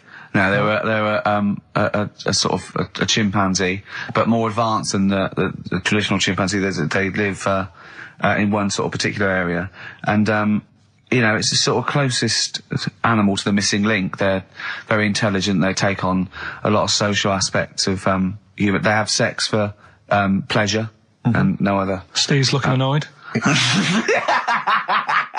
He's done, yeah. What did you find out about Apparently, I found out it's 98% not human, this kind of thing. It's nearly human, but it's not. We share 98% of DNA with it. Yeah, 98%. It's a higher percentage than you. They have sex for pleasure. They do look a bit like him, though. They've got a little round head, haven't they? But, and they're much more upright than got a more flexible. I sort of get bored with animals that are like classed as being intelligent, right? So when you told me, I get bored with them because they're not doing enough. They're not playing Nintendo. Do you know like that people always rave on about dolphins, saying, oh, they're really bright and that. Yeah. I was having an argument with Suzanne about it, and she goes, oh yeah, dolphins are really intelligent. And I said, but what? What have they done? So she said, well, they use them in wars. They strap bombs to the back to go out to boats, to then blow up the boats. Yeah, they're trained, yeah. Well, that isn't that bright. If it was really bright, it'd go, I'm not doing that. Well, no, they leave them. They don't blow themselves up. Anyway. But right, well. So anyway, bonobos, really bright and that. Now, I was looking at them, and they are, they're saying, they're just like humans, basically, right? But what I was thinking is, I didn't have a chance to ask you, if you got a mentalist, right, and put the bonobo in an exam. What do you mean a mentalist? What do you mean? Well, someone who's, a little bit, just a little bit slower than me, and put them in an exam, what would happen? Right, okay, you've got to be clearer here, Carl. What are you saying? Are you saying pit the wits of a bonobo against someone who's educationally subnormal? Yeah. What do you reckon? I don't know where to start. No, but if they're that good, why aren't they being used in labour and stuff? Do you know what I mean? What in the late? What do you mean in the government? Like some jobs that they could do. Why hasn't someone caught onto it and thought, well, hang on a minute? Sorry, I'm not familiar with the bonobo. Seriously, could it do a job of work? How advanced are these creatures? Lots of animals do job of work. I think Carl wants this bonobo to start going to work with an umbrella and a bowler hat and have sort of like rudimentary language skills like morning. So I couldn't employ the bonobo to be my PA. It's not. I mean, how advanced are they? Could I teach you to go in the shops and collect something and bring it in? But you can teach a dog to do that. Yeah. It depends what you mean by intelligence, social interaction, also dexterity capability. Could it produce this show? Yes, I'd have thought it could randomly. Yeah, just by pressing the buttons, it could do a better job. It depends what you're asking, Carl. What you mean is, could a chimp be a thick human at an intelligence test? Yeah, that's what I'm saying. But it depends on what the problem with the human is, doesn't it? Right. First of all, mental illness has nothing to do with intelligence. Let's get that straight. That's one thing. Mental people aren't necessarily less or intelligent than people. Now, is that the clinical term? Well, exactly. A mentalist. A mentalist. Sometimes I don't know what to do. I don't know whether to start with where he's going wrong with the question, to answer it, to find out what he really means. Because it's just that if that did happen, right? What could happen? You want the Planet of the Apes, don't you? Here we go. Go on. Right? I go to school. I go to a new school. Yeah. I go in the class. There's 3 bonobos sat on the back row. Yeah. Right? I think it would make They're everybody... bad kids, aren't they? Everybody would work harder because you go, well, I don't want a monkey beating me. Whereas when I went to you think school... they'd be an incentive? Yeah. Well, I think... Okay, they go, oh, go on. What do you mean? No, I would have loved it. Because, I mean, one of the reasons I didn't like school is it's like, oh, I'm not bothered. You know, I'm not bothering going in today.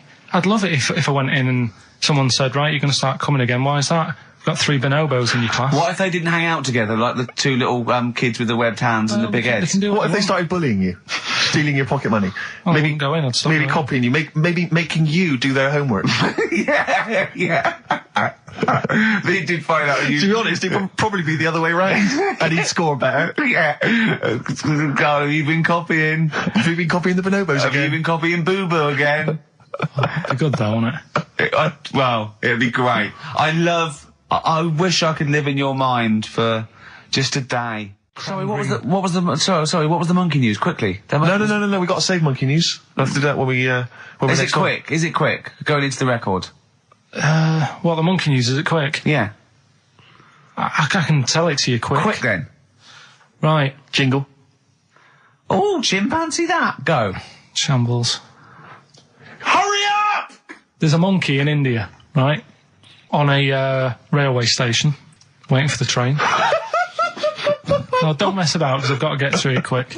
There's monkeys sat there, and this robber nicks somebody's handbag or something. Goes running off down the platform. The police are chasing them. Monkey steps in, trips the fella up, pins him down. Police come and arrest the fella. He tripped over the monkey. Okay, play a record. He didn't. He tripped over the monkey. The monkey was waiting for a train. He tripped over the monkey. The monkey was waiting for a train. He tripped over the monkey. Did he check the timetable? Okay, leave it. He bought his own ticket. Well, he phoned me in the week and he said, Steve, don't forget, there's a documentary on Friday night about Oliver the humanzee, the human monkey. He said to me, it's going to be brilliant. And it wasn't. And it wasn't brilliant. It was. I've specially stayed in and watched it. I taped it and watched it afterwards, and I've never seen so much hype and desperation. They kept showing the same clip of this chimpanzee that walked upright like a lot of chimps can. Exactly, right? yeah. It lost its hair, so it was half human, because all humans are bald. Yeah. So that's the half human bit. It didn't have hair. I'm sorry, humans do have hair on their heads. Yes. The other thing was this desperation to go, could it be half chimp? No. It's a chimp that superficially looks less like a chimp than other chimps. So Lee Evans looks a bit like a chimp. Is he half chimp, half human? Yeah. No, he's a human who looks a bit like a chimp. That's libelous. Yeah. That's a bit insulting, Evans isn't could it? have you Should we there. just play some music? Yeah, now? I'm really sorry about that. I'll get back to you on that. It's interesting that neither you or I, and I like to think of ourselves as being fairly close friends of Carl. Yeah. We have made him the man he is today. We cannot get in touch with him. In We the cannot same way, contact in the him. same way that bloke bought Oliver. Sure. I think that Carl is now ours. Yeah, Yeah. exactly. Well, exactly. I think very much that's true. Yeah, Yeah. Carl is very much like a humanzee. If we in look, many ways. we're going to lose contact with him and find him 5 years in a circus in Manchester. Exactly, they're doing experiments on him. Yeah. They're We going. can't figure him out. Yeah. Well, there's something wrong with He his looks like chromosomes. a human, but He acts like because usually humans stand upright. Yeah. And Carl likes to walk on all fours whenever he can. yeah, he's not interested in other human women. He's only interested in apes. Yeah. It doesn't make sense. Oh my God. And he's bald. He is bald. Oh look, there's as much evidence And- for Carl being a humanzee as Oliver. Yeah. I think there's more. And Well, Carl barely walks upright. I know. Scared of fire.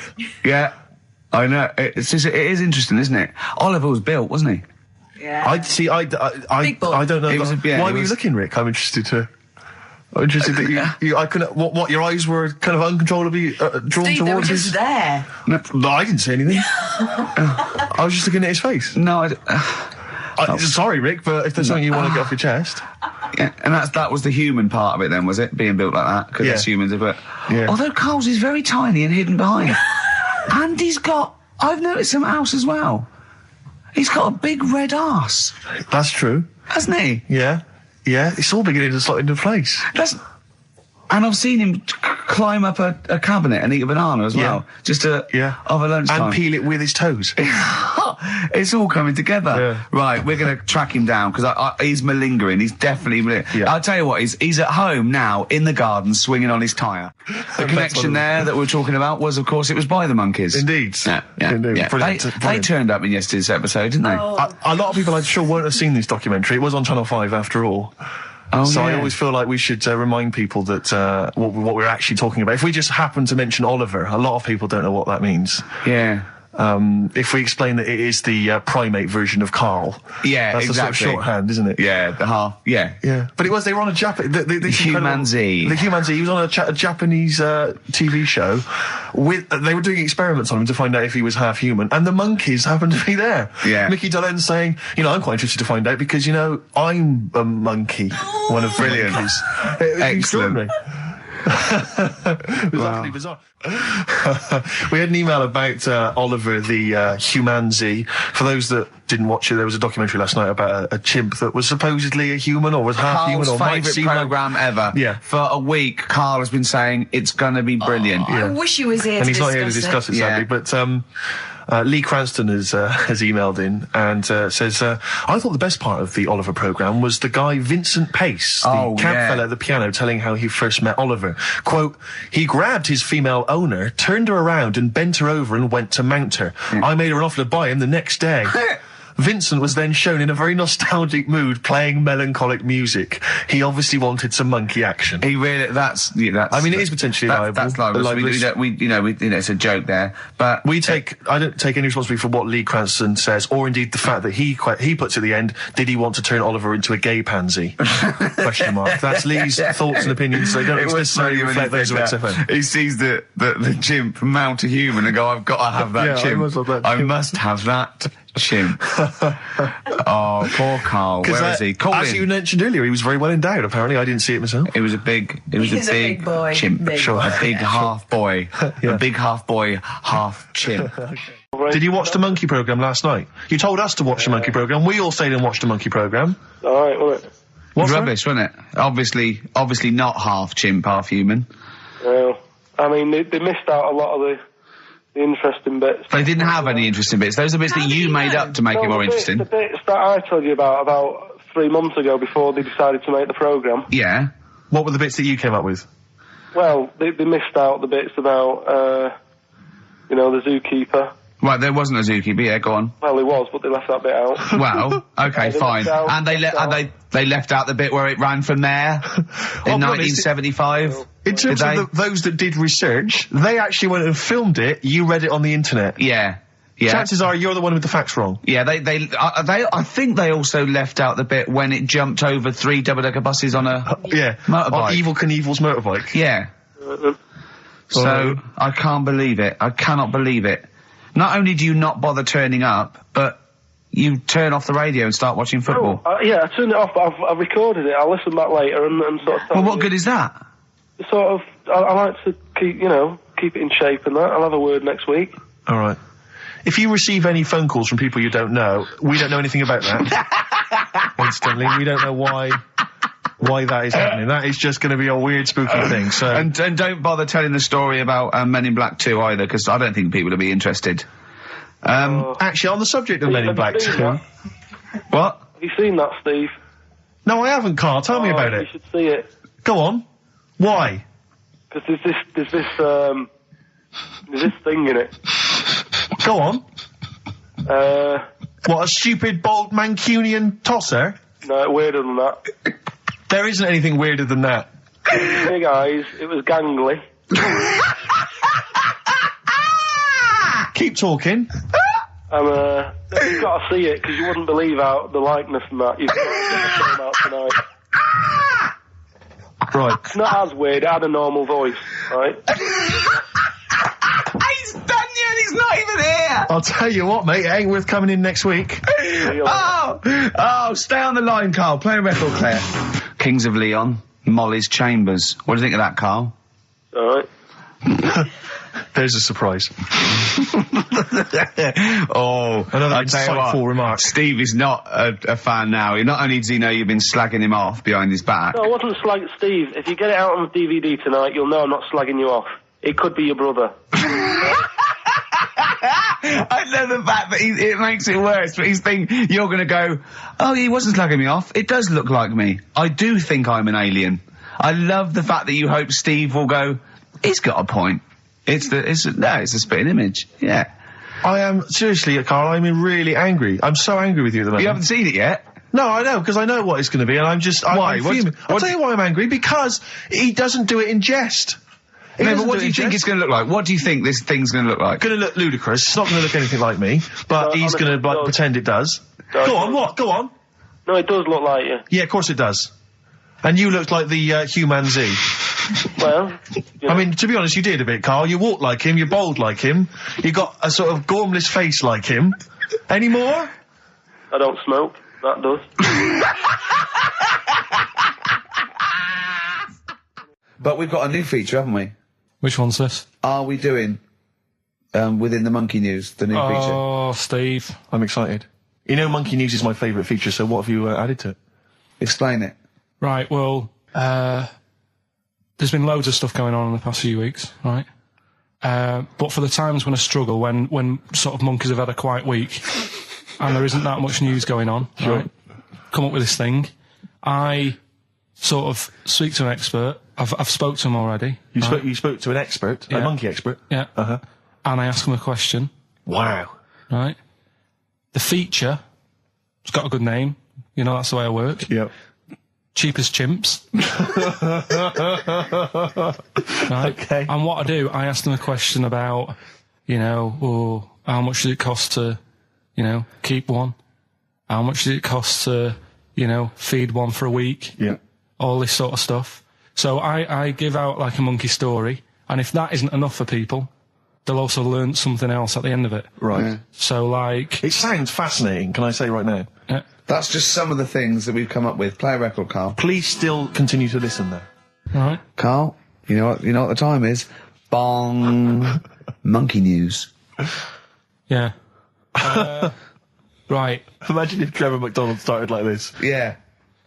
There's been a lot of stuff going on that with monkeys. Oh, yeah? I was mentioning earlier how we're sort of making the feature grow a bit, right? So I'm thinking, I haven't told you, Steve, either. I've actually been asked to write a thing about monkeys. A poem? No, for a magazine called Something Apes. Right. They want me to do like a column, 500 words About monkeys? anything I want on monkeys. Anything. What are you going to write? Don't know. Think about it. Well, give him a typewriter. We'll come up with Shakespeare eventually. Yeah. You could write about that. Why didn't you write about that? The fact that you don't believe it. You don't believe that an infinite number of monkeys could type with Shakespeare. Because you reckon most of them hadn't read Shakespeare, so they wouldn't know some of the spellings. Exactly. It wouldn't happen. You idiot. Get on with it. All right. There's been a few things, but one that springs to mind is they found a load of monkeys somewhere. Right? This is brilliant. Yeah. I mean, imagine this if this was news. Yeah. Go on. Where? Somewhere. I think it was in... 17th century? It doesn't matter that bit. Right? Okay. Found a load of monkeys that are having a good chat. Go on. They're having a good chat. All right. They found monkeys that can talk. Yeah. They've worked out... They've got about 534 different words that they're using to like have a chat about stuff. More than you. Yeah, what do they chat about then? Just, things that monkeys are worrying about. Just, where do you get that from? Who does your hair? You going out with her again, are you? Yeah. Oh, yeah. Have you seen that? Sorry, you can't just leave that. No, I'm just intrigued. I'm just intrigued to know what else. Is there any... No, Were I they- mean that Were they was- discussing the humanity? Did you see that program on Channel 5? Yeah. He can walk upright. Yeah. was good, But wasn't I mean, what, Did you what see do how mean? well Do you hung mean he they was? taught them? They taught themselves this language. Yeah. Where is this? In the wild? Is it? Not sign language. It's but in some jungle somewhere. They found these monkeys. He heard some explorer was over there, cutting through the woods and that. and he heard his name, Heard and he thought, "That's what he went. What do you want, Riley?" He went, "It wasn't me. I didn't say. I didn't say. Oh, it's Snodgrass. Where'd you get that gun?" Yeah, exactly. Well, it's only me and you here. Yeah. It's weird, isn't it? No, it's not weird. It's not true. Well, right, come on then. What's Once next? again, well, what I'm thinking. Well, I mean, that did happen. So, well, And to sort of add to that feature, that's not true. we're doing cheapest chimps. Right. Can I just say now to the audience, if you thought that Rockbusters was bad, if you thought that piece of rubbish earlier about the Chinese hairy kid was bad, I'm suspecting this is going to be really not very good at all. I'm just pointing the finger. What do you think of it? What do you think of his negativity, Carl? He keeps doing it. I just don't think you should start with the name of the quiz first. This is my only concern. You come up with cheapest chimps, and now you're trying to construct a game around that. See, And I'm not sure it's a proper. Well, okay. What is the game? Let's hear it. Right. It's about a chimp. Right. Surprising. Spoke to an expert about him.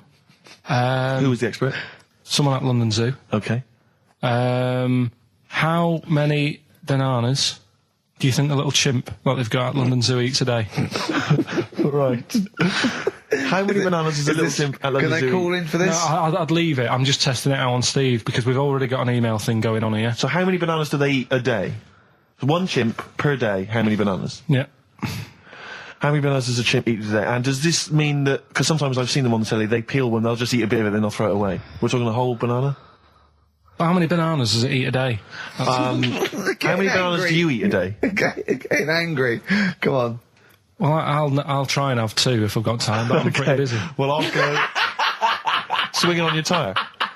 How many do you I reckon? think a little monkey, tiny little monkey, per day, over the course of a day, I reckon he probably eats 15 bananas.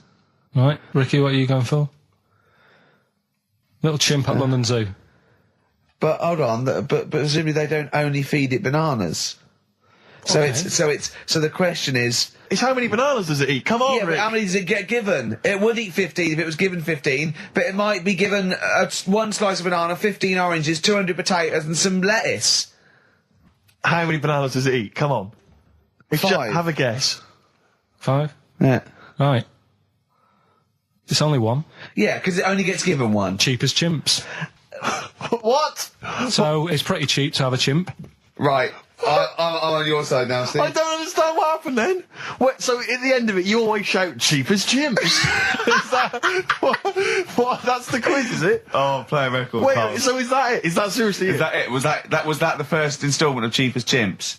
Yeah. We'll have to see what the press say about this. And why does it only eat one banana? Because it only gets given one banana. I think that's all it wants. No. So you don't even know. You didn't even bother to No, ask him. it wouldn't just get given one banana and nothing else. It would get given banana and then lots of other stuff like apples, oranges, carrots. It would get given a balanced diet. Cigars. Yeah. So it's just how many do they give it at London Zoo? I look forward to playing this again. We have got monkey news. We've got cheapest chimps. That's not the same thing. How many A lot of radio people stations do. have got 2 ape-related simian features? Rick, can I point out now, a lot of people are making that mistake. A lot of people are thinking that monkey news is exactly the same as cheapest chimps. It's not. Let's keep It's that not. clear. It's not. It's in the same ballpark, but it's not the same. There are apes. They're involved. They're involved. Yeah. Right, it's that time again, isn't it? Monkey news. Yeah, monkey news. Oh, monkey news. Right, if you're a new listener, this is where we do a bit of monkey news. Oh, imagine him giving these charts on a news programme, like News Night Review or News at 10. Over to Karl Pilkington. Yeah, all right. This monkey's gone mad again. Go on. Right, we've done quite a lot of good stuff. The one that sort of kicked up most of the fuss was probably Ollie the monkey. I love the fact that they're all monkeys. He's a chimpanzee. Wow. It's Right. an ape. Well, today, right, we're looking at one that's it's called Coco. Oh yeah, the sign language one. Well, what I've read about him is he speaks, right? highly educated, Yeah. photographer. Carl! Right?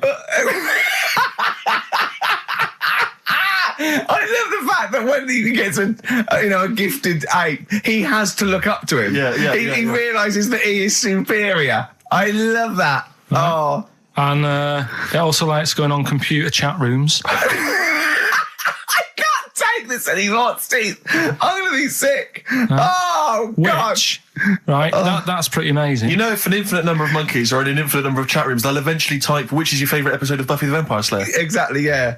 Karl Pilkington, you're an idiot. But the thing is, right, you're saying about the infinite thing again, about monkeys, if you put them in a room with a typewriter, they'll come up with Shakespeare. Yeah. I'd sort of agree with that, right? With monkeys who can't do other stuff, but this one I reckon's going to be busy taking pictures and stuff. Yeah. I think monkeys that are boring. Is there a boring monkey? Would you ever have a chimp and you'd go, Suzanne would go, I've got your birthday present. And you know, it's a chimp fella. He's about, about a sort of like a middle-aged chimp. No, I'd love it. I'm talking Would you ever go, I'll tell you what, Suzanne, that one's boring. No, but I bet the monkey would get bored, Do you know what I mean? The monkey would be bored. I'd be loving it. I'd love to have a little monkey, right? But what I'm saying is... You really would, wouldn't you? Yeah. If you buy him a camera, he'd be happy again, wouldn't he? Well, yeah, but that's just it. You wouldn't get in touch. It's like... If you can do other stuff, you don't want to do the boring stuff. Forget the typing. Forget the monkey's typing. Talk about this monkey that's a photographer. No, but we are in a way. I'm just saying that would be happier...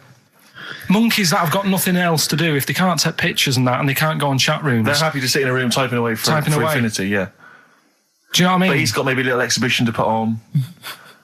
Do you think... Do you know that most chimps and apes and monkeys still actually just live in trees? These are in laboratories and zoos and things. You know that's not the norm. These monkeys walking around sort of chatting and riding bikes. Yeah. That's not natural. Exactly. No, I know, but if you left a bike in the jungle and then came back a few years later, there wouldn't be monkeys riding around on it and a book. If you left a bike with a book in the basket, right, and you went away for 10 years and you came back, there wouldn't be a whole new transport system and schools. No. They'd eat it. They'd throw it round and eat it.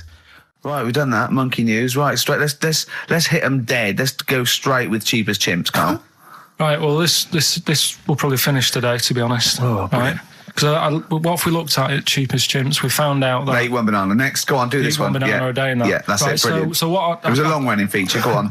Sorry, can I just ask again? What are the rules with cheap as chimps? It's just if you wanted a chimp, how much would it sort of cost you? Brilliant. Title come first. So, yeah, as always, that's the way to do it, right? Cheap as chimps. I thought I'll go online and see, if I could buy one. Mm-hmm. How much do you reckon? £6,000 to buy a chimp.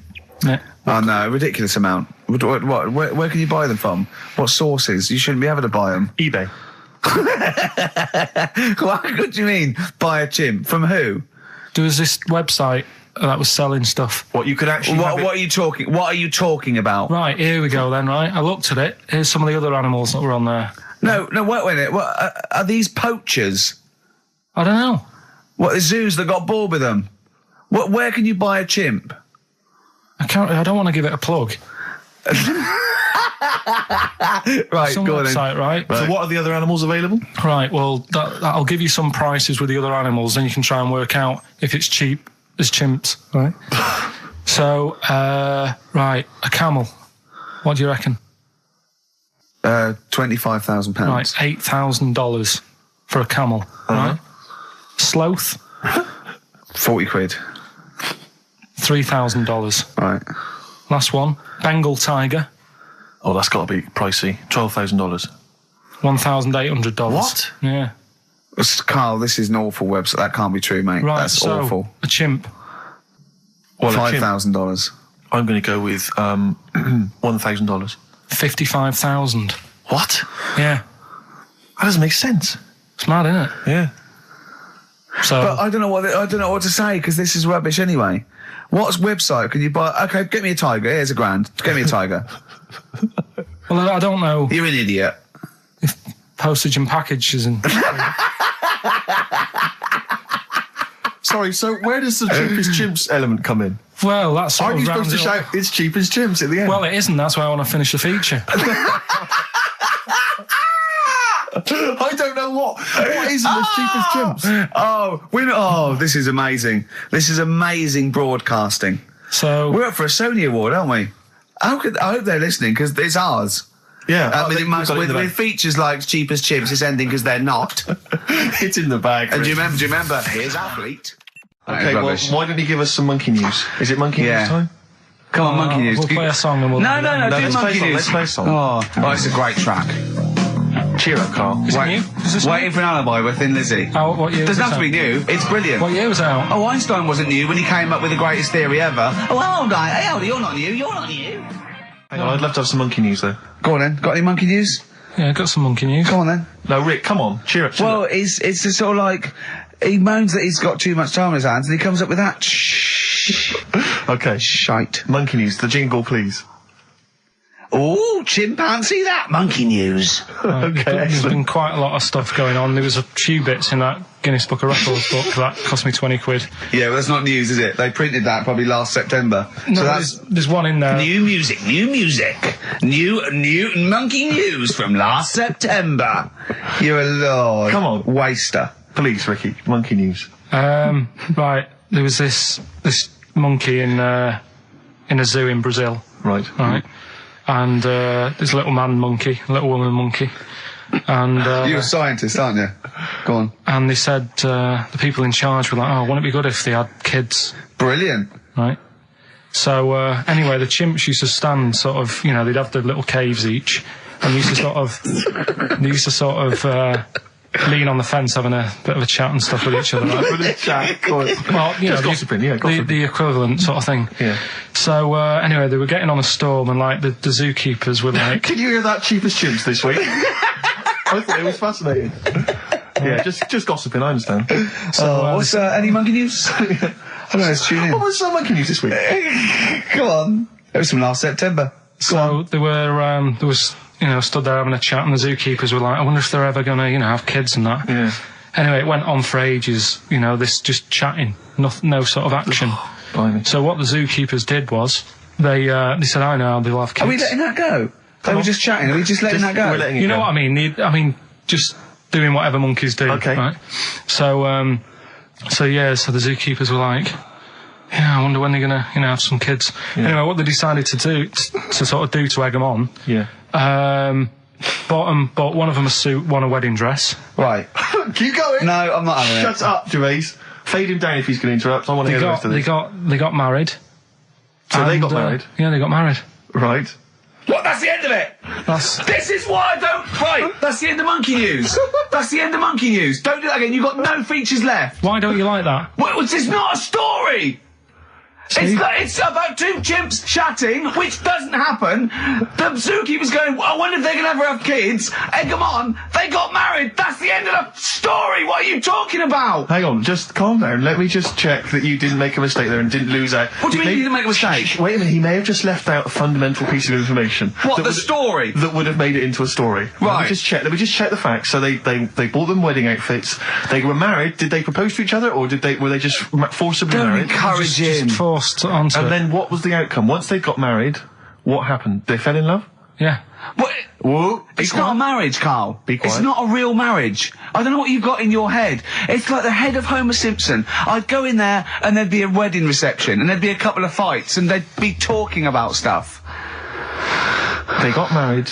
They fell in love. Did they have children? They're not back off the honeymoon yet. Play a record. You've got no features left. You've got one feature left and come back to the film. Boo-hoo-hoo, it won't do. Listen to the Gallagher Boys and stop crying your heart out on XFM 104.9. No need to. It's monkey news. So that is the time. Time for monkey news. Can we have the jingle? Oh, chimpanzee, that monkey news. I love the jingle. Right, well, Can we play that jingle once more? Yeah. let me cue it up. So, chimpanzee that monkey news. Oh, it's brilliant. Got a lot to live up to now. I'll be honest with you, often that jingle is more fun than the monkey news. Wow. So you got to excel yourself this week. Well, it's there's been a lot going on. In the monkey world. Yeah, I was looking at the Guinness Book of Records that we bought last week. What you bought? What that I bought. Yeah. Is it still wet? I was cleaning the tea off it. I was having a little read through, and there was some monkey stuff in there. There was. This isn't the actual story. I'm just telling you what it's like looking up monkey news all week. It's like behind the scenes. Yeah. It's like the making of Monkey News, which is actually available on DVD. Exactly. It's 12 minutes unseen footage, just the making of Monkey News, which is my favourite bit in a way. If you enjoy Monkey News, see how it happens. See, from conception to it's all put together. Yeah, go on. Yeah, what's a typical Monkey News day? Well, there was some stuff about a monkey in the Guinness Book of Records. I think it had the record for asking for a cup of coffee in 23 different ways. I don't know what to say. Oh. That's good. Just to show the monkey news is getting bigger and people are covering it. Donald McIntyre, he was on BBC. Yeah. On Monday. He was on Channel 5, wasn't he? No, he hasn't moved over yet. This is something that he did for the BBC. Right.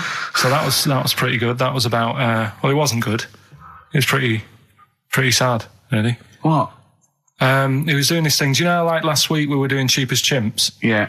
And someone emailed in saying, Donald McIntyre's doing Cheap as Chimps. Really? And it was about... I bet he wasn't. I bet Donald McIntyre did not do a programme called Cheap as Chimps. They didn't use that title. No. But you could tell where they'd got the format from. Sure. You know what I mean? Sure. And it was about gorillas and how much you can get one for. But the problem was, because they're that pricey, they were sort of... I mean, I don't even want... It's depressing, if it's cool, then don't... Yeah, forget it. Yeah, it was a bit... Okay. I mean, can I just say, in the making of Monkey News and Cheap as Chimps, not and you'll know it's harmed. There's no monkeys harmed. No. Go on. All right. Well, anyway, today's story was emailed in. So you didn't even do anything towards it? So when you say I've been working on Monkey News, what, you printed that out? So is the making of Monkey News you checking your email? Well, Brilliant. no, I'm always looking at different options at, how much is going on. This is what makes me laugh when he says he's really busy. Yeah. I'm doing other stuff and that. I'm doing other stuff. People are sending in Monkey News. Yeah. Yeah. You get an email. Is it from check it Reuters? Well, listen, it's from Steve. Okay. Right? Now, what it is this monkey, right? Yeah. Don't know where it was. Mm-hmm. But there's a bit before the monkey anyway, right? Jeez. Is this... No, listen. Shoot me. Right? It's a bank. There's this bank, right? Busy bank. Normal day, everything's going normal, right? Busy bank, people going in, doing what they do, seeing about mortgages and stuff. Yeah. Everything's normal, everyone's happy, right? Yeah. So anyway, it's quite busy one day. Fella comes in with a gun and a balaclava on. Up to no good. Right, I'll tell you now, Carl. If this fella turns out to be any ape or monkey related species, you're never doing this again. you are never. So just, if you want to finish it, it's at your own risk. But if this fella who robbed the bank turns out to be a chimpanzee, that's the end of Monkey News. All right. Okay, let's hear the end. It's a lovely day in a lovely bank. Everyone's happy. Everything's normal. The man comes in the balaclava. Man comes in. Starts, Is it a man? Starts waving a gun around. Shut up, Rick. Let him finish the story. Starts waving a gun around. Yeah. Right. Up to no good. So everyone's thinking, oh, God, wish you didn't come in here. It's not going to be a good day. How tall is the man? Shut up. Let's hear it. Everything, oh, God. And he's telling everyone to get down on the floor. Yep. In what, in English? In English? Yeah. In English? So? Yeah. So everyone's panicking. Everyone's getting on the floor thinking, this is it. This is, it's all over. Yeah. Just when you think, it's all bad news. Yeah. It's all bad news. Doors swing open. Little monkey wanders in. God, it's worse. Shut up, Rick. Little monkey wanders in, right? The robber's like, what's going on here? He's telling it to get down on the floor. I don't think he was taking any notice. No, right? it was just busy asking for coffee. It runs in. I don't know if it was going to withdraw or deposit or whatever. It wanders in, right? Goes up to the robber. Where did it come from? Shut up. Will you let him finish the story and then ask questions? That's only fair. Okay. Wanders in. Runs up to the fella with the gun, takes the gun and the bag of money off him. Everyone's like, yay, we've been saved. Then the monkey starts backing out with the gun and the money. Shut up! Don't sit down and I'm having this. And Here's the end of the story. He does a runner with the money and the gun. No one's seen it since. You are an idiot. I mean, you have said some stupid things in your time. What are you talking about? It's a story that happened. No!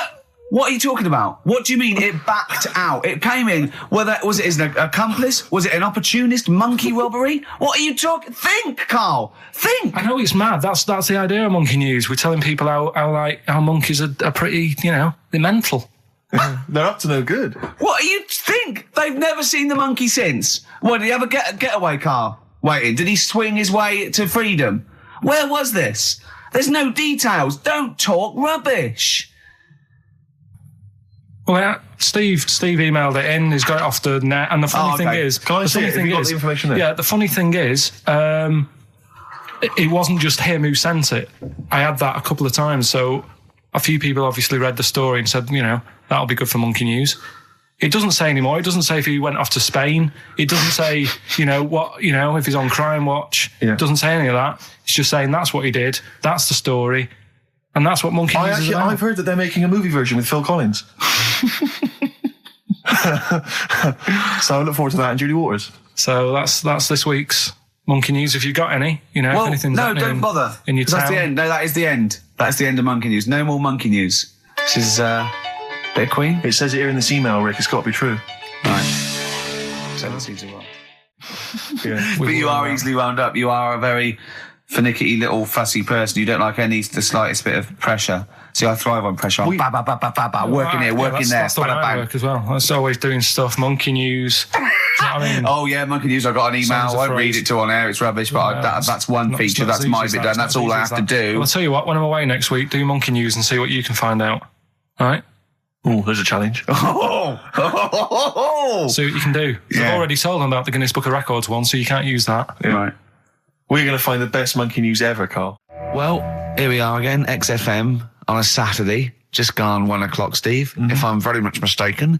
But we're not here as such. We're away again, gallivanting around. We've got to do the special sort of best of again. Okay. Which we did a few weeks ago. So this is the best of the last 3 weeks. Which I think it's the best 3 weeks we've ever had. But I'd like it condensed into 2 hours. Yeah. Yeah, some great music as well in there. Yeah, there'll be some great music interspersed with fine chat that you've already heard. Yeah. Except this bit. This bit's new. We've actually, out of the kindness of our heart, we've come in last week. Yeah. Yeah. And we've done a few clips just because we felt a bit guilty about shooting off. Yeah. I mean, even now, having heard this link, I'm beginning to wonder if it was worth our time. Yeah. Well, should we play a classic link? Let's play what from the last 3 weeks. After this is Feeder. All right, so here's the first bit. Yeah. Right, okay, Educating Ricky, part 2. Right, I'm committed to this treatment. Yeah. Is one. Oh, I've got to go for that one. Yeah? Yeah. Or the other one is the police are causing a bit of a stir. He still says it like it's the best thing he's ever come up with, which in a way is. It could be. Right, go on then. I'm committed to this treatment. Right. Do you know the saying... Is it just sayings now? Are they all sayings this week? No, they're not. Okay. No, the other one isn't. Frog in your throat? The saying, there's a frog in your throat? Yeah. I assume it's when you croak a little bit. You sound like a frog. No. Right. Might seem a bit weird, this one, right? But years ago... Oh, yeah. Sorry, well, what is that clue? Committed to this treatment? It's about frogs Kermitted.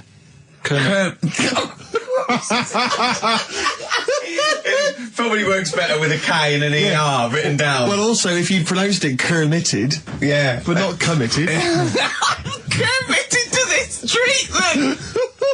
Right, go on then. That's genius. So, yeah. Well, what? You go to the doctors and you go with throat hurting a bit. Right. And what they did ages ago. Ages ago? What year was this approximately? We are going back quite a bit with this one. Oh, okay. Go on. And the doctor would say... did history. Imagine years ago. Go on. And the doctor would say, right, keep your mouth open and you just look at your tonsils. And the jaw would ache a bit because they weren't as quick back then because they didn't have the technology and stuff and they'd have to, stare at it and study it and stuff. and like they get an achy jaw, right? Keeping their mouth open. Yeah, like you get, when you eat a Mars bar or whatever. So they'd sat there, and they used to always close their mouth, and it used to annoy the doctor. Right? So what they did, they used to get a toad, right, and put it in the mouth. Rubbish. Okay, keep talking. Keep talking. And that way they couldn't close the mouth because either they'd squash it, right, or apparently you're not allowed to lick a toad's back. So the doctor would have them for breaking the law? No, but it's poisonous, right? A toad's back. You should never lick a toad's back. Or put it in your mouth, really. Oh, just stop for a second. Wait. What? Can I just ask one question? Go on, Can I just ask one question? I've got a few, but go on. Sure. My initial thought is, it sounds like a brilliant bit of sort of medical knowledge there. It's a great idea. Yeah. My only thought is, how does the doctor see past the toad? Yeah. Your tonsils? What's he actually looking at with the mouth open? Surely the toad is in the way. Hopping around in the way? It didn't say. Sorry, and my first question is, was this on the internet? Yeah. Yeah, okay. Carl, that is bollocks. That is, I mean... Well, alright then. Let's turn this round. Where does the saying, you got a frog in your throat come from? Probably because you sound a bit croaky. Probably that. Probably because you sound a little bit like a frog when you've got a sore throat. Carl, did you not question it just for a moment when you read it? Just for a second, didn't you think that seems an odd approach? Firstly, why a frog of all the different because species? It's poisonous. A toad. So it's a toad as well. Yeah, well, it worked. I'm committed. Worked. No. I was going to change it to. Have you heard the news? Toad Day. But I went with the frog. Oh God! Right. So that's rubbish. So that's rubbish. Next, can I have? Let's play a tune. Let's come up with the last one. Can I just say? No, just play it. Just play it. Yeah. Yo, Carl. It was my birthday, right? Went home after working with you a couple of Saturdays ago, right? Girlfriend was like, open your card, and I said, no, it's my birthday on Monday, I'll open it. You obey by the rules, certainly on birthdays. Birthday rules. Well, there's no point. Well, exactly, chaos leads that way. Yeah, right, so... not an anarchist, never has been. So anyway, she was kept going on, and it was doing me head in, so I said, alright, I'll open it. Yeah. So I opened it, ticket fell out. Surprise holiday to one of the Canary Islands. So... And what was your reaction? I mean... First one was, we haven't got enough money. Right. For this, but I didn't want to ruin it, so no. So I didn't go on about that, and I said, "Oh, it'd be great." So I can't wait. So, did you say it in that tone of voice? Well, it was good timing because I was tired and everything, and I'm not a big holiday fan, but the timing was right. Yeah. Do you know what I mean? It's the same as last night. I don't always like a curry, but last night you're in the mood. You get that sort of curry. You had a feeling. Yeah. You thought, and then lo and behold, later you were eating the curry. It's weird, isn't it? Isn't it weird? The paranormal. Isn't it weird? They work in mysterious ways. Yeah. So anyway, right? The island. If I was on Wish You Were Here, I'd probably say it's a bit barren. Okay. Not much there, but if you get a hotel, you guarantee good weather. Right. Are you? No, what I mean is, it'll be a good holiday. If you get a hotel, right, the weather's always good, so you'll have a nice time. Yeah, that was a comma. Yeah, it was a Go on. And all that, and the food was all right, and everything was going all right. I was just having a nice, relaxing time. And how do you sort of spend your time on a holiday? You just lie around? Is that sort of holiday, just lying around. I bought a book. You bought a book? Yeah. Okay, ghosts? No, it was short stories, right? It was ghosts? it was about like special days in our time and time before me and stuff. Oh, yeah. And it was like, it was telling you about how I think it was 1814, the Thames frozen up. Yeah. And all these stories are told by eyewitnesses. Yeah. Right? So there's some fella who was around in 1814 and the Thames was frozen and people used to put market stalls on there and they'd do the shopping. It was like an Oxford Street. Was that Mad Liar Charlie? No, because he's famous for that. Well, I'm sure, you know. No, I think that was Mad Liar Charlie. Yeah. So I was reading that, and then after a couple of days was a bit like, boring. Yeah, you can only do sort of so much lying around. And so much reading. So Suzanne said, let's go on the beach, have a walk. You ain't gone on the beach? Where have you been up to this point then? In your room? No, just like around the pool, just relaxing and having a swim and that. Yeah. So she said, let's go on the beach. So I said, all right then, yeah. So wandered down to the beach. And first impressions are, yeah, it's all right, it's clean.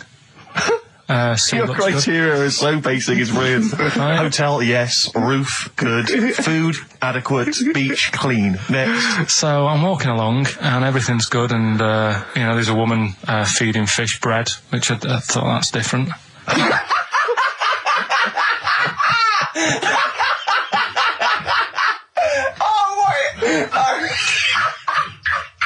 I love that. He likes originality. He loves a bit of originality. He was feeding fish bread. This woman was there, like, up to her knees in water. Yeah. And she was stood Was there. that a sea? Chucking, yeah. Oh, right, good. Chucking this bread, and I thought, what's she doing? And I stood there and watched for a minute, and there was little fish coming up, having the bread. I thought, oh. So we carried on walking, and everything's going well, and then this fella comes towards me. Everything's going well.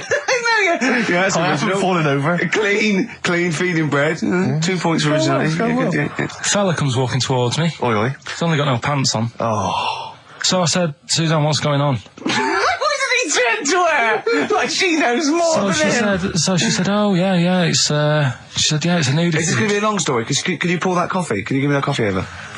Sorry, this is really bad. Yeah, because he's pouring... Thank you. Just amuse yourselves while we sort the coffee. Thank you very much. Steve, do you want I'll have a cup of coffee, Carl. Thanks, yeah, cheers. Cold. Right, good. Okay. So... Great. Thank you. So she said, yeah, it's a nudist beach.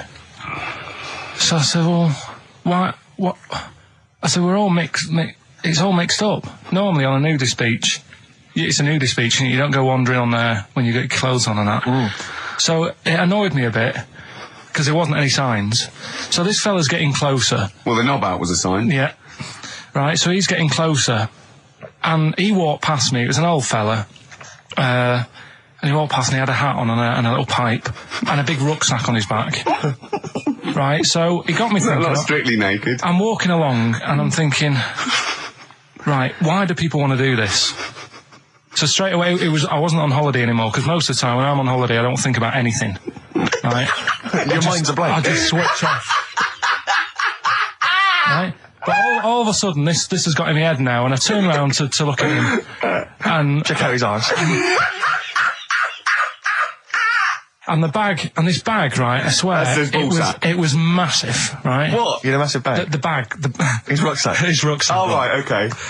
When he said there was an old couple coming towards me, I said, what was lower, the bloke's bollocks or the woman's tits? And he said, well, that was another point. She might as well have worn knickers. Because you can see it. That's what he said to me. So you saw the bag? So it annoyed me, yeah, because the whole idea in it, this is what I think, I mean, I might be wrong, right? Might be wrong. Chances you never have been. You never have been before. Being nudist, right? What's it all about?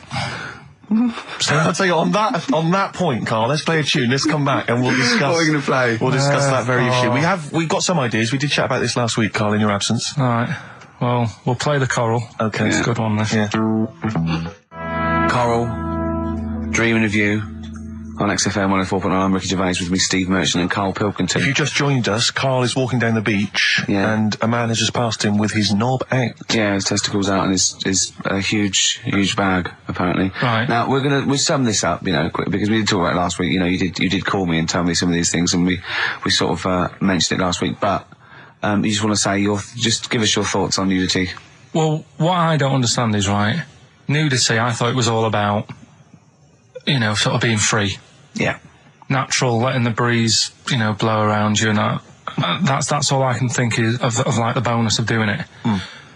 But you can get that by just having a pair of shorts on, right? Because I'm not one for getting my kit off. It's just something a bit weird about it, isn't it? Normally, if I go for a walk on the beach, I'll put a shirt on. Sure. But leave it unbuttoned. Yeah. Oh, right, yeah, tease the ladies, sure. Do you know what I mean? Yeah. But it just feels a bit weird. So it's best to cover your back anyway, because the sun... Yeah, and all good that. advice, yeah. But when I saw him, and I thought, well, right, is he doing it to sort of be free and be comfy and all that? And then I thought, but he's carrying a big bag, right? I've got a pair of shorts on, and I'm not looking at him thinking, I bet he's really comfy. Do you know what I mean? I wasn't going, I can't wait to get home and get my shorts off. They're really annoying me, these. So... and that's just it. I don't get what it's all about. Yeah. Sure. Well, okay. Well, my advice to you is don't go to nudist beaches again. Well, I didn't go again.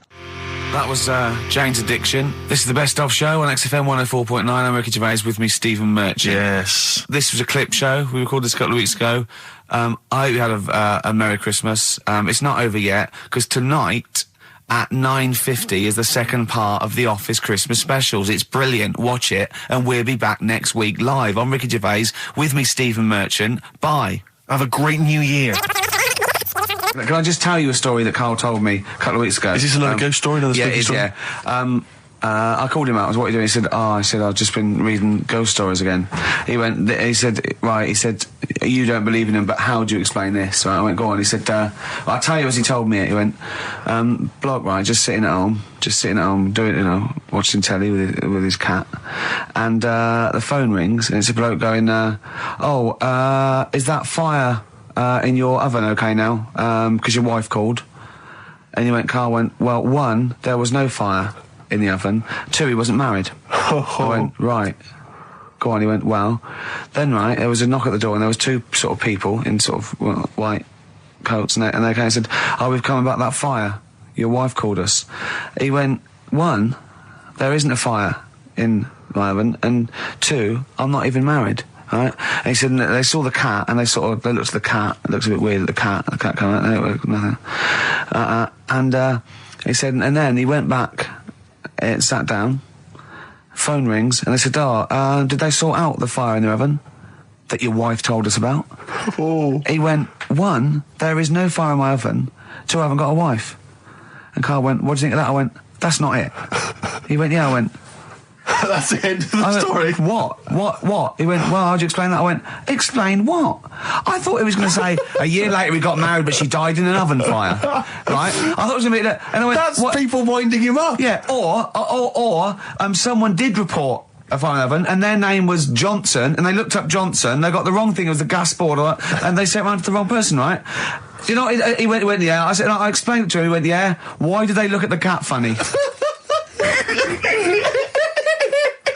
Oh, man alive, Karl. This is really weird, right? I was in my house once, right, and the doorbell rang. Yeah. Right, I opened the door, and there was no one there. Yeah. Right? And then I looked across the street, There's right, and there were some kids running away. Yeah. Now, how do you explain that? Yeah. There was another time, right, where, like, I opened the door, and there was a bloke goes, you've ordered pizza. I went, I haven't ordered pizza. And I heard my mate upstairs giggling and putting the phone down. Yeah. How do you explain that? Karl, seriously, why did you tell me that story? What did you think that was weird about that? The fact that it was 3 different people. Is this all the information? Is that the entire story? It was 3 different people. Did you fall hassling asleep him and not read the about end? A fire that didn't happen, about a wife that didn't exist, and a cat that didn't look happy.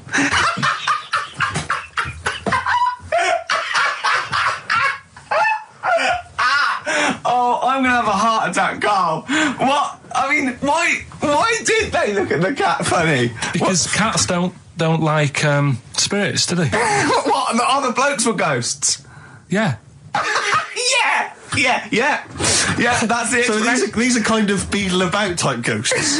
These are ghosts who walk the earth as the undead, just winding people up slightly. That's lovely. That is lovely. Seriously, and a cat that did not look happy. But seriously, why would ghosts wander around just like winding people up? Oh, Maybe something did happen there years ago. Some fire. Some woman might have died in a house of a fire or something. Yeah. And it sort of all happened again. Yeah, it's certainly a mystery. if you don't it's a mystery. I mean, I can't. What's this book you were reading? You were reading a book, which is interesting enough. It was the For Tea and Times. Oh, Karl. Yeah. Well, I don't know what to say. But we're talking about MTV, right? And I was feeling a bit nervous, wasn't I? About like, the way I look. Right. And what have you.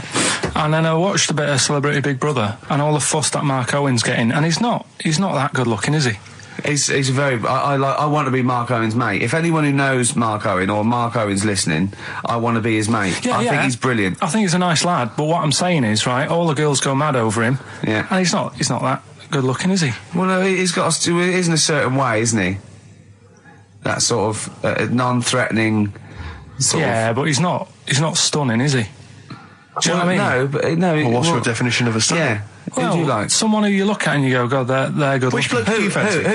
What bloke do you think's attractive then? So if I was into men, Yeah. in fact, you can still say a bloke's a good looker without fancying him. And that. Who do you think is know what I mean? attractive? Probably. I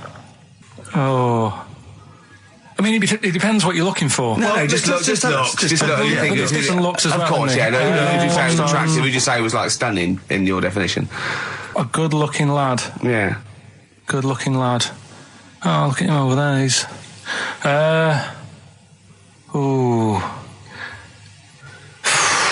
Do you find, Robbie Williams? Do you find him attractive? Boy next door. Look. No. Who do you? Carl, hurry up, because it's we've only got 2 hours. Probably. Do you know? I can't think of one offhand. Mark Owen is pretty good looking then, really. There's not. Just name one bloke that you think's an attractive guy. There must be one bloke that you've either met or that you've seen in a pub Who do you think on a is attractive? poster. Tell you what. Go on. Tell you what. Works here. Young Alex Zane. Alex! Well, we know, Alex. Maybe we can fix you up. Oh, I love you, Alex. You've got so I just like the way, the things that interest me, I remember. Things like snakes not having ears and stuff. Yes. I didn't have to read about that. No, you just learned that, yeah. You saw it on the telly, didn't you? You saw it on that Ian Wright programme. Yeah. Yeah. And this is what Carl said to me. He said, it's actually, I called Carl up in the week, and Reese was with him. Reese used to be on XFM, and he took the phone, and he went, Carl's worried, I've seen that programme. He said, snakes don't have ears, right? He said, so you can creep up on them and pick them up. And he said, Carl's worried. He said, how'd you ever put them down again? Because then they know you're there. I woke up the other night, quite late. Worried about that. And I said to my girlfriend, I said, how do you put a snake down? And she said, what are you talking about? I said, that Ian Wright thing, this guy managed to pick up a snake. And do you know that thing where they clamp its head on a jar to get the poison out? I do now. Right? They did that, but they didn't show you how they got rid of it. And I thought, it could really get nasty, because it's obviously annoyed that you've had its head pressed in the jar. Yeah. Right? They hate that. Now... Especially as it's in front of their mates. When you lift it off, Yeah. right, you've got hold of it. Yeah. If you go to chuck it down, it's going to turn on you. It's going to go wild, isn't it? So, I just wondered. Well, what you do is you never put it down, Carl. Yeah, that's why that bloke has got about 11 or 12 just carrying him. Exactly. Yeah, you never put it down. You sling it. Who cares? You just throw it, don't you, really far. That's not that. I don't think you should throw. But Carl, listen, don't worry. We're not asking you to get involved with snakes. Like I said to you though, the reason I did this was to get that kitchen, right? Now, brilliant. As we speak now, right? Builder's in the flat. He's been annoying me. Of course he has. Of course he has. What's he been doing? When he turned up on Monday, right? Yeah. Wanders in, and the first thing he says to me is, said, the pub across the road, is it any good? I said, well, it doesn't matter, does it? You're working on the kitchen. Think of saying that to a builder. Probably making conversation. Probably meant, do they do a toasted sandwich? Because I've got a half-hour lunch break. Not an hour, like Karl Pilkington. So I'll probably there and get a nice, cheese and tomato sandwich. So is that genuinely what you said to him? Yeah. The first thing you said to him? Suzanne had a go at me saying, why have you said that? He hasn't even started on it yet. I cannot believe that. You're unbelievable, Carl. And you say it's us that are rude, crass, I wasn't being thoughtless. rude. I just was letting him know. Do you know what I mean? I know what He we're up knows to. what he was there for. He had it down on his little docket. Do the kitchen this week. He didn't come there and go, what did I come out for? Was it to go to the pub for a week? Why am I wearing these overalls? Yeah. Who's the little bald mank twat insulting me? Let me just check. Let me call the head office. I wasn't having a go, though. I mean, they should have finished it yesterday, and they're there now, on their own. And what annoyed me is they turned up late today. Hold on, Carl, I've just realised something. They're probably listening to the radio. This, I assume, tuned to XFM, isn't it, in your kitchen? Yeah, but they don't know it's me, do they? Do you know what I mean? No. They'd go, he's got a whiny mank voice as well. So's the bloke who owns this place. And the bloke who owns this place, when I said, what's that pub like across the road, said, well, you won't be bothering that. He's working on this. No, he won't be able to put two and two together, will he? You've suddenly, the penny's dropped, doesn't it? You've suddenly realised. Look at his face! Yeah. He's suddenly realised they might know it's him. And they could be listening, and they're going to clean you out, mate. Oh, if you are the builder working in, where is it? I won't say the address, but it's... Central London, isn't it? Yeah. Go mental. Have whatever you want. Opposite that pub. that you like? That you're... He'll probably be in there now, so he won't be listening. Or insulting You know what I mean? a That's a British further workman. He should have been in just go today. mental. He should have been in at 8 this morning, Just which annoyed go me anyway. mental. Why? I really don't understand why they've got to start so early, right? Yeah. But he said he'll be there for 8, turned up at 9:30, right? Wanders in, and what annoys me is he could have left all this downstairs. He had a paper under his arm, one of those crossword books, and a pot noodle. Now, I'm not being funny, but most of them take quite a bit of time. A crossword book, he's not happy with just the one that's in the paper. If you're listening, if you are the builder that's listening now, doing Carl's flat, what about pissing in the laundry basket? All right, this is Karl, the producer of Ricky Gervais and Stephen Merchant on XFM 104.9. We're playing out some of the best bits. Hope you're enjoying it. Here's another one. So let's take us back a few steps, Karl. What's the story? Right, so I did some research. Right. Let's just recap again. There was a guy you read about who had his head chopped off. He was guillotined. Yeah. He had said to the people around him, I am going to blink once I've had my head cut off to So show the brain that life, can still... or the brain can continue to work after death. Okay, so we queried that. So you weren't having any of it? Well, no, possibly for a few seconds till the oxygen stops being fed to the cells because the blood has drained away. But, nothing spectacular. So right, go on. Well, along the similar sort of lines, right? This is quite a few years ago. This fella sort of upset the royal family doing something, right? So they said that this isn't good. It wasn't Ben Oughton at that Jubilee thing, was it? I can't remember what it was. And they said, right, that was terrible. We're gonna cut your head off. You gotta show people like you can't be doing what you've been doing. What was this, the 1970s? When you say a couple of years ago, you mean maybe sort of... Was it the olden days when the phones weren't very good? Ages ago. Yeah. Ages ago, sure. So yeah, fair enough. Yeah. So... Very philosophical. Yeah, imagine that when you wasn't here story. This was literally ages ago. Yeah, exactly. Yeah, Simon Sharma's History of Britain. Yeah. Oh, and even before that, which is yonks before, when it was all mental and different. Sorry, Karl, go on. So he's having his head cut off, and he's resigned to it. It's the day before. He's kind of got it into his head now that I'm not going to have my head much longer. Sure. So he said, let's make use of this. Yeah. He said, I wonder how long the body can stay alive without my head on it, right? So they were like, I don't know. So who were? So the jailers, whoever he was asking. These jailers with one eye. Yeah. Get out. So he said, no, wait a minute. I've got an interesting scientific experiment, jailer. Well, fair enough. What is it? So he said, what I want to do, right? He said, surely it's my last right. I'm going to be dead tomorrow. Sure. So let's. He do a didn't test. draw it out this long, did he? Yeah, he said let's test this out. He said do us a favour. He said it's my last day. What I want you to do is you're going to cut my head off. Let's put a white line on the floor. Right. And see if because there's no point asking how far he can sort of walk without an head if there isn't a line because you don't know what to count. Do you know what I mean? If he loses his head and he's running around all over the place, you can't really count. That's that. not impressive enough. Yeah. So they said let's make a white line. Sure. Yeah. Who said this? He did or they did? I think they started to join in with him and saying, well, let's make this a... Sure. You get it, go on. So, they got Norris McWhirter down. The Guinness people. Oh, yeah. So they said, let's get this white line. Yeah. And, dedication's all you need. We'll do this tomorrow. And he said, all right, then, I'll see you in the morning. I'll see you in the morning. Night, sleep tight. Bye. I love the fact that Carl knows exactly what was said. Yeah. Oh, that's beautiful. Yeah. He doesn't know the story or what order it's in or when it was. He knows exactly what was said. But he knows the intricacies. All right then, see you in the morning. Bye. Oh, kissy. Oh, I'm not like that. Oh, you joker. Don't let the bed bugs fly. Yeah. Anyway. So he gets up. Do you want a paper tomorrow? No, I'm all right. Go on. He gets up and they say, right, today's the day and that. And he said, well, I've got used to the idea. So here's a white line for you. Got used to the idea. Go on. So they go, right, you ready then? And he said, I go on. And they cut his head off. And the body walked 32 steps without a head. Wow. 32 steps. Incredible. And that's the lesson, really. Did it get as far as it walked along the white line, did it? Yeah, it stayed along the white line, did 32 steps, and then started to stumble a bit, and it just fell over. Yeah. But, it was a test that your body can still keep alive for a little bit. Yeah.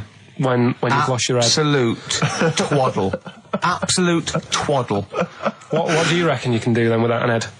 How many steps? Nothing. There'd be muscular spasm, right? Yeah. It would twitch a bit. It would, yeah. You could not distinctly take 32 steps. The body don't. Yeah. Is the doctor still on the line? Yeah. The fella that bought 6 parrots. Yeah. And you could have 32 steps. Right, so you don't Beheaded believe man that. doing a bit of line dancing. Right, you don't believe that, but something that you do believe that a cockroach can live a week without an head. It can. Slightly different kettle of fish there. Why? Wow, insect to human is what I'm thinking. Yeah, that but difference. There's not that much difference in Of course some there insects. is. Do you know that a snake has a heart and lungs and kidneys and stuff? Go on. No, well, I'm just saying. So? You're making out as if like they're a totally different species.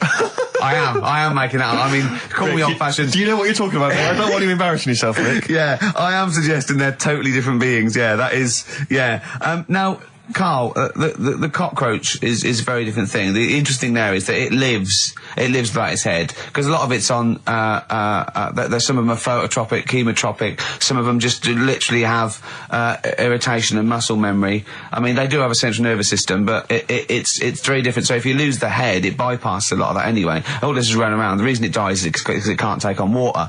But it's very different to a man, right, having consciousness and then losing that, and the body's still going, no, I think I remember what I was going to do here. Yeah, so I'm going to carefully walk 32 steps along this white line. Imagine just looking down going, oh, missed a bit. Yeah. Maybe the head was in the corner going, left, left, left, oh, he's now, Well, let's just put it out. I mean, if anyone listening has maybe had a relative beheaded, maybe in a horrendous car accident, but they got up, maybe they went for a walk, they had a little chat before they passed on. Carl. Get in touch. Carl, you are my favourite being. You are my favourite species. Now, you, Carl, may not be particularly different genetically from a cockroach. You are. Why can cockroaches do that? Why whoever made them went... Let's play a record. Do you know what, when I told him this fact, I send him little facts on text messages just to inflame his, interest. I just sent him a cockroach can live 9 days without its head. He texted back, what's the point of that? Yeah. What's the point of They're that? not doing experiments, these cockroaches. He's a boring last week to have. And he went, and on top of all that, you're thirsty. So it's the worst week of your life, isn't it? That week without your head. Play a record. Carl. Competition time next. Oh. We need some call. Look at his little face. Look at his little You've not heard face. Carl's competition. Oh, he could do without an head. Right, Carl, it's a questionnaire about happiness. Oh, yeah. There's one person... Well, that should answer it right where. The first question, Carl, on a happy scale of 1 to 10, where are you on the happy scale? Is it at this moment or in general? Well, I would say generally. Okay. Yeah, but you don't always have to I think I'm happy in that, but I don't always show it. You never show it. No, but it doesn't mean I'm not happy in that. Like, I'm alright at the moment. I'd say I'm probably on about an 8. I was probably on about a 9 when I woke up, right? And then, sort of fell out with Suzanne over her haircut. Yeah. Right? She went for a haircut and came back with something that I didn't like. Sorry, what did you say? So when your girlfriend walked to the door, she had her hair done, you said, I don't like it, alright? She could tell by the look on my face. But don't you say, no, I'm happy with it, I just can't tell. I'm loving it. Because then she might have it done again. Oh, Carl, I just cannot get over you. I really can't. No, but you haven't seen it.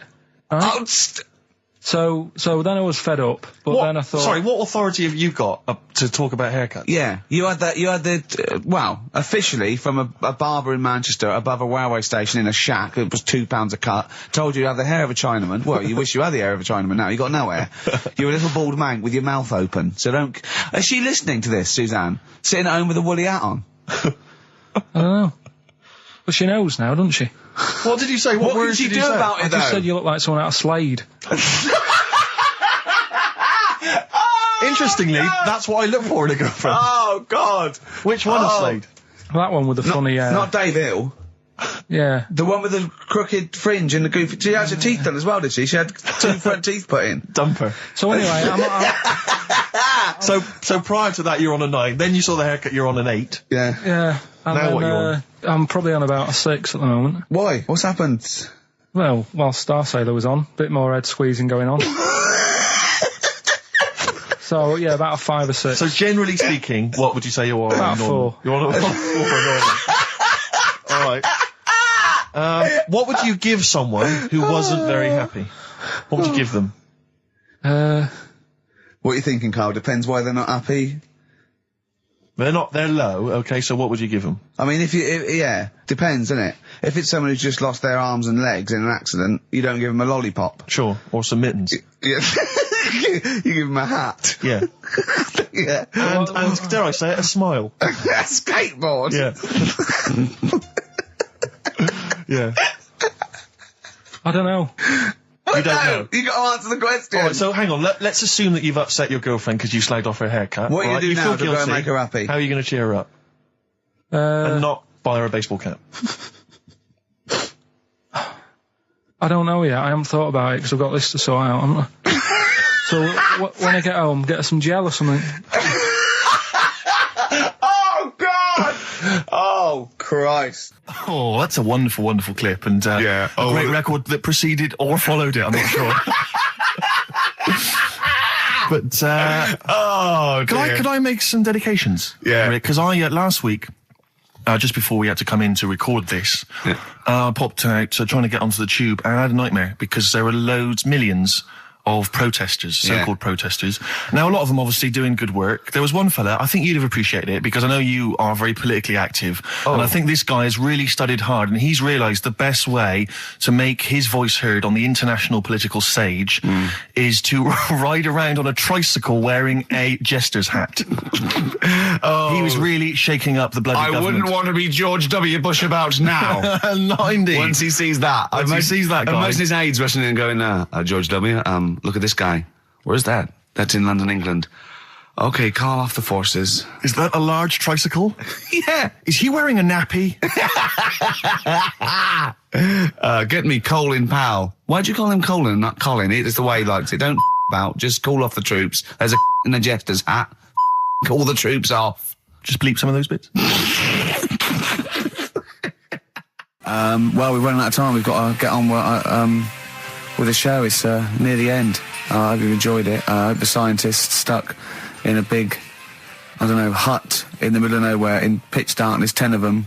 I imagine they've been fascinated, Rick, by the finger up the arse discussion. We had Chinese don't age well, gingers, all that. The big fat kid. Well, actually, they're probably secure in the knowledge that if they want to kill some time and it's dark, there's nothing better than stick your finger up someone else's arse. Exactly. So enjoy that. But they've been hanging on for Rockbusters clues, I imagine. Here's the answer. So give us the clue again quickly. All right, so the first one was the fella let his wife know how he got the bruise on his legs. Go on. Right, that was Courtney Love. Yeah, Courtney Love. So that's Courtney Love. So that's the first one, CL. So that one's fine. The second one, that Potter lad. What am I doing? Letting that one go? Just let it go. Am I just letting that go? Annoyingly, we haven't got time to take issue with it, Rick. Okay. That Potter lad, he's got a lot of bottle, hasn't he, doing all that stuff with the wizards and that. Go on. That's Brave Harry, the Bravery, current sort of XFM band, the Brave Harry, that works as well. No, it doesn't. And the last one. No, it doesn't. No, it doesn't work. The Buddhists. It doesn't work. Won't be able to get in their temple without Doesn't these. work. Brave Harry. It doesn't work. Brave Harry. Brave Harry. The Buddhists won't be able to get in their temple without these. TM. That's the monk keys, right? So who got all them? The monk keys. Who got all them? Which band are called the Monk Keys? The Monkeys. Oh, the Monkeys. Yeah, the Monkeys. From their classic first album, Velvet Underground and Nico, which apparently peaked at a disappointing 171 in the US charts. Think of that. And that's obviously Louis de Velvet Underground and Waiting for the Man. Yeah, great track. So we were talking, we were doing White Van Man, and we got onto genetically modified babies, but and somehow then Carl started telling a story about someone with a horse, and then he got onto, he was trying to make money selling flowers. Just do the flowers briefly. Well, hang on, I just want to recap slightly. So there was a family, and who had the horse in the family? It was... Because you lived on an estate in Manchester. So the mother was a right pig, apparently. Well, I don't know whether that's you relevant. don't need to go that far. But what I'm trying to do is make a picture for you so you understand. What does she look like? Who did she look like? Bit of a, and no disrespect to her, bit like Pauline Quirk. Quirky, yeah. Right? Okay, I knew you were going to say that. Yeah. I knew it was going to be Pauline. Did she have any tats? I've never got that close to it. Okay, all right. So who had the horse? Was this her son or her husband? Her daughter.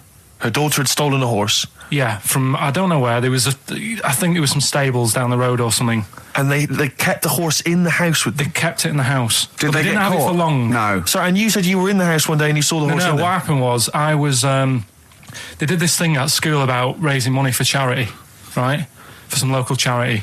And they said you can do anything to raise money. And they came out with all these ideas and I thought, that's good. What was the charity? Well, I don't know. I thought, forget the charity. Yeah, that's I'm just a good way of making over it. So, you're a charity. So I asked my mum for some, because she used to have a lot of flowers around the house. Sure. I said, can I just take some snippings off them? And I'll go and buy some plastic cups. And got some soil out of the garden, planted the bits of plants in them. Yeah. Got a tray. Yeah. Had about 25 plants on it, selling them for 25 pence each. Excellent. Did you sell any? Yeah, so loads. Did you just cut? You didn't just cut them and stick them in the soil? Yeah, they wouldn't have survived. But I think people sort of thought, good on him for trying. But anyway, so I went round to theirs because I thought their house could do with a bit of colour and stuff. Yeah. So it's a bit rough. So as I went... The horse went, thank God for that breakfast. They've been feeding me kitty cat. So I got up to the door and they opened the door and it was one of them houses where no carpet. Yeah, a horse in the living room. You know. We've all been there. And the horse was walking around the living room. I looked quite happy and everything because I always say that about animals. Black Beauty was on. Yeah. Well, think about it, right? If you were a horse, where would you rather be? In a little wooden hut with a load of hay, or in like a house with a central heating, 3-piece suite, and a telly and that? Telly and that. No, but I was saying this the other day. And an Atari, right? I was walking through London. Commodore 64, rubbish. Exactly. Walking through London with Suzanne, right? Yeah. And you know, like homeless people always have dogs. And she said, I hope she looks after it. I said, that dog is happier than most dogs. Right. Because people always walk past and give it a pat on the head. Yeah. It's with its owner all the time. Yeah. It's out in the open. It's not locked up in a house. Yeah. It doesn't eat, but other than that... No, it does eat, though. They're always all right. So that's what I was saying. I think this horse was doing all right for itself. Do you know what I mean? Well, not many horses have got their own house. Exactly. For a start, yeah. Well, anyway, that's by the by. Yeah, so anyway, this family... Who's a bit? What were we talking about? It was about cloning, genetically modified kids and all that stuff. Yeah. Right. Now, what I'm saying is, you could say, right, Steve, you could have a baby, right? And Ricky could see it and say, God, I want one that looks like that. Yeah. Right. It could happen, Rick. So come on, work with him. So you take it to the doctors, and I don't know what they do. They inject it with something or whatever. Yep, that's how it's done. Yeah. And get a little baby, and there it is. It looks the same. Now the thing is, you separate. You both go off and do your own things. Yep. Right. Now, you look at Stephen. You look after your baby. Yeah. You treat it well. You give it good food and I'm a good dad. all the vitamins and stuff. Yeah. Ricky just gives it cheese. Right. So then it changes its looks. It goes a bit fat. It gets tired easily and that sort of thing. Now, when this family... Why am I just feeding a baby cheese? Right, this family who had a horse in their house. Yeah. They had a little baby, and my mum went round and said, "You're not going to believe this, but it's a beautiful looking baby," right? Yeah. And I was like, well, And the weird thing is, it was a good-looking kid, but as time went on, they didn't really look after it. And I'm not saying like abusing it, but it used to run around. It used to play out till like 10 at night. Yeah. It used to chase cars. Right. It was a bit. Did it have hooves? No. Chase cars. Right. What sort of kid chases cars? Oh God! No. Was it called Rover? Did it catch sticks? It's Liam. It was called, right? Right. Now, the weird thing is, it was a good-looking kid, but as time went on, and all that, like, not eating properly, and its hair was all patchy. It's not Liam Gallagher, is it? And chasing cars and that, and it became an ugly kid. It's definitely Liam Gallagher. And that's what I'm saying, right? You can clone all you like, but at the end of the day, it's how you brought up. Brilliant. Wow. Live. Wow. That was a hell of a point. Oh, God. But am I right? Oh, you're always right, Carl. XFM 104.9. Lovely, that one. Now, again, I broke the rules in the week. I met up with Carl. I had lunch with him. And we were chatting and having a cup of tea. And it got onto one of Carl's favourite programmes, was the Tales of the Unexpected. Ah, of course. And all I can think is that he's probably the only person in Britain where they were unexpected. I mean, to him, when that twist came in, he'd go, gee, I can't... Yeah. Oh, God. Can't believe So it was the tree that did it. I mean, he was probably the only... And we were telling all these stories of horror, and he liked horror stories. And I told him this story. And I don't know if this had come across the way, but I told him this story. It was a short. It was a horror short. This was a film you saw, was it? Yeah. And what it was, it started off, just there'd been a car crash. You see, it's a horrendous wreck. And you saw it from the point of view of the person in the car. And he was calling for his mate, and he was going, Dave... And he sort of looked over and saw a body without a head that had been thrown at. He goes, "Oh no, Dave!" And then into the field of view came Dave, his mate, and looked at him with a look of horror. And then it sort of went black, and you realised that he was just a head, and it had been his body. Oh wow! Right? Yeah. And I said, then it came up at the end at the executions in the French Revolution. People experience consciousness for and he went, "Oh." No, he said, it wouldn't be for that long. And then he went, if it was a chicken, it would work. Imagine remaking that film, but it's two chickens in a horrendous car crash. Their own fault for driving. It would work. No, he wasn't having that. Yeah. No, it was too long. I think he said, how long was this film? I went, about 5 minutes. He went, no. It would work if it was a chicken. I like the way that Carly was something like when you relate an incident like that, he's appalled and offended and annoyed by the people that made it, even though he's never seen it. Oh, he's annoyed. Yeah. Do you have a favourite Tales of the Unexpected, one that you remember particularly that shook you up? Yeah, we were talking about the one on where there's some woman in prison. Have you seen that one? No, I can't remember them all. Right. This woman's in prison. Yeah. And she gets a bit friendly with the guy who takes the dead bodies out. Right. And he said, I can get you out of here. He said, what you've got to do, right? You've got to, I don't know, at midnight.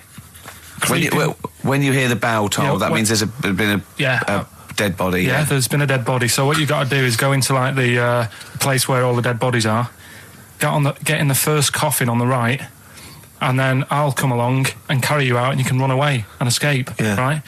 So she goes, yeah, all right then. So she hears the bell go. I'll bury you, right? And then I'll come back later and dig you up. Right. Yeah, but that's the point. It doesn't matter. It does matter. Trust me, Carl. It really matters. Okay. Listen, I don't know if I'm going to ruin this for people at home. Yeah. Can I just skip to the end? I would imagine that she gets buried and he doesn't come back, and she has to get buried alive. Better than that. So she gets in the coffin, and she's lying there for ages. She's buried. She can feel a bit of movement going on, so she's obviously, being carried somewhere. So she's thinking, this is it, I'm getting out. And she's lying there for ages and thinking, why isn't someone coming and lifting the lid off this? Do you know what I mean? Letting me get out. So she's really bored. She gets a lighter out, right? Lights it to have a look at who she's lying on. It's only the fella who said he'd help escape. Oh. How bad is that? That is... How bad is that? So it is quite important that she's buried alive then, isn't it? In retrospect, you realise that the jeopardy is that she's buried alive and can't get out. Yeah. It makes it so much worse, doesn't it, than just like lying in the morgue and going, actually, I'm getting out of here. Yeah. This isn't going to work. Look at Carl's face. Having told that, he's so pleased. His face is lit up. He's beaming like a child. Have you seen any? Is that your favourite horror thing ever? This is XFM 104.9. I'm Ricky Gervais with me, Stephen Merchant. You're listening to the best of, basically, Karl Pilkington. Avalanches, frontier psychiatrists. Absolutely. Well, we've had lots of emails. People, obviously, we inflamed and provoked about the Cornish pasty. I've got a couple of amendments to that. The crusty bit, is actually as a handle, because obviously the miners had dirty hands, and they'd eat all the stuff in the pasty, and they'd be left with this sort of crust, and they could throw that away. Mm-hmm. Also, someone told us that at one end was an apple, so you have a little sweet as well. Little dessert. So, there you go. You noticed how, over the years we've been doing this, way back when we started XFM, no one ever contributes when we ask about the music, when we ask about hip-hop, or their, opinions on that, anything important. No. But start talking about pasties. Yeah. We've had about 5 phone calls. Yeah. And someone phoned up to confirm. They used to work for Upper Crust, and basically Carl got all excited. So it is true. Well, I don't know if it's true. I've read the same sign you did, Carl. Interestingly, there's an email here that says, which basically offers a history of the baguette, and talks about after the revolution, the government decreed that all of France must eat the same bread. and it was up to the bakers to bake this bread of equality. And then Napoleon kind of made sure it was a particular. He kind of set in. Obviously, on the bread, you can eat anything you find in the garden: frogs, snails, bits of horse, But squid. the interesting thing is, Rick, that there's no mention of sticking it down your trousers whilst going to war. The French have tried to keep that secret for over 100 years, It was only Steve. the upper crust people. Nearly 200 years. That is a top secret. Somehow Euston Station upper crust got hold of a document left behind in an old sea chest, possibly Napoleon's, could have been Josephine's. Unfortunately, jotted it down. He's kicking himself now. Oh, Secretary, I cannot believe I left a note. If he talked like that. He did. He did that. Yeah, he talked English, but in a very funny French accent. Do you remember, there was one thing that, talking about funny French accents, you remember Allo Allo? Yeah. Remember, it was on about 5 o'clock in the afternoon, but they still made, because it was a funny Frenchman, it was that English guy who was posing as a French police officer. It's very complicated. He would often walk by, and I remember there was one where he said, I was pissing by the door when I heard a shit. Oh yeah. Now that's passing by the door. I'm allowed to say passing that. by the door when I heard a shot. That's what he's saying. I'm allowed to say that at 2 o'clock because I'm just saying I'm talking in a French accent. Yeah. I was pissing by the door when I heard a shit. Yeah. That's fine. Yeah. Because I'm speaking French, Carl. Do you know what I mean? That's the rule. Right, okay, educating Ricky. What have we got? Airy Chinese kid, go on. Right, yeah. This is the... I didn't want to do this. What do you want to do it? Well, I wanted to give you 3, and I gave you one. It was like the alien man gets a beard or whatever. Yeah, and which was total rubbish, so this one should be better, maybe. Hairy Chinese kid. Right, well, we've talked about hairy people in the past. True enough. Haven't we? Yeah. You know, the little kids who grew up in woods and hung around with wolves and that. Yeah, again, you're confusing it. Yeah, they're not... there were some people that were born...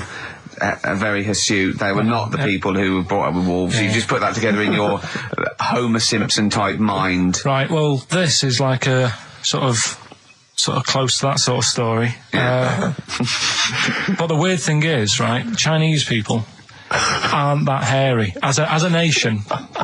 No, seriously, that's a well-known fact. They don't have that much body hair and stuff. Okay. So this little kid who was born over there, he was like covered in stuff. Was he?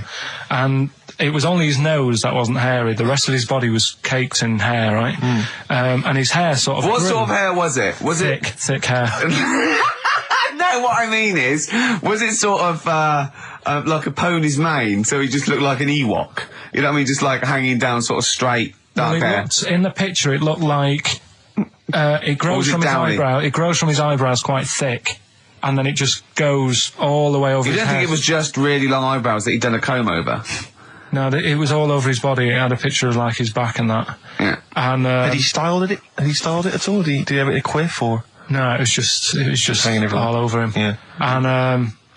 And they were like, you know, this is a bit weird happening in China, where we're not normally that hairy. That was the scientist speaking there. And the local press and that were getting him down, calling him Monkey Boy and all this. Oh. And thinking Chinese press. But the doctor... Yeah. Oh, they're cruel, aren't they? It's like those game shows. Well, that's Japanese, isn't it? Yeah. That's what, yeah. And the doctor said... I was talking through all that time while we were just like talking to each other then. Because I turned around and I still saw he was talking. So anyway, the local press came in to see the hairy boy, the monkey boy. And they were like being tight, taking the mickey out of him, and the doctor said... Showing him nuts. Said he's only hairy. Said he's a healthy young kid. The only faults he's got is he's got a little bit of eczema and a boil. And he said everybody should just treat him the same, and I think he grew up a healthy kid. Yeah, so that's the end of the story. That's not a story. Why? But I've got nothing. I don't know what to say to that. So someone in China was born slightly hairier than the rest, and he was normal apart from eczema and a boil. That to me isn't a story. But if it is, I've got a million. I mean, it's sort of like bloke from Manchester went a bit bolder than the rest, got a job on radio. He was normal. I mean, that's not a story, is it? So, would you like to start on your to Steve, because I've heard all these. We won't do them all. Well, we'll start off with the Mr. Freeze. Tell Steve the story of Mr. Freeze. This is the first time he nearly died. This is the most serious of the lot, really. So, what it was, do you know, like, don't know if your mum and dad did the same thing, but like they do the weekly shopping on like a Friday. Yeah. So when you got to Thursday, there wouldn't be much stuff left in the cupboard. It'd just be like, you know, your Jacob's crackers and stuff like that. So when they'd been to the supermarket and they came back, I was like, you know, what's that saying? Like a pig in. You know, I loved it. It was like loads of food coming in, loads of biscuits. What is that saying? He nearly said pig in shit. Right. Is that the saying? Yeah. Right. So yeah, all this food comes in. Thank God he didn't. Otherwise he'd have been in trouble. That's true enough. Because he's culpable for our actions because he's the producer. So technically, that twat's in charge. Go on. Right, so anyway, there's loads of food, and I'm like, oh yeah, look at this, and chocolate biscuits, and, you know, penguins and stuff. Bacon. And bacon. Just in case, you never know. So anyway, my mum and dad's putting the food away. Me and our kid are like, he's already grabbed something, gone back upstairs. It's like feral children. It's like a quest for fire. And then they run upstairs. What did he just sit under the bed, gnawing at some sort of pig's trotter? So I saw, do you remember Mr. Freeze Pops? I do, yeah. So they're kind of like popsicles, icicles. Yeah, but really long, like a foot long, right? Yeah. So I thought, I'll have one of them. So I grabbed it. Went for the nutritious stuff first. Absolutely. And like my mum and dad are putting this stuff away and what have you.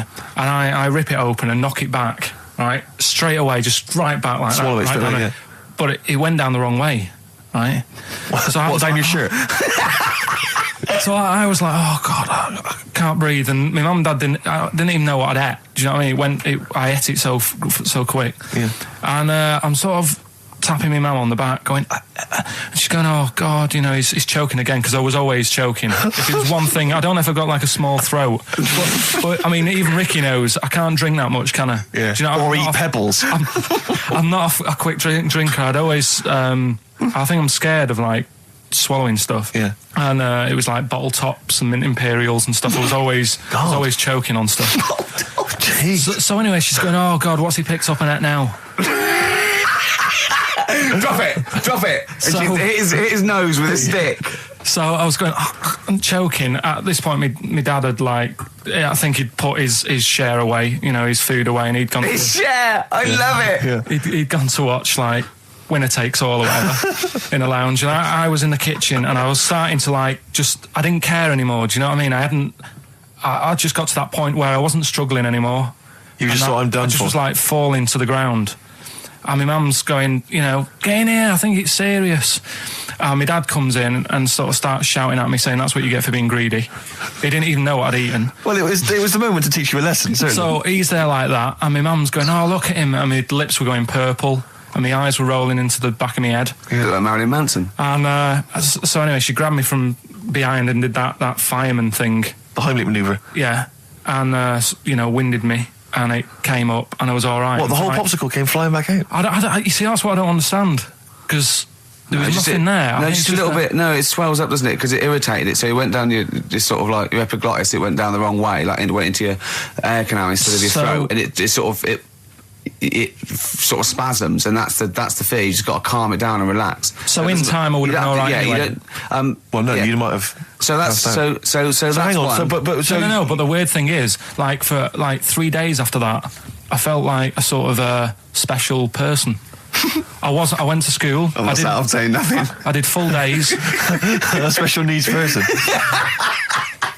Yeah. I went to school the next 3 days after that. I didn't wag it or anything. I did full days. I love that. 3 days, turn over a leaf. Yeah, exactly. After 3 days, you thought, screw it. Yeah, did a quick history exam. Yeah. Right, next one. Weird. That's popsicle. That's popsicle hell, we'll call that. So we're looking into animals that we get rid of. I've spoken to someone about snails. I've spoken to someone about jellyfish and that. And looking at cockroaches today. She's an expert. She's just not just some random person. No, she works in a museum, a good museum. I said I'd give it a plug. It's the one near Knightsbridge. It's got dinosaurs and that in it. It's worth seeing. Natural History Museum. Yeah. So, It's not sure. He's not sure. This is what happened.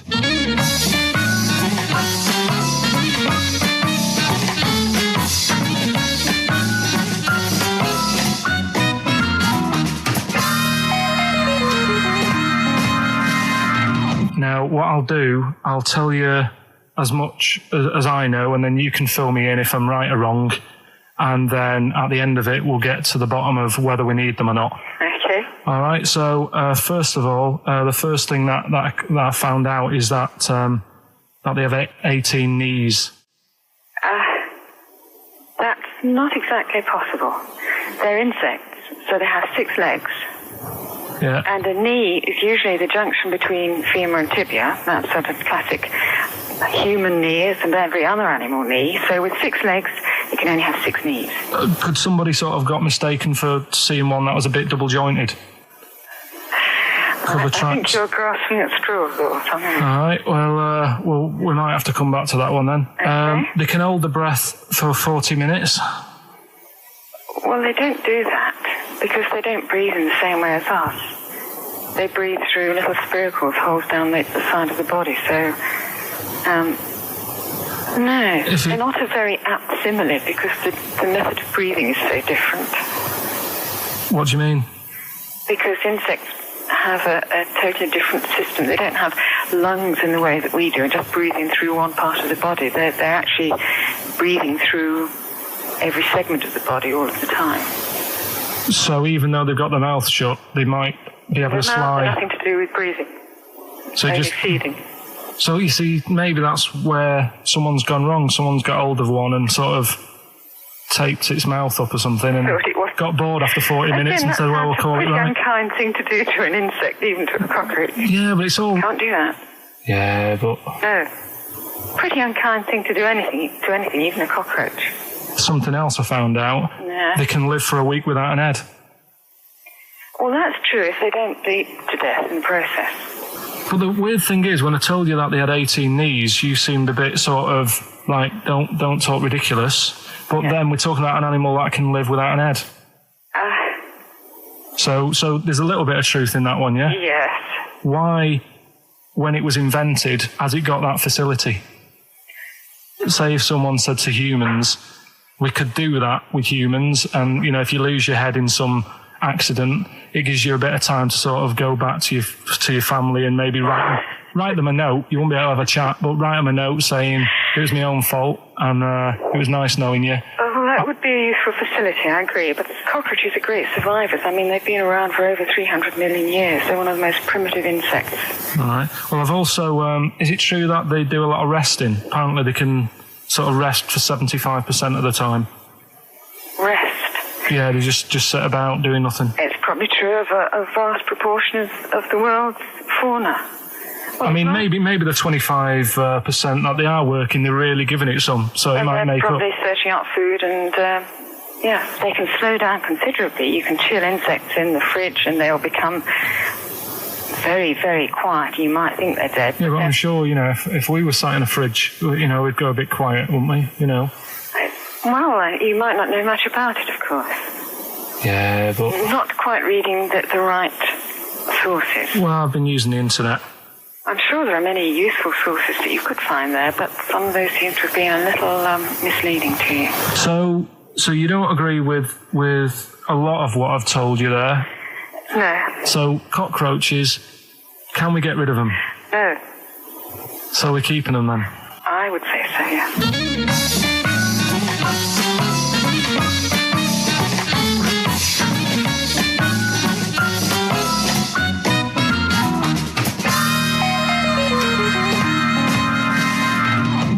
I think we should get her on more often because she sounds like she'd be a bit of an ally, really.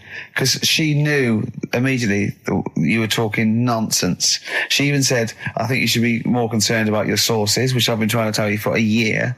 Right? The fact, I mean 18 knees, where did you get that from? It was on the internet. They can hold their breath for 40 minutes. I mean, I don't know what you read and take on. Mad world, don't it?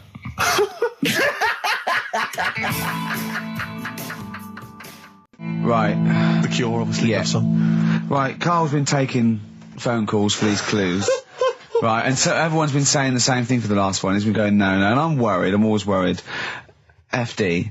I just overheard him on a call there going, what have I been saying? Oh, no, it's FP. Dickhead. Right, give me the clues out. It's a rollover. Right, tell people. We're really sorry to anyone who would have got that right. Okay, right, do the clues quickly. Tell them it'll be a rollover, so we have to do 3 new ones. Do you not write these down, Carl? I don't write the answers down in case Ricky looks over the thing and sees the answer. Why would I cheat? I'd rather you do something right with your life. Right, well, the clues were I've got 3 other jumpers like this one. Yeah. That was FT. Yeah. You got that. 4 tops. Yeah, that's all right. Good, well done. That bunch of people can't make up their minds if they want to sit in the sun or not. That was C. They were getting that. That was charlatans. Charlatan, right? A bunch of them charlatans, right? What's Charlie? No, it's like shall I go out? Shall we? Charlatans. They got it, right? Where I went wrong with this one, the Jamaican fella, he had to have some aspirin. Why? It's my fault, you know, I'm not cutting, there's no point passing the book or anything. I said FD. A lot of people were saying, Fred Durst, like forehead hurts, which is a good one. Yeah, which would have been as good as any of yours. But I made an error, so we'll roll it over. No. What is the answer? We'll roll what is the answer? over. Jamaican fella what? Add some aspirin, why do that? What's the thing? FP, it was Frida Payne. Frida Payne? Frida Payne. Frida Payne. Frida Payne. That's awful. You've got to write these down next week. This is I'm right. sorry, You're the producer. I know, but I've had a busy week, haven't I? That's not an excuse. That isn't an excuse. Our excuse is we don't care.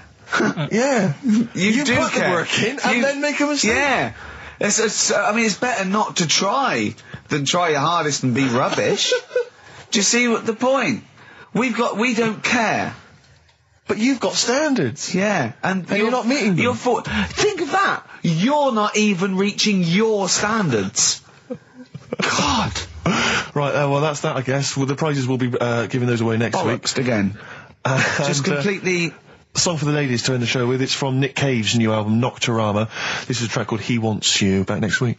Remember, Frida Payne. I had some exciting news this week, Carl. You'll be pleased to find out. I'm worried that you might get a little bit jealous because it's obviously going to impact on your world quite strongly. Because I know you think you'd like things to be quite samey. You like the status quo to be maintained. You like the fact that in the past, we've had some crosswords. Because I remember, what did you think of me when I first walked in? When I first came in on the first day of XFM? I don't know why you're making a big deal out of it, because I'm just being honest, though. I'm just being honest about a lot of people who see you for the first time sort of go, well, he's a bit weird. I know that, Steve, that you brought it up, and then you're again. But I'm sure that wasn't what he said before. No, did he say before? Well, he's a bit weird. Yeah, well, he looked at you, and I knew. I could see by the look on his face. You know when you know your kid, and your kid's sort of scared of something, and they go, "Why's your kid?" He goes, "Oh, he doesn't like pigeons or spiders." Right. It was like that when I saw Carl, and I brought you in, and I went, "What do you think of that, Carl?" I could see the look on his face that he was disturbed. Sure. And then, as he said, you get used to it, don't you? Yeah, you get used to it. And you have changed a little bit. Your hair's a bit smarter now, and you got some nicer glasses and that, I think. Or I might have just got used to it. Whoa, don't bring it up, Steve. Don't look at me like that. So you say that you think some other people in the office thought the same? Do you know that for sure? Carl. Did you discuss it? Carl. Yeah, I think they do, yeah. Okay, leave it there then. But not just in the office, as you walk through the building. Oh, it's worse than you ever thought. Well, no, it's not worse than I ever thought, because as you well know, Ricky Gervais, what did I do on Thursday morning? Oh, is this the thing...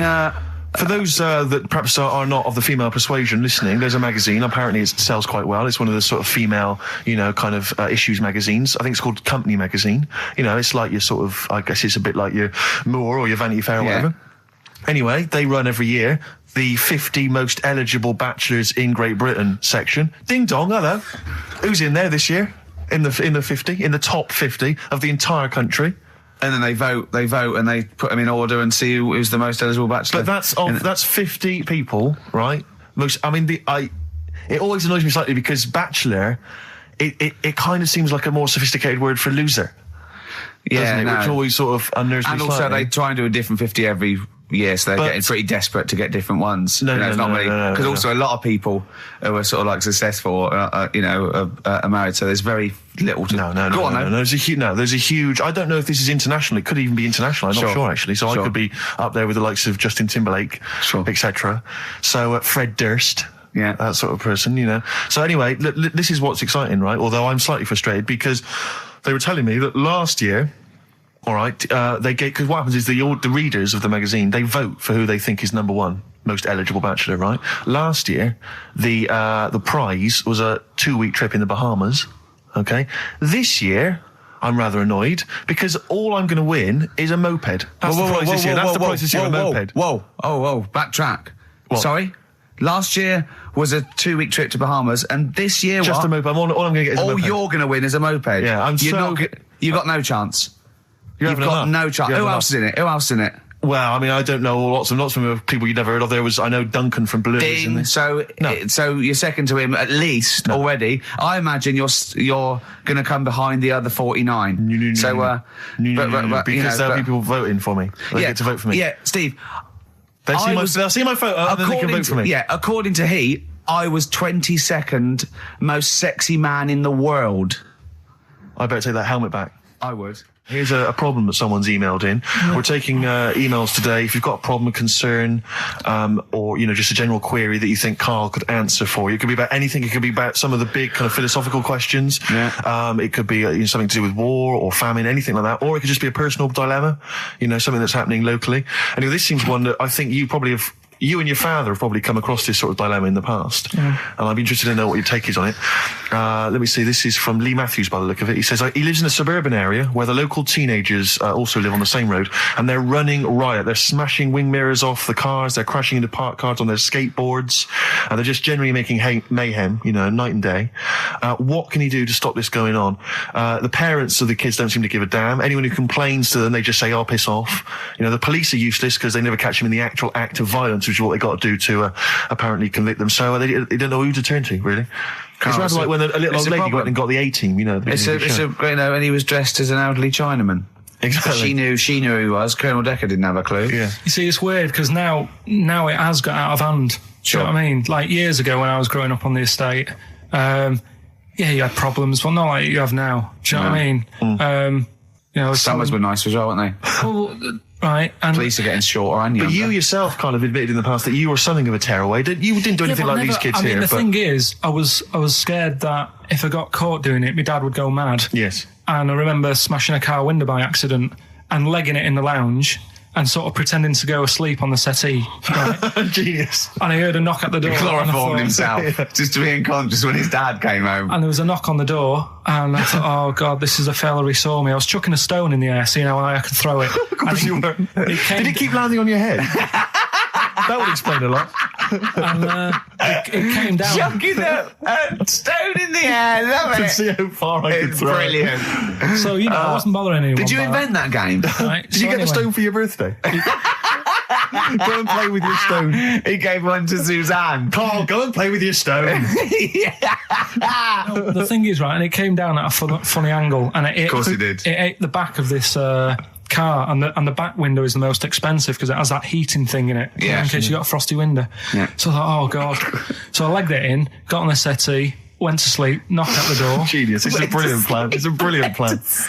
I couldn't be guilty. I'm asleep. So I love the idea. So the thing is, our lounge used to sort of, you could see in from the door, right? So this family who saw me do it, saw me asleep on the settee, and my mum said, go and get the door. And I sort of went, what? As if I'd been asleep.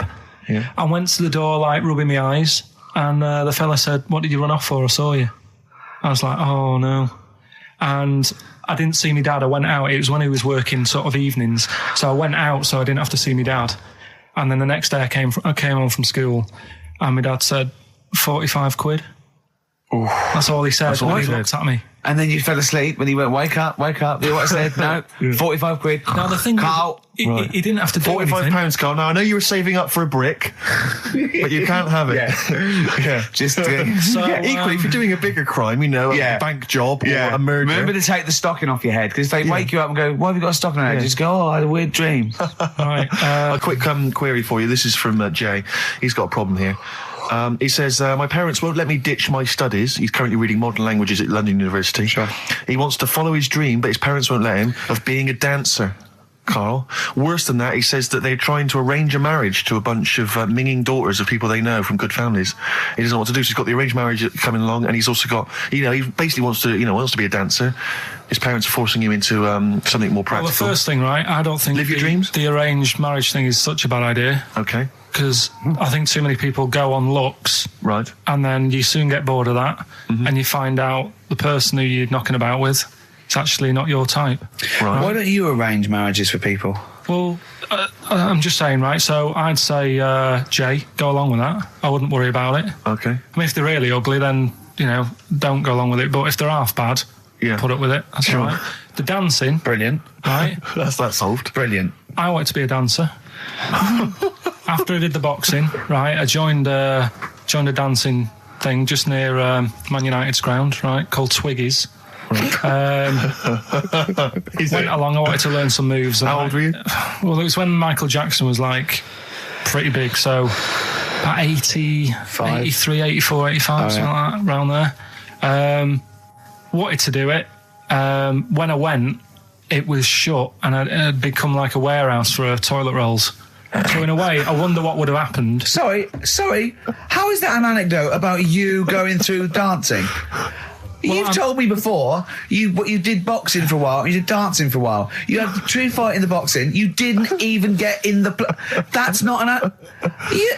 Imagine if that was a film. This is like a boy's dreams of becoming a dancer. Oh, it's shut. Next on. I mean, how is that a story? Yeah, that was Billy Elliot. Do you think it won quite as many awards? Yeah, brilliant. Footloose. All right, Yeah. I'm fed up. They banned it. Let's go. Oh, it's shut. Flash dance. First, there was. It's a warehouse. Never mind. I'm just saying, you'll find something else. I think I got a go-kart after that. I bought a motorised go-kart and kept myself busy with that. So.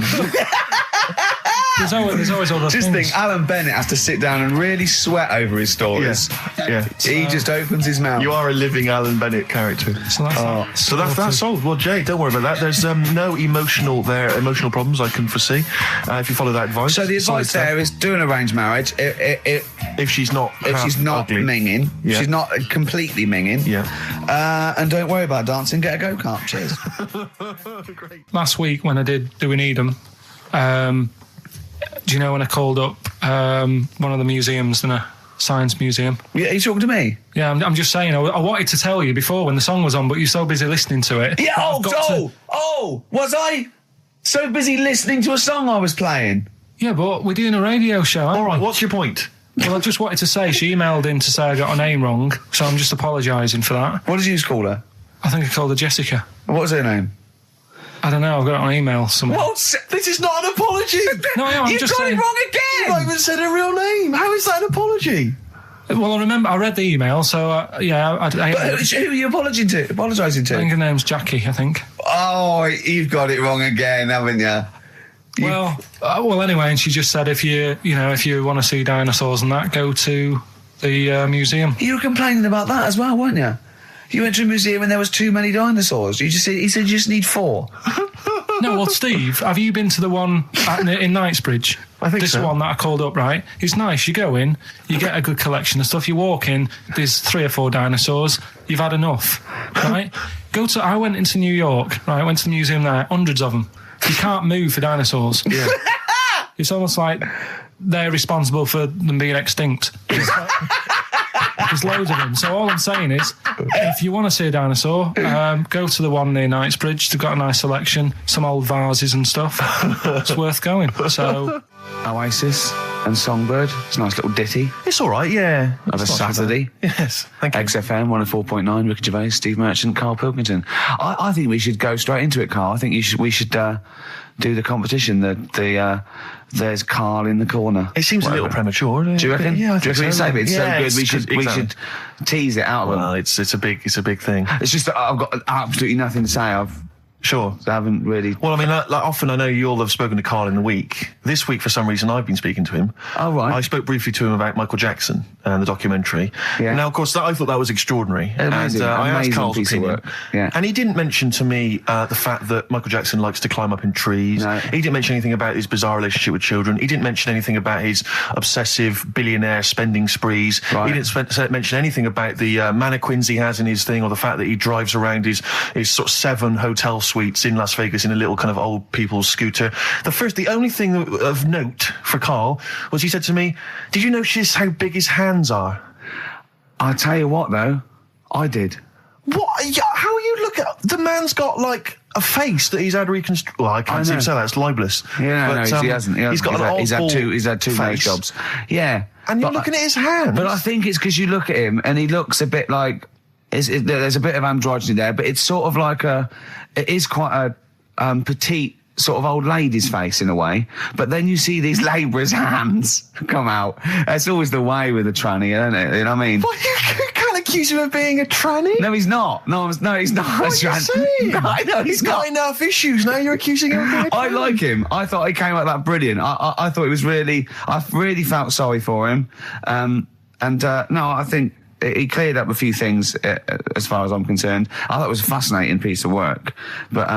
I did like the shopping spree. That was great. Extraordinary, because he's just got going such around bad just taste. pointing. I know it was bad taste, wasn't it? It was like one of those bizarre shops. Yeah. You know what I mean? There's anything, sort of a gift shop, but they're trying to make it look like Ming. But if it's sprayed gold. If he'd been living in a trailer park, he'd have been ordering, one of those porcelain dolls dressed like a Harley Davidson bike rider, or an Elvis commemorative plate. It was the kind of billionaire equivalent of that. But the hands were a giveaway.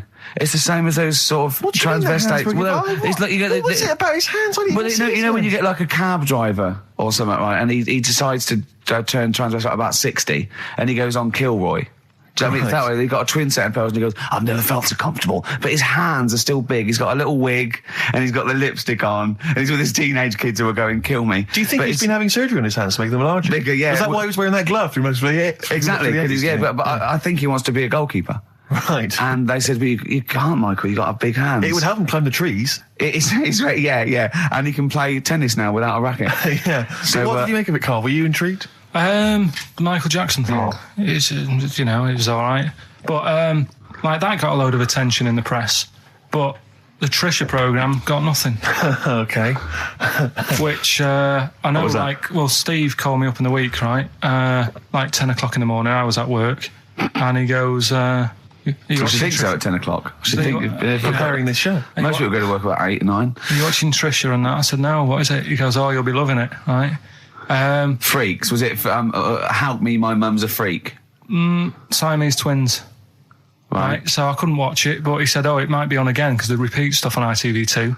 Right. So I had my dinner late, right? Instead of having it at 1 o'clock like I normally do, I had it at 2:30. Yeah. Sat in the office, put the telly on, ITV2. These Siamese twins. Did it blow your mind? It was amazing. We talk about a lot of things on the show quite a lot. The Airy kids crop up a lot. I was waiting. It's been 10 minutes and you haven't mentioned the Airy kid. Right, and last week we were talking about Siamese twins, weren't we? So it was weird that this programme was on, but it was amazing. I mean, what I think you can't refer to them as Siamese twins. I think they're known as conjoined twins. Why? I think Siamese is maybe considered derogatory or as an old antiquated phrase. Yeah, I think it's because the first famous ones were actually from Siam. Right. But and that doesn't exist anymore. No, it's conjoined, Karl. Yeah. Get the phrase right. But you'd think that if that's happened to you, that wouldn't be that sort of offensive. The names that you must get called. Right. You think that's the least of your worries? Siamese twins, I'd say, well, that's, yeah. Now, were you stunned by where they were connected? Just live with it, we'd say. Because they were connected, of course, at the forehead. Oh. Sort of, which was quite extraordinary. Well, there was one set of Siamese twins. One had a job and the other one didn't. That's ludicrous. Yeah. The other one was unemployed. The other one had a job. She had to go to work. She had to get up at 6 o'clock on her day off. I'm supporting you, literally. Yeah. Then they get done off the social for sort of... Yeah, because the other one was signing on. That wasn't a question that Trisha asked. Annoyingly, because I know that much of the audience was thinking that. There was a few things that didn't crop up. What questions would you have asked of them? Because what things did you feel weren't mentioned? I'd love to just watch Carl watching amazing things. Exactly. Do you know what I mean? It's like early learning thing. Mouth slightly open. Yeah, mouth open at a dribble, looking round to see if anyone else has seen it. You know, I hate that. Like when a cat sees a bird land on the balcony. Exactly. It can't believe it's luck. I'd probably say, how do you buy her like a birthday present? A surprise gift, yeah. Because everything's ruined. Sure. Right? I'd probably ask... yeah. Well, did you not think it was interesting that one of them had a boyfriend? Well, that was a bit weird, wasn't it? Uh-huh. But what was the other thing that I was thinking when I was watching it? I was thinking if one got into crime and that was sent to prison... Right. What would happen? How would you handle that? It's brilliant. It is brilliant. If a chimp could talk. And what was the other one? The other thing was, what did he talk about?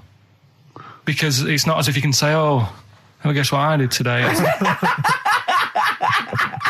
Do you know what I mean? Yeah.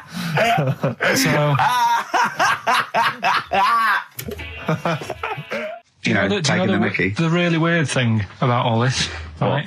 And it's annoying because you were saying about, what should have Trisha have asked and all that. Yeah. But one of them mentioned that one of them was adopted and the other one wasn't. Don't talk rubbish. No, seriously. I didn't understand it, right? Of course you didn't. And then Trisha sort of said, well, let's have a chat. And they were like, no, don't want to go into that. What do you mean one was adopted? That's what he said. One of them... don't quiz me on it, but that's what was said. Hello there, I'm a multi-millionaire. And I've just seen your orphanage. I'd love to adopt one of your children. You'd like to adopt one? I'd love to adopt a children, because I've got loads from around the world, so I'd love to adopt one. I'd give you $10,000 towards your orphanage. We're speeding through then, yeah. Okay. We've actually got 2 left. I only need one.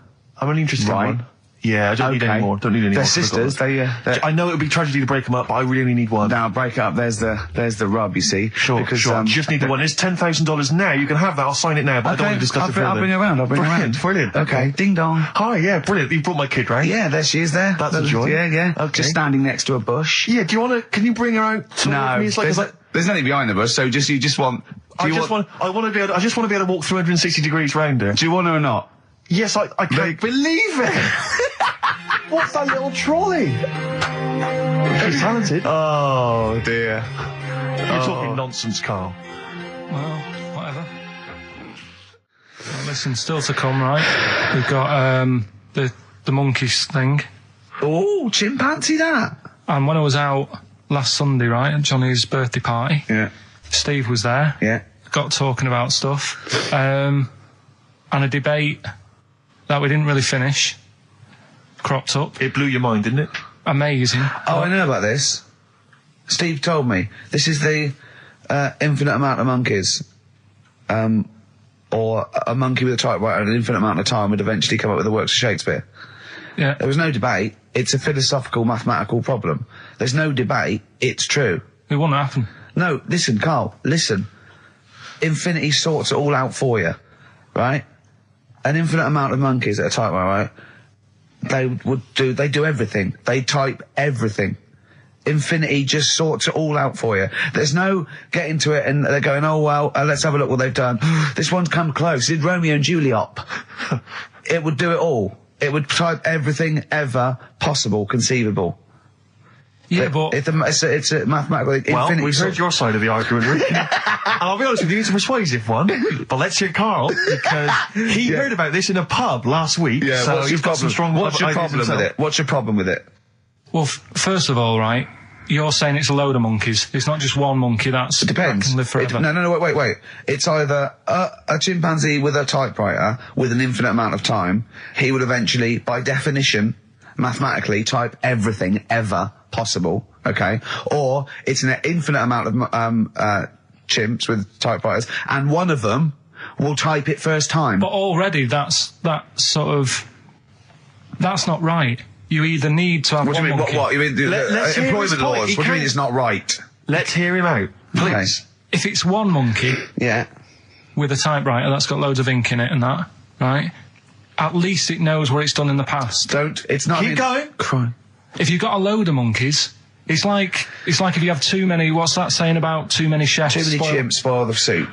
Right, well, it's the same thing. It's like, well, I didn't tell you to put salt in it. I was going to put salt in it, and it messes it up. Whereas if it's just one, they know what's gone on. So what I'm saying is... just leave him go. I can't be bothered. I want to hear the rest. This blows my mind. He doesn't know what this does to me. It's a mathematical problem. I want to hear the rest. Well, it's just I just don't think it will happen. What do you mean you don't think it'll happen? Infinity works it out for you, by definition. Well, what's stopping them typing the same thing again? They would. In fact, the problem should be if you had an infinite amount of time that it would type. It works for Shakespeare an infinite amount of times and everything else an infinite amount of times. But that's not as. But not Shakespeare. Oh, shut up, you idiot! Rick, do you know what he said to me? I said to him, I explained it to him. I said, you've got an infinite number of monkeys, infinite number of typewriters. They will type the complete works of Shakespeare. He said, have they read Shakespeare? You're an idiot! Play a record. Said, no, I'm not having this conversation. Not doing it from I'm not having it because it really, really winds me up. But you're saying they'll do it with no spelling errors. Well, they do it an infinite amount of times. And they do it wrong an infinite amount of times. And they spell the last full stop wrong an infinite amount of times. And they get one thing wrong in Hamlet wrong an infinite amount of times. They do everything an infinite amount of times. But are they going off a story that they've... Play a record, Carl, because I'm going to knock you out. I'm just saying... Shut up! Do they know the story? Oh, they're monkeys! Oh, Christ. No, right. okay. Lloyd Cole, she's a girl and I'm a man. Good that, innit? On XFM, 104.9, Ricky Gervais, Steve Merchant, Karl Pilkington. As ever, Rick, there's always someone who steps in to defend Karl. Okay, what is the defence? Here's an email from Scott Coomer. He says, Karl is actually right. I've got an A-level in statistics and probability. It doesn't matter how long they have and how many monkeys you have. You cannot guarantee they would type the complete works of Shakespeare. Infinity makes it probable they would get it right, but not definite. Yeah. Well, yeah. Yeah. That's what I was saying. No, you weren't saying, Karl. You don't understand it. Infinity sort of sorts it out. But if they do anything, they nearly do everything, won't they? No, I mean they'll give it a good shot. No, that's not the point. But the I'd point be is surprised if they did one page right. Right, listen. It's not to do with consciousness. It's not to do with them aiming. They are just bashing away at the keyboard. It's like they're used to show that there isn't consciousness. They chose the chimpanzee because it can type, presumably, hit the keyboard. It's because they hadn't come across you at the time. Yeah. It's to take out thought out of it. It's to take out reason and trying, right? It's just random. They're saying that if you typed enough things, if the computer was left typing everything, if you left it for an infinite amount of time, and they chose Shakespeare because there is meaning behind it, and it's difficult to get it exactly right, to show you that Infinity would come up with it's not just Shakespeare, it's every novel. It's everything. Fairly eloquent there from Gervais. A quick riposte, please, from Karl Pilkington. No, I'm just saying, what I don't understand, if it hasn't read it, then how does it know where it's going? Listen, right, listen, right, Can I just explain to people, right? Some people have said, why are you cruel to Karl? He drives me mental with things like that. What do you mean, well, let me just take a breather. How do I do your editing? He keeps coming in the week. You know that I work here properly, in the week, don't I? Yeah, I've got a proper job, Yeah. Should be 9 to 5, but I normally get in at about 8 o'clock and work. A lot of people get in at 8 o'clock. Working hard, trying to do my job. 3 times this week, I've been rushing around. I walked past my little studio. He's sat in there, all right? Now, because I've got this sort of job, I can get away with it. I said to him, if I was a doctor... would he keep coming to me practice? If you were a doctor, there'd be severe problems with the NHS. Well, imagine that. The standards would have lowered so much if you can arrive at the hospital you're a doctor. We'll pop in, I'll go to lunch, don't we? We have a little lunch break, don't we? I go, come on, let's go now. He goes, I'm busy. I go, come on, let's go now. He's going, no, you're doing me head in. Well, when I was talking about the monkey conundrum with Karl, he said to me, right, if I had a day off work, and I was, say, watching the TV, and with one hand I was typing a typewriter, would I type Shakespeare? I mean... Yeah, but you see, there's certain things. We were talking a little bit about this stuff the other week, weren't we, when we said you were going on about Einstein, and I said he's not that good. E equals MC squared. It sounds good, but I've never used it and that. Right? I've never used it! You haven't used 2 and 2 equals 4, Karl! The fella with an apple fell on his head. it could have been anyone sat under that tree. Do you know what I mean? It's just annoying. Lucky. And It just happened to be a genius. Newton gets all the credit do you know for what his I mean? laws of the universe. Well, other people were working whilst he was having a lunch break under the tree. So in a way, it's like he didn't deserve to have that success story. Again, forget the apple and the tree and whether he was sitting down having a lunch break. It's totally irrelevant. Yeah, but what I'm saying is there's certain things that will just happen. You know, it's like, I think we were talking, when we were out eating the other week, we were talking about Noel Gallagher. Well, this is the reason the monkey discussion came up, right? Noel Gallagher. I don't know what to say. I don't know what to say. Rick, I don't want to misquote Noel. I'll be like Herbert Lom in Clouseau. I'm going to get a twitch whenever he opens his mouth. I don't know where to start with some of his statements. Well, as I say, this discussion began because we were talking about a quote that Noel Gallagher supposedly gave. Now, I don't want to misquote Gallagher, but the gist of it was that he said, had I written Wonderwall or whatever, instead of the Beatles writing Strawberry Fields or whatever, I'd be the one that was considered the great songwriter and it wouldn't be the Beatles. You know, it's just the fact that they came first that meant that they get all the credit as being the greatest band. I don't know where to start with that statement either. I mean, that's Gallagher's thing, and he's, you know, well, whatever. We know what we think of that. What was your point, Carl? You agreed with him, didn't you? Yeah, I reckon, right? Do you know we've talked about putting a baby in a room before and it'll know what colour it is and stuff? If you've got a room that's painted red, right? But forget that, because that's going to confuse Hear him out. Listen to me. Say if they did some new TV show, right?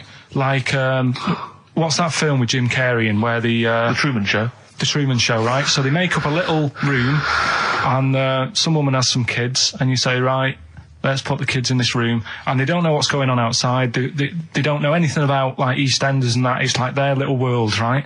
They don't know anything that's gone on. How could a child survive without EastEnders? Right, listen. So you sat in the room, right? And then when they're all asleep, right, wait for this bit. Someone Have you heard this? Yeah, bit? wait for this bit. They're all in a room. Yeah. They're asleep. Yeah. Someone pops in, puts a guitar next to the bed, right? Nips off out again. They wake up in the morning. And one of them goes, what's this? They don't even know it's a guitar because they've never seen one, right? They're talking English, though. Yeah. We just left guitar out of the vocabulary. Right, so... There's plenty more to come. So, one of them will pick it up, and they'll go, I don't know what it is, and they'll start strumming, they'll go, that sounds good, doesn't it? Give them a few weeks, they could come up with Hey Jude. Whereas, type in Shakespeare, a monkey that can't even spell... I see that. Can't answer it. I might come with you, Rick, if that's all right. We've got to sort out that Christmas special as well. Yeah, no, sure. All right, I'll see you later. I'm shooting off then as well. Cheers, Carl. Ooh, those boys can rock there. That's the Guns with All Their Roses and Sweet Child of Mine. On XFM 104.9. I enjoyed that. Yeah. That was good. It rocks. I hope the audience was playing it loud like us. Yeah. Ricky Gervais, Steve Merchant, Karl Pilkington. Well, look at him yawning. How rude is that? Carl, what's wrong with you, man? Have you been up late? A little bit. Girlfriend was away, wasn't she, yesterday? Yeah, I always have a problem with that. I always have... Because you don't go to bed, do you, early? Do you know what I mean? You sort of think... I just always find that thing that if, you know, you're used to living with someone... Yeah. One of you will go, let's go to bed, then you'll go, all right. But when you're on your own, you go... You just forget to go to bed. I just stay up. Okay, stop eating now, Carl. You've ate all the food. That's just a plate. All right. Okay. Yeah. No, I stayed up and watched... there was a thing on about Dracula. Right. What, Dracula? And I found a flaw in it. Go on. Not the fact that he's the living dead and and drinks blood to stay alive and he doesn't reflect and he can in turn into a mirrors. bat. Well, and you can go on. The mirror thing, you can't look in mirrors, can he? Well, he can look in mirrors, but he can't see himself in a mirror. Yeah. That still doesn't work. Go on. It doesn't work at all, Carl. It doesn't work Go anyway. on. Well, centre parting's always really neat. His centre parting's always really how does he do it if he can't look in the mirror? Blood on the floor or something it was called. Rubbish. I love the flaw in the Dracula film is that his centre parting's too neat. How did he do it without a mirror?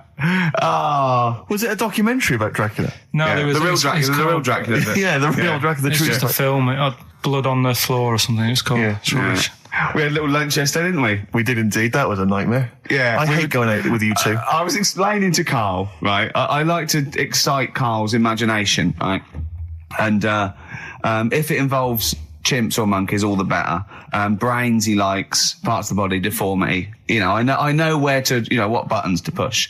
And I told him about this thing. I don't know if any of you out there know about this, but there's an experiment they did in the 50s, a clinical psychology experiment where there's your two hemispheres of the brain, okay? They're joined by a thing called the corpus callosum, right? Which is just a little flap of skin, like a little scarlet lead that joins your two hemispheres. And what they did, they cut that in half, and they thought it was a cure for schizophrenia, but what it turned out to be, or epilepsy, I think, I can't remember, was that your two sides of your brains didn't function together. You couldn't get information. I was telling Karl all this thing, and one of the things I told him was that they did it on a monkey, and it fought itself over a nut. Like its right arm was connected, by its left lobe of the brain, and it was fighting over itself. And Karl went, instead of like thinking this is amazing experiment, he went, would it have been happy if you'd given it two nuts? Yeah, I know. Well, you started off by explaining it, and I remember you mentioned, because I was watching the two of you as you were describing it to me, you said, of course, one side of the brain deals with symbolism, and as you said the word symbolism, I noticed Karl drift away from looking at you, pick up his mobile phone, and start pressing buttons randomly.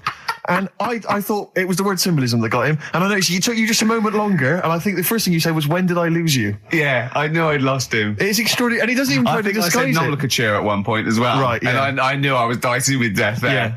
But I told you tried to look it up, didn't you, on the web? You didn't find anything about it, did you? The spelling of it's what is it again? What's the word? Corpus callosum. Yeah, so I couldn't do it. No, there's no point. Yeah. Don't bother. Give up. Don't bother. So if anyone knows any interesting facts about that, yours hasn't been cut in half, has it, Karl? That would, again, might explain something. I'll tell you what we will be talking about later.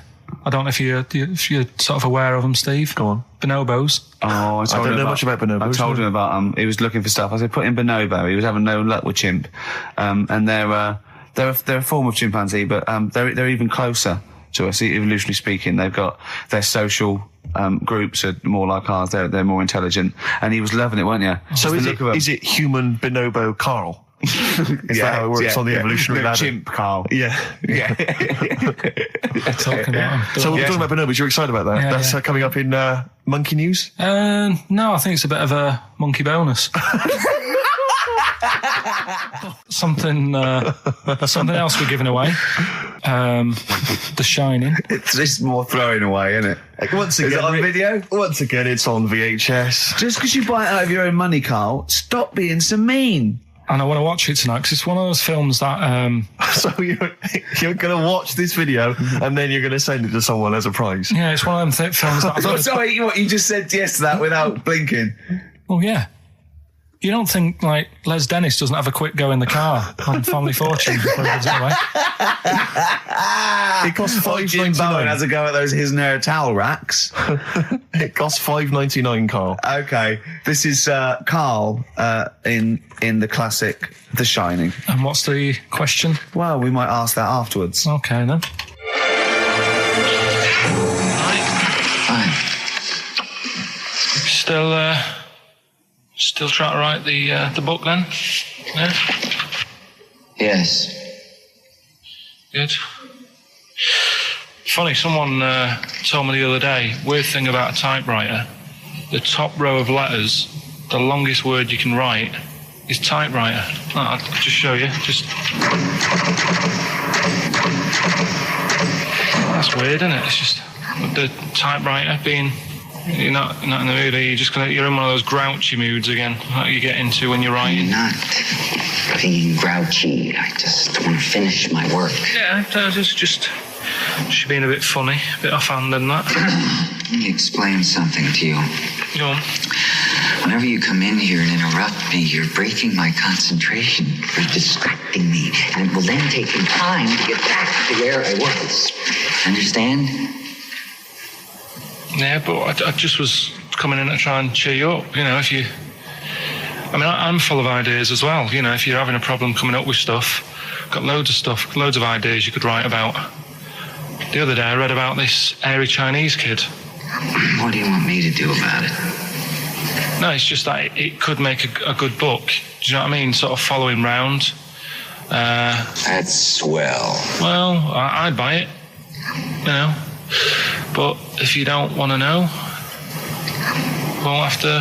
don't bother doing it. But do you know what I mean? It's just airy Chinese kid. It's weird because they're not normally that airy over there. Yeah. this kid caked in it. But if you don't care, I wouldn't touch one hair on his goddamn little head. You won't have to touch any hair on his head. Like I say, he's covered. Leave the head alone if you want. Touch his hands. He's totally covered in it. But I love the little son of a bitch. Well, don't go that far. You haven't met him, but I can sort it out. I'd do anything for him. I don't think he'd expect that much. Just take him to the barber's 3 or 4 times a week. You know, he's a good little kid. In fact, I'll do it. I think I'll write a book on him. Yeah? How do you think you can handle that? Yeah. You're not too busy, are you? Well, yeah, I'm pretty busy. I've got to sort out some monkey facts for the show this Saturday, but I reckon I can still... Why don't you start right now and get out of here? All right. I will. If you're going to be like that. Couldn't borrow a pen, could I? See you later. There you Haunting. go. Haunting stuff there. Karl Pilkington in The Shining. You know, in the film, Jack Nicholson goes crazy because the suggestion is he's maybe possessed by demons that maybe are in the hotel. But, you know, if I was stranded in a desolate hotel, removed from all human contact with Karl, I'd go mental with an axe without being possessed by demons. That's more chilling to me, trying to get some work done and you keep wandering in. I'm trying to get Karl to spend a couple of days in the caravan with me, just for the head of it. And he won't. I've offered him money, won't I? I think it'd be a great laugh, wouldn't it, Karl? Oh, yeah, great. That would be terrifying. No, I want to film it. I just want to film it. Like a little video diary. There's Karl there, he's just waking up. Well, if I was stranded in that would be like being... I may as well be with Freddy Krueger and Jason Voorhees. That's more scary. The thing is, Ricky doesn't mess you about as much as he messes me about. No, you see, you've given him an inch. You've given him an inch and he's taken a yard. 12:30 you got in today. In 30 minutes between 12:30 and 1. The old bin lid on the head. He wanted to do that again. Yep. Squeezing my head, think he had a go at. And karate chop on the back of the neck. Yeah. All in 30 minutes. Yeah. Who else can say that? Wait, what were you thinking during the quiz then, when the questions were coming out? What were you thinking of? Well, what it was, right, just before the quiz started, I had to go to the toilet, right, because the rule is, right, people who don't go to it, once it starts, phone's off, no more toilet. They take it dead serious, don't they, right? Yeah. So, I went to the toilet. Now, I'm not being out of order here, it just got me thinking, right? I went to the toilet, the gay fella in there, right? There was a gay fella in there? Gay fella in the toilet. Now, how could you tell? How did you know? Just typical, you know, everything about it, right? Everything about it, right, yeah. Oh. What, large handlebar moustache, leather cap. Butt plugs, amyl nitrate. Could I just say that these views do not reflect the views of the management of XFM or me and Steve. Or most of the people in this country. Go on, Karl. What's your problem? Yeah, but this is what I'm worried about, really. But this is why I only got Danny Minogue right. Right? Because this was floating around my mind. Went to the toilet. Big gay icon, now, isn't she? Go into the toilet. They have like men's cubicle and they have women's cubicle. Yeah. Now, without sounding out of order, is it wrong for me to think gay men should have their own little cubicle?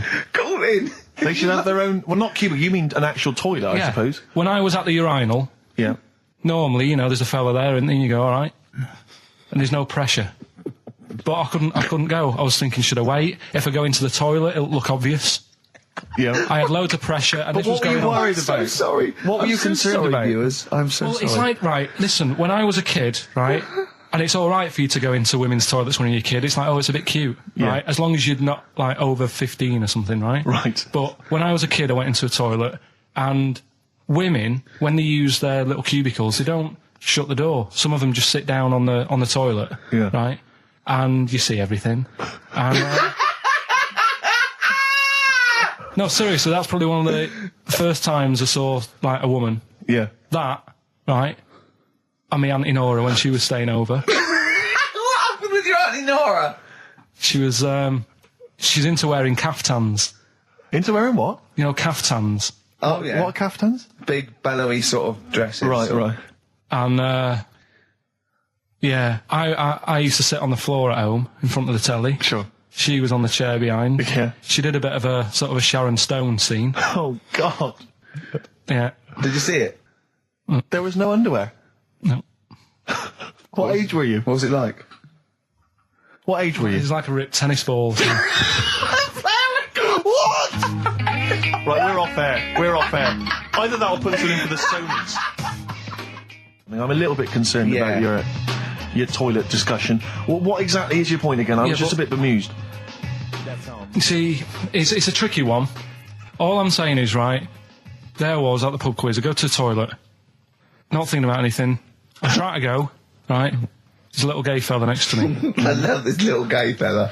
Now, the weird thing is, there's nothing stopping him having a little glance, right? Because he's allowed in the fella's toilet. Yeah. Now, I'm not allowed to go into the woman's toilet and have a little look round. Right. So all I'm saying is, should they have another toilet area? What, for gay people? Yeah. And so this would be gay men and lesbians? Is that going to complicate things? Well, I mean, I can only assume. I mean, to what point? I'll ask you a question, right? If you're intimidated, that's a shame. But you know, most gay men aren't looking at your knob. You know that. What do you mean?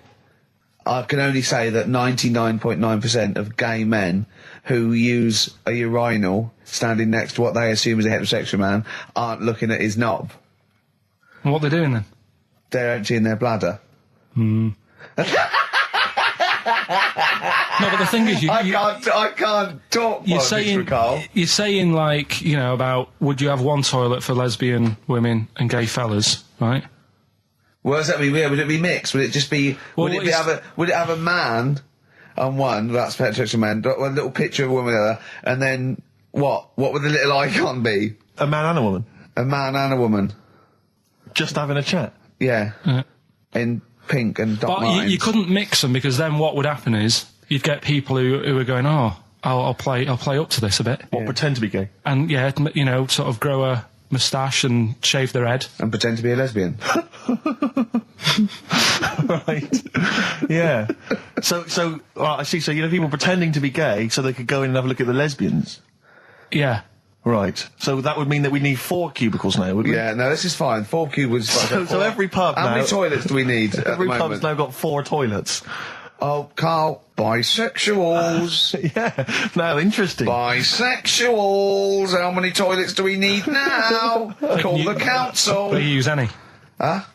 No. No, because they're interested in everything, aren't they? Because the little bisexual fellow will be looking at your knob. Right. With them, what you do, you just have a door, you open it, and there's one urinal there, so you can't get a queue.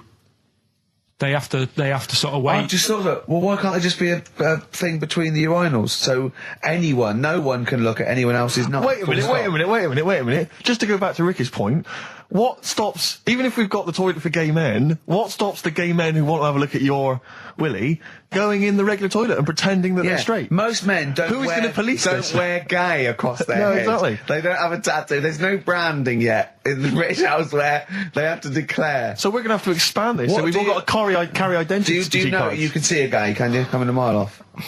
No? No, I'll just hold it in next time. No. Can you tell gay men? Do you know a gay man? I'd say probably if you did if you lined some people up and said point them out, I reckon I'd get. But hold on, we're not talking about people dressed in leather with the arse cut out and an handlebar moustache. Yeah. We're talking about the everyday non-seen. Of course. Yeah, but I mean, suppose I put you in a room and there was 10 naked men, right? Yeah. And there's 5 gay men and 5 hetero. Could you walk along that line looking at those gay... Am I naked? No, you don't have to be naked. Why would you have to be naked? To catch them out. Play a record! How would you catch them out? No, don't go into it. Don't go into it. Play a record. Right, there was this. This is what it's like about getting presents and stuff, right? With my mum and dad. Go on. My mate Colin, right? Colin Makin? No, Colin Bailey. Oh, right? yeah. He had a little Sinclair Spectrum, right? Computer, which was like the thing to have at that time, right? Yeah. You used to always go round to his house. The deal was not the one you had to play through the window because you weren't allowed. No, that's another lad. Oh right? yeah. This is a different lad, and the deal was he came to our house and my mum gave him a pie. And then I'd go round to his, and I'd stay there for a few hours playing, you know, Hungry Horace and stuff like that on it. Sure. Right? Now, my mum and dad knew that I really wanted one of these computers, right? So I waited about a year. Came round to Christmas Day. I thought, I reckon might have one. Turned out they bought me the wrong one. They bought me a ZX81 instead of a Spectrum, right? And Christmas Day, I'm there trying to load the games up. It's not working. I'm thinking, what's wrong, right?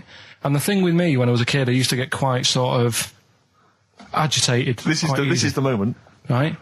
I found out that it needed a RAM pack to make it work, right? Looking in the thing and it's saying, and make sure you put your RAM pack in the back. And I was like, oh, where's the RAM pack? And my dad's going, I don't know, I've got you the main bit. That's it. So I was that wound up, I just was sick, right? Just sick. I didn't feel sick or anything, I just was like, oh God. Went to the sink, just sick. Because I was that on edge about it. I said, come on, we've got to get one. And my dad's like, Tandy's shut. We're not gonna get anything today. Ruined again, Christmas Day. That was after the year when my train set got blown up by our kid. The following year, no RAM pack. And now you ask me why don't I get good presents? He's scarred. He just I'm gonna die. Honestly, I'm gonna die. He's just being sick. Yeah. There's no RAM pack. Did you get to the bottom of it? Why wasn't there a RAM pack? You have to buy them separate. Oh, what do you mean I can't play Frogger? Oh no. So, wasn't there another incident when you threw up? Spontaneously threw up? Through sheer anxiety? I do get it. It's not so much now because I've relaxed a bit, but as a kid I used to be quite on edge all the time with certain things. Do you think that's what happened to your cat that kept being sick? That it didn't get the food it wanted and it just threw up? Do you remember that? Yeah. God, so they shaved it. Yeah, but again, you see, the cat thing, I mean, it's mad. I was thinking about it the other day, right? I used to think I had quite a normal upbringing. You didn't. Right? And someone was talking about Your mother once told you not to go to school because it was windy, Carl. It was not a normal upbringing. The cat was being sick, so she shaved it, so it was easier to clean. Right, well, my mum and dad went on holiday, right? And I stayed at the Rosses down the road. Oh, yeah. Only a kid, must have been about 5 or something, right? And I was always running around in the house. I had a lot of energy as a kid. What the Rosses did, they had this cat that was dead violent, the most violent sort of angry cat I have ever witnessed. A tiger? It was honestly, Steve, if it was bigger, it would have been, because it was just always having a go at you. Yeah. If you went to pat it on the head, it went to bite you and stuff. And what they used to do with it, to stop me running around, I'd sort of be running around, and then I'd get a bit tired, and they'd say, have a lie down on the settee. So I'd lie down on the settee and I'd nod off. And what they used to do, I'd wake up and I'd put the cat on my belly. Right? So I'd be scared to move because it's like it's going to get me. But it would keep you there. It kept me there, and it used to sort of slaver on me, and they'd sort of, you know, go out or whatever, and I'd be lying there. That's not normal, is it? Carl, sorry, were you created by the Brothers Grimm for one of their fairy tales? What kind of a life is that? A cat paperweight to keep Carl in place. He keeps blowing around. It's windy. We'll have to weigh him down. Be careful. Your mum probably told him that it's a windy day. You got to get something heavy on him, otherwise he just gets blown into the road. God bless him. Rick, I sometimes get off at the Tube at Tottenham Court Road if I want to look at the record shops before I come into XFM, and I always cut through Chinatown. Oh yeah. And every time I come through Chinatown, the same thought always strikes me. I always feel like I want to just gather all the little locals, all the little Chinese fellas, just gather them round and just go, guys, in what way is this a town? It's not, is it? This is not, at best, what you've got here is a novelty street. Yeah, Gerrard Street is not a town, no, mate. it's not a town. You've had this for like 100 years. It's not expanding. Yeah. You can't just call it Chinatown and claim it's a town. If I was them though and you do that, I go, what are you talking about? It is a town. It is a town. It's our town. It is a town. It's our town. We got all lots of stuff. Where's your church? Where's your mayor? We needed. We got a betting shop. Not enough. It is. See, all you've got here is restaurants. No, No. Got a little supermarket with snacks. What does it sell? Snacks. Specifically, I would imagine crackers. Yeah. Do you want to buy a dragon? Do you want to buy an ornamental dragon? If I wanted to buy one, this is where I would. Do you want to buy a gold dragon? Is it made of gold?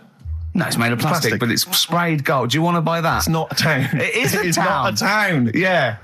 And it annoys me because when I first came to London, I genuinely thought Chinatown was going to be this amazing, what they've got there is you'd hear a gong and every time we went in there, and there'd be rickshaws and people walking on those little sort of wooden shoes. You know those ones? They're brilliant. They are just comping around in them, but nothing. It's nothing. It's just. Yeah, exactly. Yeah. It just reminds me of, have you ever been to any of those sort of museums? You tend to have them up north where they've got you sort of sit in a little cart and it sort of rides you through kind of, I don't know, it might be Newcastle, the Victorian era. Yeah. Can I have half a pound of those sweets, please? Exactly. Of course you can. If there were some animatronic men, it would just be an exhibit. Yeah. Although their concession to being 100 years ago is that there's some scales in the shop and there's a horse outside. Yeah. That's it. That's it, exactly. Yeah. The traditional sounds and smells of old England. And the voice of going, of course, there was no television. Exactly. Amazing. Yeah. Amazing. Brilliant. Yeah. Welcome to Chinatown. Ding. So it's not, it's a good point. Is that a piece of traditional music? Ding, ding, ding, ding. Yeah. Is that some traditional Chinese music, or is that music that someone in this country wrote, thinking it sounded like Chinese music? I think it was the Vapors, wasn't it? Oh, is that what it is? That? That's the music, isn't it? But are you sure they didn't take that from some other source? It's that pentatonic scale, isn't it? What is it called? It's the black notes on the piano. Right, that's the one I can play along with EastEnders. Yeah. Do you know what I don't get with it? Go on. Chinatown. Yeah, Chinatown, because I always walk through it on the way to work. A couple of things annoy me. First of all, I think it's bad business, just because if you've got a Chinese restaurant, put it somewhere where there isn't any others. It's a good point. Yeah, but it's also a community. They're not just a theme park for other people. I remember going out one night with Suzanne and some friends, and you got there and there's so much choice. It's that dilemma of, forget it. Well, not really. Specifically, do you fancy Chinese? Well, no, but why don't you go to the one with the dead ducks hanging in the window? That's my favourite. That's the other thing as well. It's like, normally you put your good stuff in the window. If that's what's in the window. Yeah. Right? Yeah. And the other thing that annoys me, walking through it today, there's always lard on the floor. What, in the street? In the street. It is, honestly. I'm scared I'm going to slip over. It's because of all the restaurants and that. But why is it? That's another point. Well, it's not oozing out of the restaurants. No, but why is it? I don't know what they do. Careful. Listen, no, but why is That's why they used to wear those little wooden shoes. No, okay, we've got... No, but the thing is as well, they try and wash it with water, which doesn't work with lard, and it's like oil. Famously, yeah. You know what I mean? Even I know that. Yeah, you've got to scrub it. So, you think sorted that out. Yeah. You think they'd know, wouldn't you? Yeah. All right. Anyway, thanks for your thoughts on Chinatown, Carl. I'm Ricky Gervais, with me Steve Merchant, Karl Pilkington, pressing the little buttons there. XFM 104.9. What's that little Well, I think I do more than press the buttons. Right, you see, this is it, right? Karl has had a little strop on since last night, okay? And He's had a little strop on? Yeah. You said strop on. I just wanted to clarify. And, I don't know why. He says that I'm an annoying person. He says that I wound him up, right? Which I don't know. He says that you're winding up because you're sort of like negative about I'm everything. Negative? Yeah. And, but what I think it is because we pointed out that his lateness is unacceptable. Yeah. He said, meet you at 6. He turned up at 20 past. He said, well, someone stopped me in the corridor. I don't care. I've got stuff to do. We had stuff to do. I think we're a bit busier than you, Karl. You've got one job. We've got loads of jobs. I keep telling you that. You've got one job in a little room, a 9 to 5 there, that you don't even get done in 9 to 5. That's why you're late and mucking around all the time. There's loads of work to do. Yeah, one job. No, it's not. It's one job with a lot of other jobs in it. It's like those little Russian dolls you get. Right? Well, it's not, is it? Go, yeah, it is. Yeah. Everyone thinks, he only sits in his studio messing about, making songs a phrase. That's what I do in my free time. Which we've got coming up later. Super slick. I still think 20 minutes late is an outrage. Yeah, 20 minutes late is... Yeah, but I didn't say bang on 6. I said around 6. No, you didn't. You said 6, which means 6. Well, it doesn't. Sorry, it doesn't. If I was a newsreader, I'd say, yeah, you've got to be on time. Do you know what I mean? If it was a 6 o'clock news, I wouldn't want to be late. But it's the fact that I said to you, I'm busy, I've got stuff to do. No, you didn't say that. You said 6 o'clock to sort out tomorrow's show. I didn't. I know what I said. So yeah, well, you don't, because I remember you sent me a text. You didn't even. It wasn't even a phone call. You didn't even have the politeness to call. Stephen has stitched him up by being a little bit more precise than him. It was a text, and it said, "See you around 6 tomorrow?" ? Around. You just said it. Well, around yeah, 6. That doesn't count. That doesn't mean anything. Well, yeah, no, he does. What? So all right, you told me he said 6. Well, he did. I'm paraphrasing. 6 o'clock, Rick. To me, even if it was around 6 o'clock, that would be 5 to 6 or 5 past 6. It would not be 20 minutes after the event, because that is late. Well, you can't even. You've got nothing. You see, you haven't even got an excuse. Yeah, but then I turned up, right, and I said, right, well, let's not argue about this. Let's come up with some good new features, because we've been in Cheap as Chimps. That's gone today. Good news. He never liked Cheap as Chimps, Carl, did he? Right, he never liked it. Do you know what? Do you know who's took it further? Donald McIntyre. What? He's doing a programme, Cheap as Chimps. No, he's not doing a channel. Well, we'll see. Again, I'll prove you right. Again, he's not doing a programme, Cheap as Chimps, is he? He's not. What do you mean?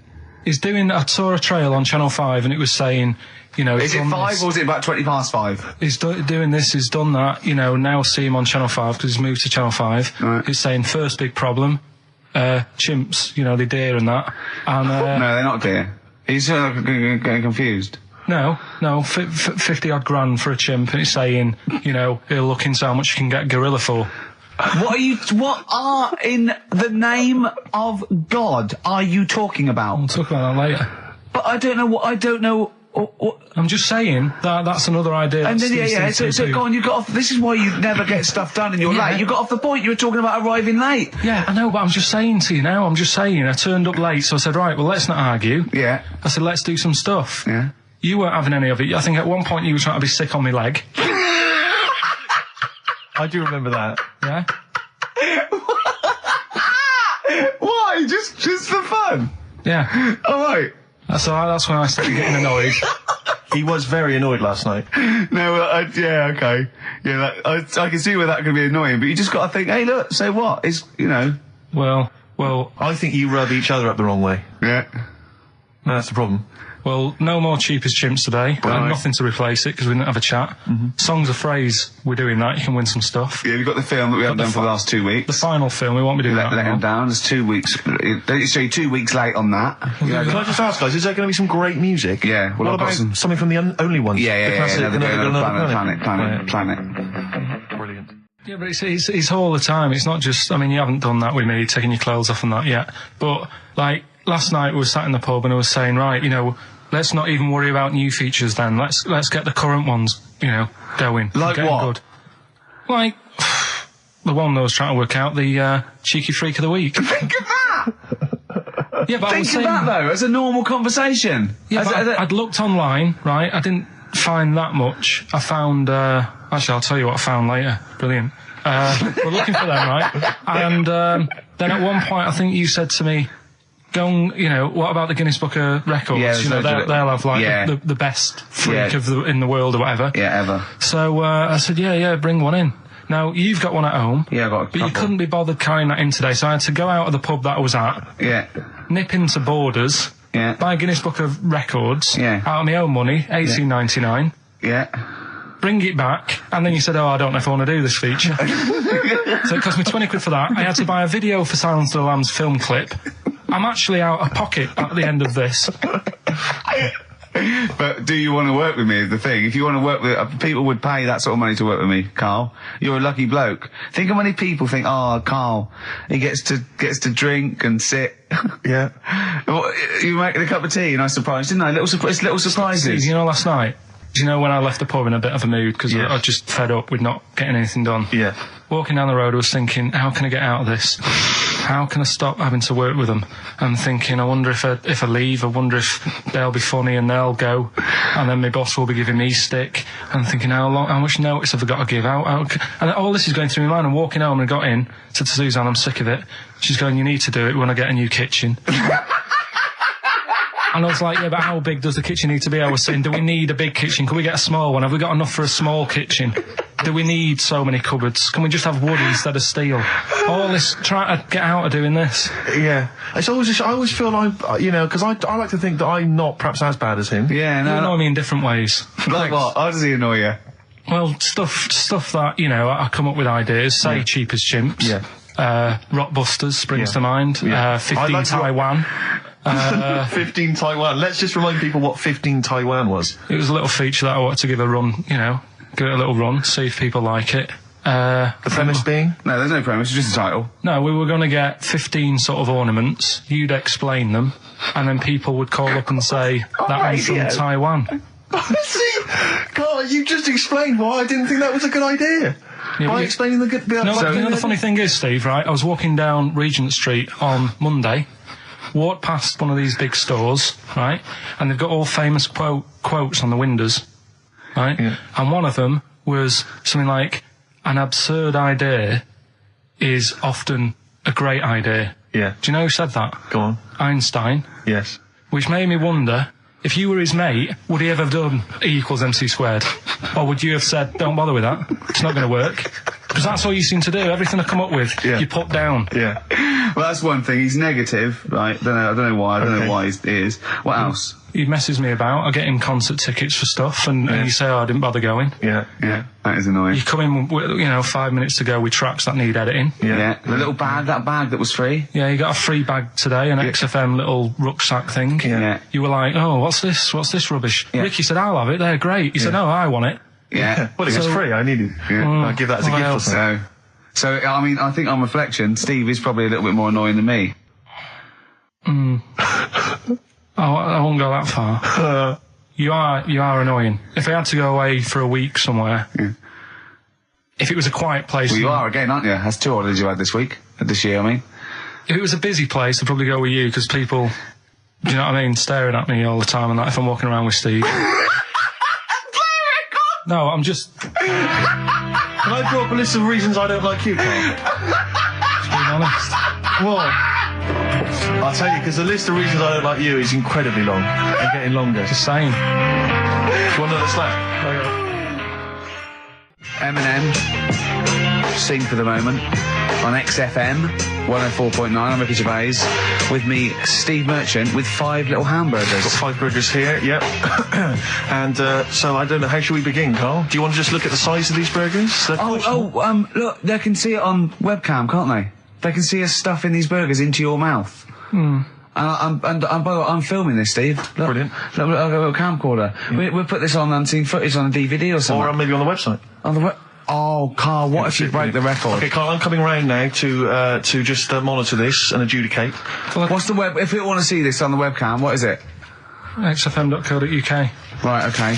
Hold on. Can I, Steve, I'm not being funny, I'm not being funny, right, but I think I have got, like, a bit of a wheat thing. You've got a bit of a what? A wheat allergy thing. Don't give me that! No, seriously, my head's... I've been eating a lot of shredded wheat recently. And my head's got a bit bigger. Carl, I don't think you can let us down now, mate. So you just got to put that... I can't put that, like that, in my mouth on its... I've got to break it up. I've got to break it up. You can't break it up. It doesn't say you can't on the rule thing. It does. It doesn't. I can't look. I physically can't. Try it. I can't look. I'd have to be Jay Goody to be able to do that. Seriously, look. Try it. Yeah, I know, but you're not approaching it right. That's it. Come on. That's all. Keep going. God, he's not going to do one. Keep going. That's good work. Keep going. How does I get free? Keep pushing. Keep pushing. Get one in at least. Ease it. Get one in at least. Get one in. Ease it in. Get one in. Push it. That's one. Let's go for another one. I reckon you've got to rip it up a bit. Okay, do that then. See how many you can get in. You've got to get in 2. No, just one. No. Well, it's three. Pack it in. What do you do? Pack your cheeks first. Honestly, Steve, my head is swelling a bit because I have got a wheat thing, a wheat allergy. That'd be good. There'd be more room. Right. Okay. Look, Carl is now just sticking it in his cheek. Right. Yeah. Don't eat any. You can't swallow any. It's like a hamster. You got to work it like a hamster. Yeah. Stick it in. Come on. He looks like Marlon Brando in The Godfather. Come on. Don't lose any yet. Right. Pack it in, then use your fingers to pack it in. Come on! Wedge it in.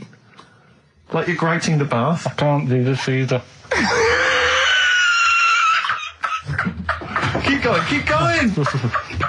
Keep going, don't give up so early.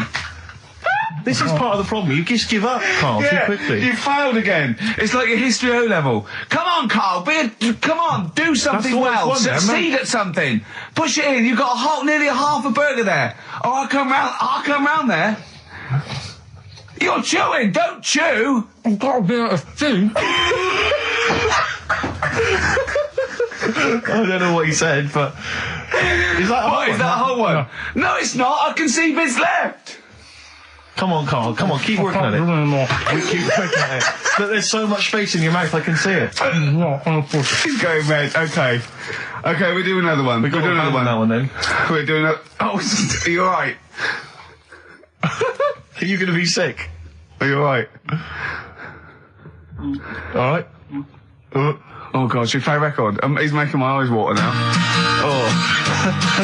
Okay, I'll find a different one for you. Find a different one for What about most grapes eaten in 3 minutes? I'll go. Do you want to do that? Grapes are easy, aren't they? That's easy. Great. Come on, grapes are easy. You've got to have a handful of grapes and you've got to press song 2 by Blur. When we come back, you'll be stuffing your face. Hold on.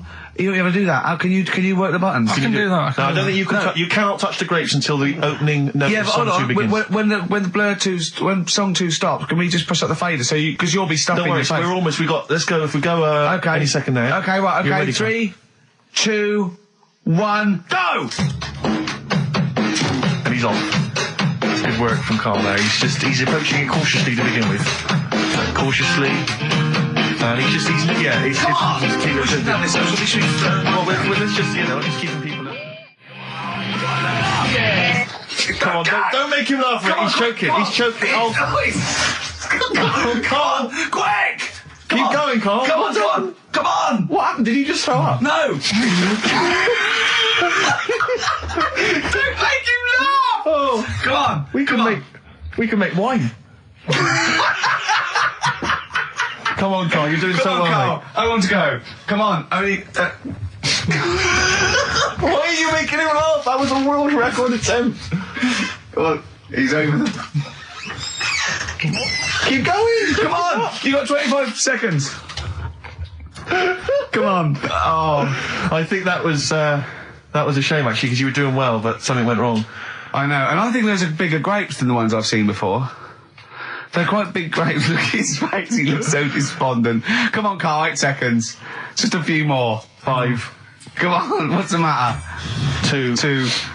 1. It's all over, Carl. It's all over. Better count how many you did. You can get good at this. We can get good at this over the weeks. I think that was a fairly pitiful attempt, actually. I really thought you had a... It's interesting, actually. These are harder records than you might think. Yeah, I know. 6, 8, 10... How do you feel after that record-breaking attempt?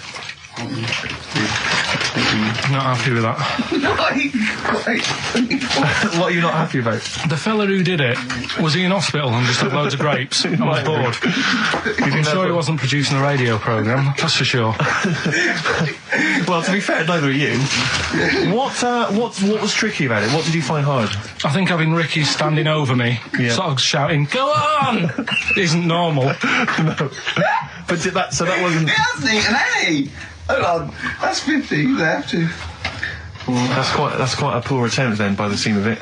Would you think about trying to maybe do that again in a couple of weeks? Would you do some practice and try that again? No, leave it.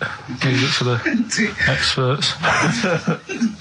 And I noticed a tricky point, maybe sort of when you had about 50 seconds to go, you seemed to be spewing things into the bin. What was that?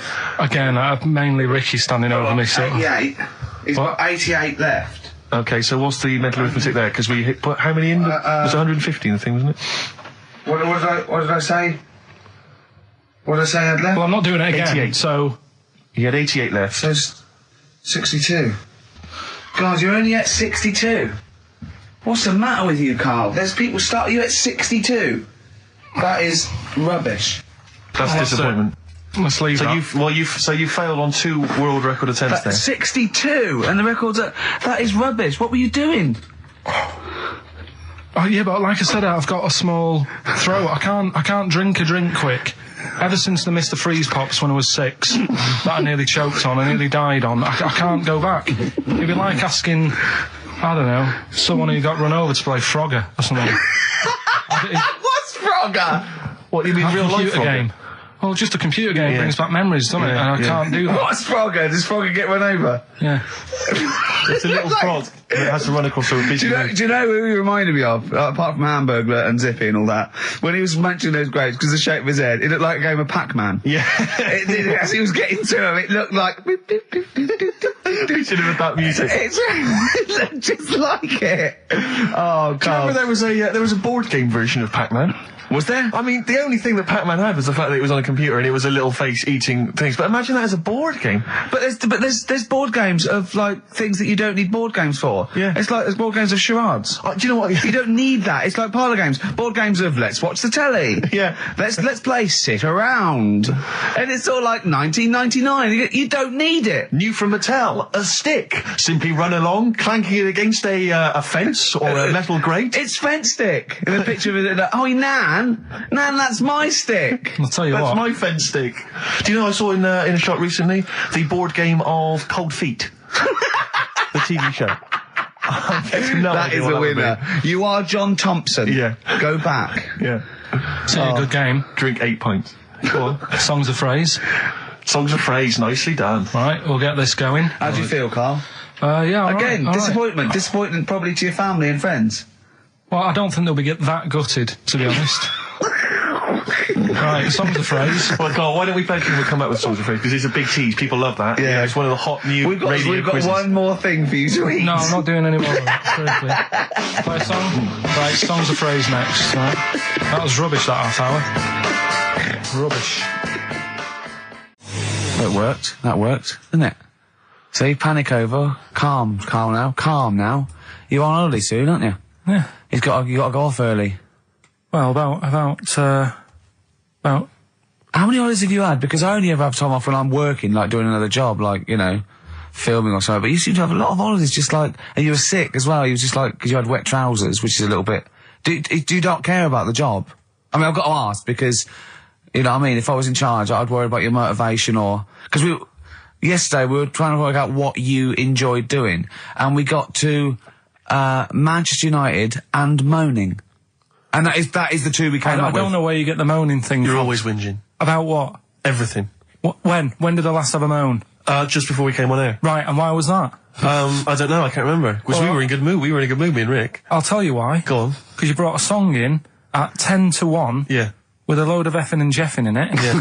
And saying, can you edit this? Yeah. Yeah. But that's your job. You could have brought it in yesterday. No, I couldn't.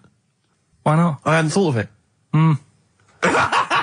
But why are you whinging? That's your job. And I didn't come in 10 minutes before. It was a good 20 minutes before. It just took you ages because you were whinging and moaning to even get started. I'm not being dragged into this. You are always... I'm on my holiday now. Well, not yet. No, you're not on yet. You're still working. Well, that's what's funny. This isn't even work, right? And yet it should be. Compared to what I do in the week, this is a doddle. Well, that's because you're not putting any effort in, clearly. Where are you going anyway? Where are you heading? Cornwall. Yeah? What's happening down there? Well, there's a monkey world.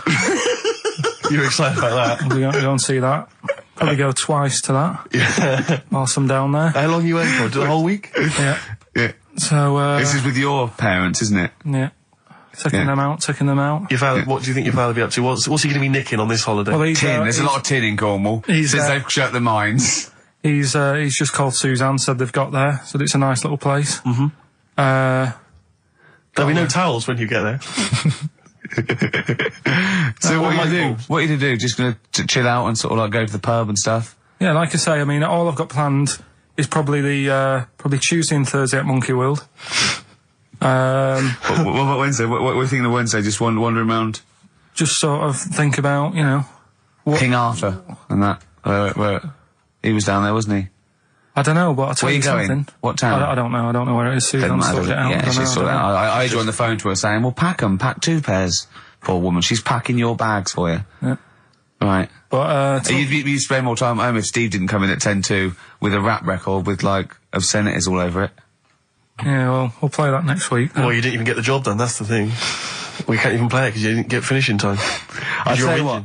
Kings of Leon, Red Morning Light on XFM 104.9. I'm Ricky Gervais, with me, Steve Merchant and little Karl Pilkington.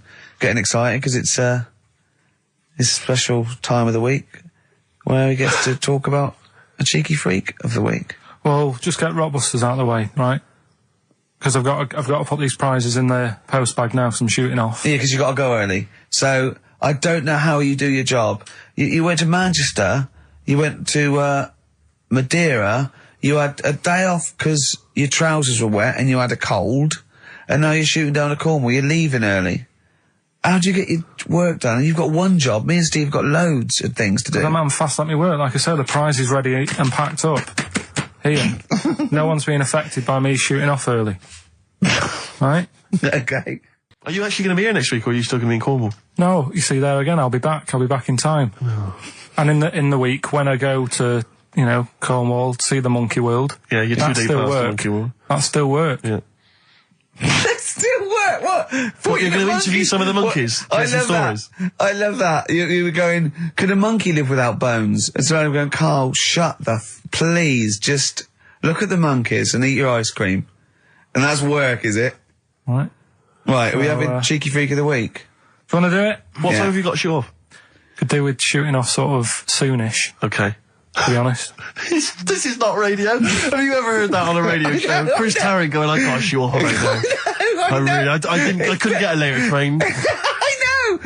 Why did you get a later train? There isn't a later train. So I couldn't get to Cornwall tonight if I had to. If I had to finish this show, I couldn't possibly get to Cornwall. Rubbish. Of course there's a later train. Oh, I've booked it now anyway. Right, well that's the point, isn't it? Yeah. You're not thought whatever. I don't think the show's lost anything. I think we've still had the, Freak of the Week's coming up now. This week. That's what I'm saying about Freak of the Week. It's to get people thinking, right? Thinking how lucky they are.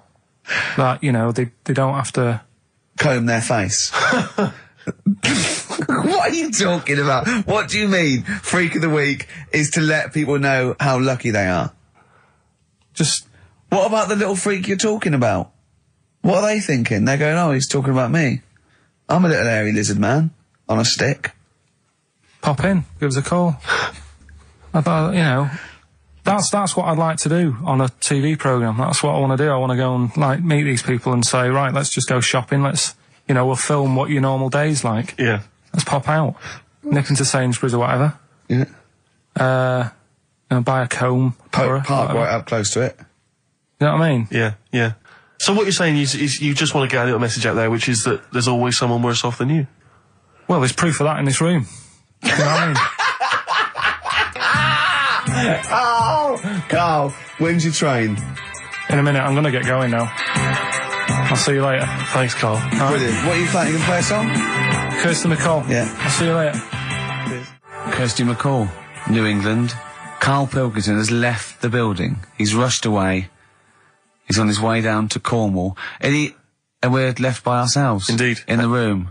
See, if we can do this... If we can press all the buttons and not make any mistakes, strictly speaking, there's no need for Karl. I don't mind if we make mistakes. Well, no, exactly. We never were in the old days. No, sure. I think Karl is going to love Cornwall. Because I think, one, the mayor is probably an animal. Yes. And I imagine the townsfolk think like Karl. Yeah. Do you know what I mean? I imagine he'll stay there. He'll be made king. Have you ever seen Return of the Jedi?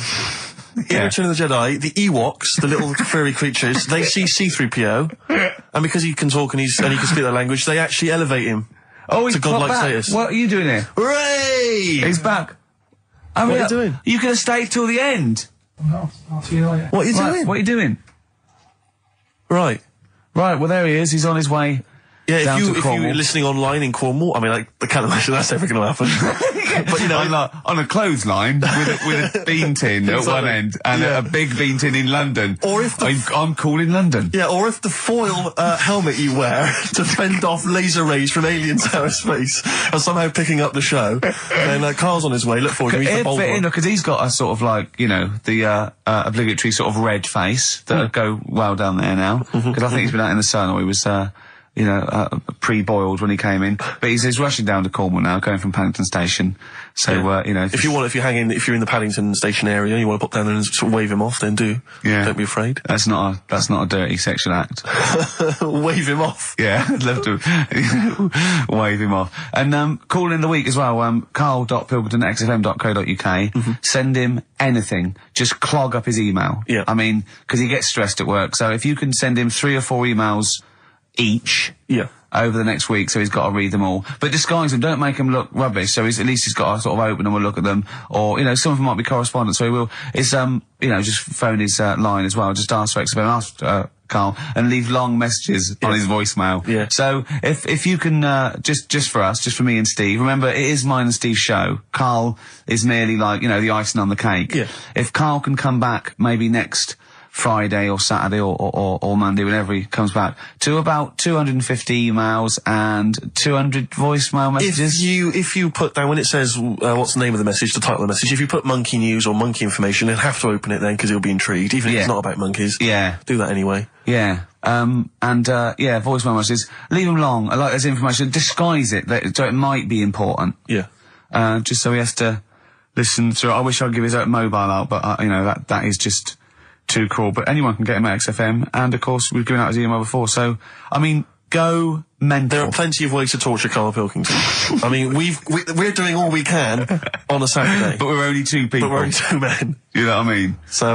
So listen, go berserk. We'll be back next Saturday, and we'll leave with song for the lovers, song for the ladies, whatever. It's a beautiful track. A song for the sunshine. Song for the Sunshine. It's Lily White by Cat Stevens.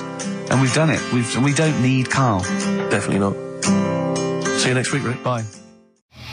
Well, there's the darkness. They believe in a thing called love. Carl, do you?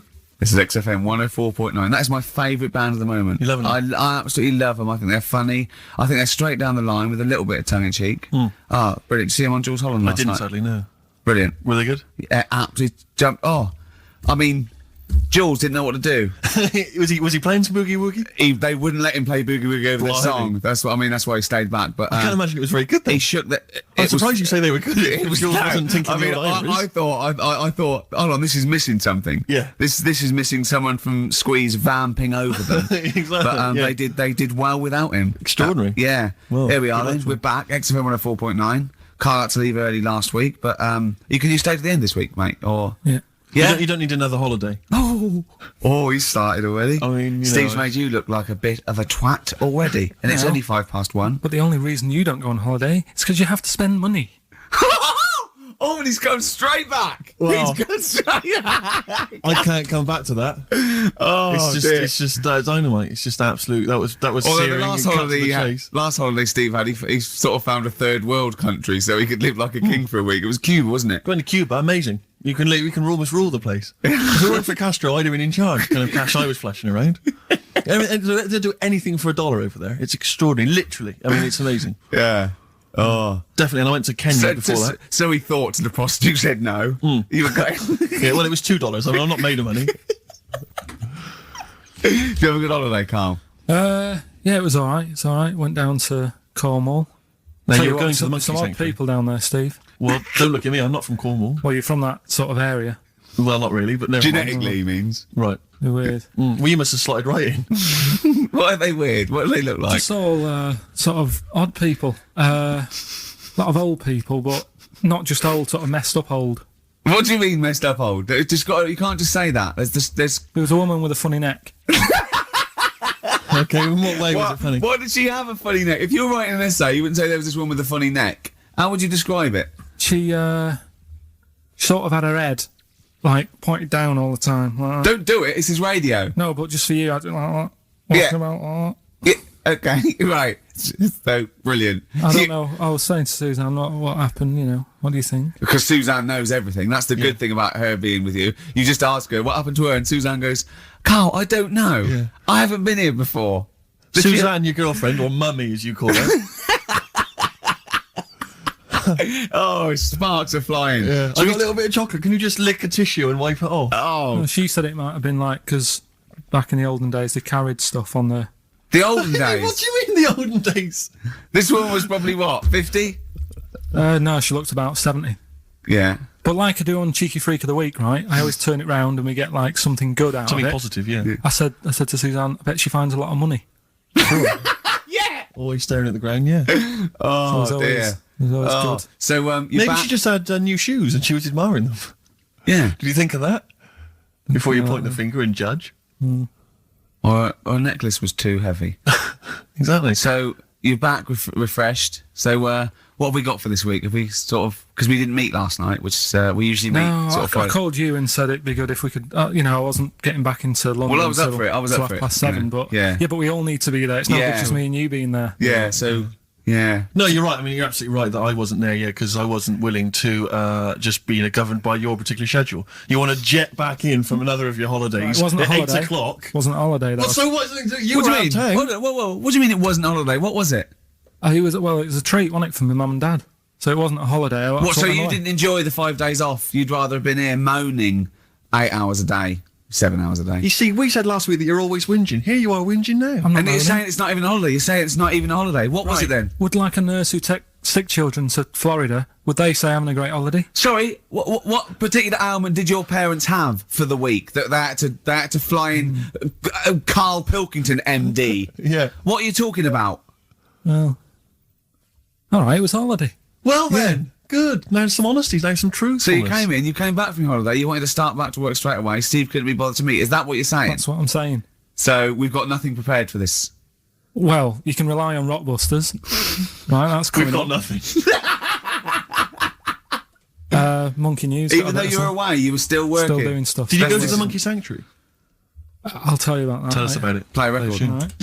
Do you want Smashing Pumpkins? Smashing Pumpkins. I thought an old classic from them, Cherub Rock. Yeah. Smashing Pumpkins, Cherub Rock. That, of course, Rick, is available on their greatest hits. Brilliant. If you want. I mean, that's how I rock. So I know they. I'm very much the shape of a cherub as well. Well, indeed. Naked with a couple of and a rosy big arse and a trumpet. Yeah. Do they have trumpets? I don't know.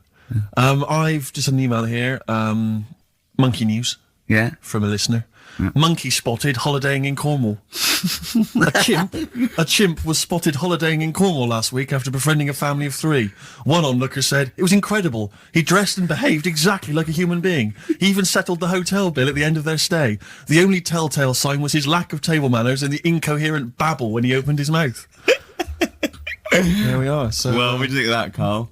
That's the listeners, Carl. That's Joanne. Amusing, articulate. Accurate. She remembered exactly who's there and everything, setting in the bill. It's all there. So, I mean, even though people think that you're slightly simian, slightly less than human on the evolutionary ladder, they do listen to you.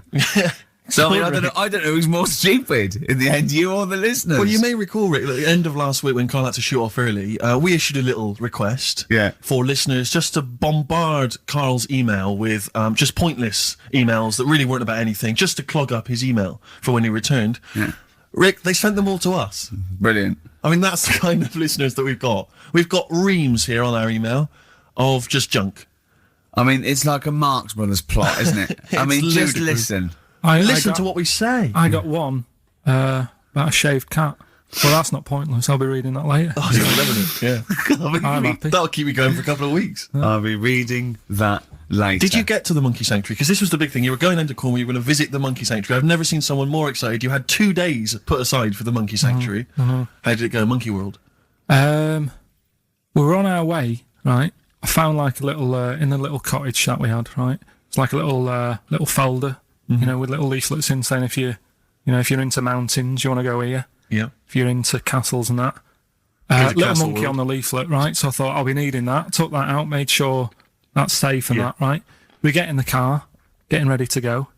My dad says, "Where is it?" I look on the back. It's in a place called Low or something like that, right? Yeah. So we're on our way. Can't believe me luck. It's going to be a great day and all that. Yeah. And then start looking at the leaflet, right? And noticed didn't have any chimps there. Yeah, it's not Monkey World. It wasn't a Monkey World. Well, what was it called then? Something like Monkey Town. Yeah, it was just it had like woolly monkeys in it. That's what they had. What? Woolly monkeys. What are woolly monkeys? Those things Johnny Vegas off the advert. Right. Loads of them. They're dumped now since ITV Digital went under, so they just put them in a cage. I don't understand. They're woolly. They're like they're sort of like little fluffy little baboon type things. Woolly monkeys. I mean, it's not your chimp. It's not your classic chimpanzee. So did the car screech to a halt? It was like yeah. It was like the mission in Armageddon. As you said, abort. We're on the way back. So how far had you got before you bothered to read the leaflet? Probably about 5 miles away from where we were. So what did you do with yourself? You must have been distraught. They broke down and then they heard banjo music. No, we went to a sort of an amusement place. Brilliant. I'd love to see you in that. What with putting those coins in, so it has to roll down and they go flat, and then an arm pushes them. It was one of them. Really? But I spent years on that when I was little. Well, there's a new one. I can't be bothered explaining it, but it's a con. We went to this place, right? My mum and dad had been there before, and they said you'll love it. It's brilliant. It's got like a war bit in it. A war bit, right? Yeah, like because they know I'm into tanks and stuff. Yeah. So you'll be loving that. So sorry, I didn't know you were into tanks. No. Well, they're all right. Brilliant. It's gone from one of his childhood passions to they're all right. I know, yeah. Go on. And but it was awful. I mean, my mum and dad had been there before, and he said, "No, you'll love it." But it was like a really miserable day. Sure. Right? All the rides and that were broke. Yeah. Broke. It just reminds you of Manchester. My dad just ended up, he was more interested, there was a really fat family there. Well, presumably he was breaking into the machines, trying to scoop off the cash. I like the fact that those poor fat family were going, why are those people looking at us? Yeah. Oh, do you want to ride one? No, but we're not a ride. They were massive, and he just like, look at the state of that. The whole family. Yeah. Just, fat. Bloaters, yeah. All right. No, but because fat, there's no need for it, is there? And he was really like, oh, God. And then he wanted to follow them into the House of Mirrors to see what they look like. But my mum had got bored. She went off to buy a little Snow White figure. She couldn't believe her luck. It was only $2.99. Yeah. She thought it was going to be really expensive. Sure, so she bought one of them. Yeah. So she enjoyed that. And then my dad says, come on, we go in. It's rubbish, this. The fat family wouldn't let him play with them. So he just said on the way home, he said, I can safely say that I never want to go there again before I die. So that was that. And then we went home. Why would he ever give you that information? In case it was like a secret birthday present. Yeah. Oh, God, what if they get me a trip to here? Or if he's in a coma and you go, I'll tell you what, bring him out of it. That fat couple. yeah. By his bedside. Yeah. But Suzanne said she now realises why I am the way I am after spending like a week with them. Well, they told her that they dropped you on your head as a kid, or? No, just like, the way they act and that. Right, yeah. They were saying things like, Suzanne, so, why is the moon out at night and the sun in the day? Oh, God. Yeah. Oh, God, there's 3 of them. Suzanne, can you tie my shoelaces again? It was the bit when my dad said, don't waste money on a coffin for him, just put him in a bin bag. Your father said that? About himself? Yeah. Oh, that's a great idea. I'm glad you mentioned that, because... That is great. That gives me an idea. Saves a bit of money. My dog... Nelly, Ride With Me. That's featuring City Spud. I don't know if you're aware of that, but there we are. Good, nice summer tune. Carl, tell Steve what you just told me when Steve was in the toilet then. Right, I'd just been away with my mum and dad and that. And one of the things I always like doing is having a good chat with my dad about stuff he got up to when he was a kid and that. Yeah. Right, because he got up to loads of stuff, and every time I see him, he tells me something, and I'm just like, why are you just telling me that now? It's brilliant. Yeah. Right? So, I mean, to me, he's kind of like Ronnie Biggs or someone. He's just the most extraordinary kind of. Well, this happened. Right? I can't remember. There was a delay yesterday. There was problems on the Paddington line, and he was saying, "Oh, trains aren't what they used to be." Sure. He said, I was looking. They used to be horses, didn't they? Well, he was looking in the booklet, and it was saying, you can have your bags collected if you want, but it costs you £5. Yeah. So that's outrageous. Sure, of course. Right, so he said, that's the problem with this country. We've got good with computers and that, but when it comes to, like, getting service, it's gone out the window. Yeah. Right? So he said, when I worked on the trains, and he was going on like this, that and the other. So I said, I didn't know you worked on the trains. He said, yeah, when I was 18, right, it was his job to get the coal, right, and chuck it in the engine. Uh-huh. Right? And one day he's in He's in Grand Central Station in Manchester, which is now the GMX Centre. Right. Right. And that was like the main station. And he was in there. The fella who should have been sort of driving the train, right? He said, I'm just nipping to the pub. Sure. So you just stay here, keep the engine topped up and stuff. Yeah. So he's like, yeah. For a quick getaway. Yeah. Right? So the fella goes in the pub, and my dad's in there, you know, putting the coal on. He did his bacon and eggs on a little shovel. Yeah. And anyway, fella comes up. He says, right, can you move the train forward now? Oh, blimey. So he was like, oh. So he didn't want to say, the fella's in the pub, because he'd know, he'd say, what's he doing in the pub? He should be working, right? So he said, yeah, no problem, I'll sort it out. Right, so he puts it into gear, or whatever you do on them trains. Sure, right? puts it into first, yeah. Starts going forward. Now, people who don't know about trains, something that I learnt is if you're carrying a load of coal or whatever on the back of it, they don't have brakes on each carriage, right? It's only the engine that has brakes on it. So when you pull the brakes on the engine, the whole weight of what it's pulling is pushing you forward. Sure. Right? Yeah.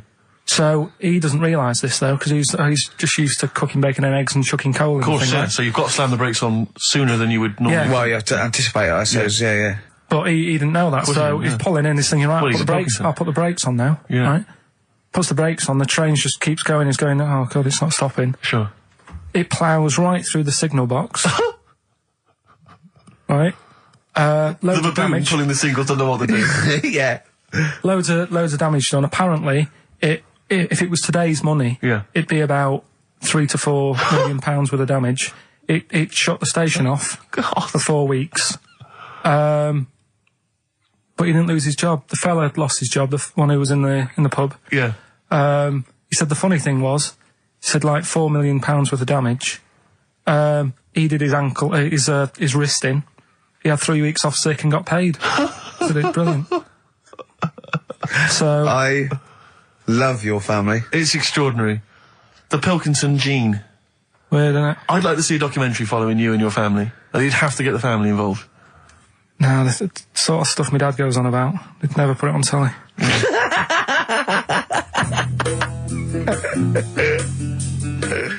Carl, have we still got Monkey News? We've got Monkey News coming up. Now, you must be disappointed because you didn't make it to the Monkey Sanctuary, but you still managed to scrape together Monkey News on your holiday. Yeah. That's so impressive. I found some of that. We've got... How do you get so many breaks and holidays? Because you went away with Suzanne's parents. You've just been away with your parents. That's a couple of weeks, 10 days. So that's probably about 3 weeks in all. You had that... You went to Manchester. You had that day off because your trousers were wet. I mean, and I suppose because you've only got one job, and I've got a lot more. This is just one of my jobs. But I mean, don't you ever count your blessings? Go, God, thank God, I can have time off. I don't work too hard. I'm not stressed too much. No.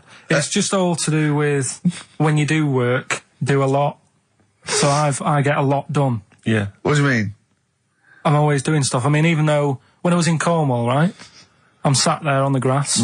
I'd love to just sit on the grass. Oh, yeah, you're too busy. I know, yeah, well, Me dad and Suzanne are playing crib, right? I'd sort of fallen out with him at Your that dad point. and Suzanne are playing crib. Why did you fallen out? Because you do live in the 1940s. Yeah, why did you fallen out? Because with crib, have you ever played crib? Yeah. Right, you've got to be pretty good at maths. Sure. Well, you've got to make your cards add up to 15 and all. Well, yeah, I was just gonna correct John, you've got to be good at maths. Yeah. What, algebra, quantum physics, what? No, just adding up. Adding up to 15. Brilliant. I mean, you can almost do it on your fingers. You could in Cornwall. Yeah. But my dad's really good at maths, and like he said, how many have you got? And he always counts his, and it's like 15, 2, 15, 4, 15, 6, 3 for your hat, 1 and all that. Do you know what I mean? Yeah. He adds it up really One quick. for his knob. Right, so I was like, right, hang on a minute. And he goes, no, what do you mean, hang on? Add it up, what have you got? He says, oh, forget it. I said, this isn't fun if you're going to start getting all arty with me. Sure. So, Forget it. Yeah. I love it. But I don't know him, but I'm sure he's just winding you up. His victory is you going, forget it, I'm not playing. Well, anyway, right, so it doesn't matter. I think I'll go off and do some prep, right? Yes. Do some research for Saturday. Found one of Suzanne's magazines, right? Flicking through, because there's always interesting stuff in there. There was something about swingers. Right. I was like, what's all that about? Yeah. And it had an interview with some people talking about, how the sleep about a bit. Yeah. And I thought, if my wife looked like that, I probably would. Because there was a few pictures of them and they were all pretty ugly. Yes. I thought, right. So I took that in, soaked that up, thought, there you go. Carried on reading. There was a bit in there about how women still have crushes, right? Yes. And the woman was going on about how she's 38, right? But she still fancies Chris Martin from Coldplay. Uh-huh. And, even though it'll never happen, she's still got that little bit in her head that thinks one day she'll leave Gwyneth, right? And end up with her, right? Right. Anyway, so I'm thinking this is a bit boring, but I'm flicking through it all. And, Is this a Rockbusters clue? No. Right. And I read further on, right? And, she said, I like to go out with my mates, and we come up with lists in pubs of people who they'd be nice to go out with.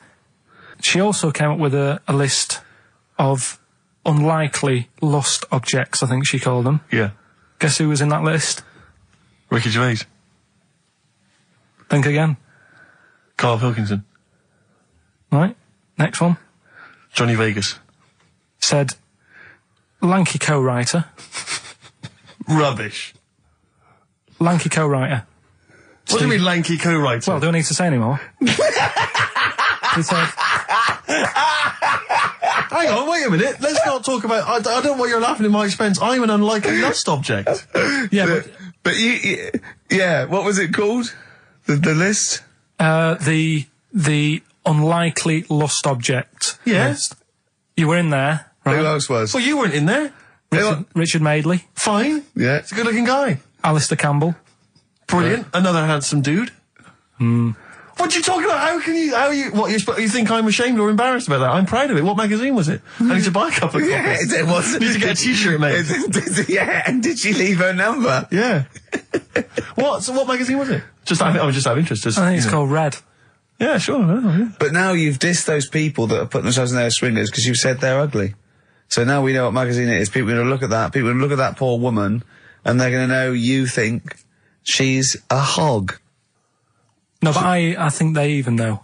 Was there a picture of the woman who'd drawn up the list of unlikely lust objects? Mm-hmm. What was she like? I wouldn't waste my time. Thanks, mate. I know you're on my side. Cardigans. You're the Storm on XFM 104.9. Well, nearly the end of the show, but we wouldn't let them down, would we? You know what it is now, don't you? Oh, chimpanzee that monkey news. All right. Now, whilst I was in Cornwall, I wasn't online. I didn't have the internet, so it was like, oh, what am I going to do? And I didn't come back till yesterday. I thought there's loads going on that I don't know about in the monkey world and stuff. I was hoping to get some from the zoo that I was meant to be going to. Of course, that didn't happen. So I said to my dad, do you know anything about monkeys? Or have you got any stories with monkeys? Brilliant. This is what Trevor McDonald does. Turned out... 9:45, he goes, got nothing. Dad, anything happened? You got anything politics? Anything politics, Dad? No. This isn't monkey news, I'm just giving you this free. Yeah, brilliant. Turned out one of his mates used to have a chimp. Right. What do you mean one of his mates used to have a chimp? Well, two of his mates. I was thinking it sounded a bit far-fetched living in Manchester, like. But if there was two of them... He had a chimp, had to thump it in the head. For doing what? Answering back? Oh, God! Tried it on with his wife. Had to thump it in the head for trying it on with his wife! I love it. It's a proper fist fight in a pub in Manchester. Oh. I'd call him up, but he's one of them who, swears all the time. Right. Oh. I mean, it'd be good to get him on and Let's interview him. Can we not interview him pre-record? We can bleep out the swear, and I'd love to hear his story. Do a lot of work, that. Yeah, well, we're not scared of work, are we? I'll get myself if you can't be bothered. Yeah, I'll have a word, I'll sort it out. Yeah, try to sort that out next week. Well, don't tell us the rest of the story then, let's let him say in his own No, words. but there was another one as well. When you say you can get him on, but he swears a lot, you mean the monkey? I'm assuming he's more coherent than your dad's mate.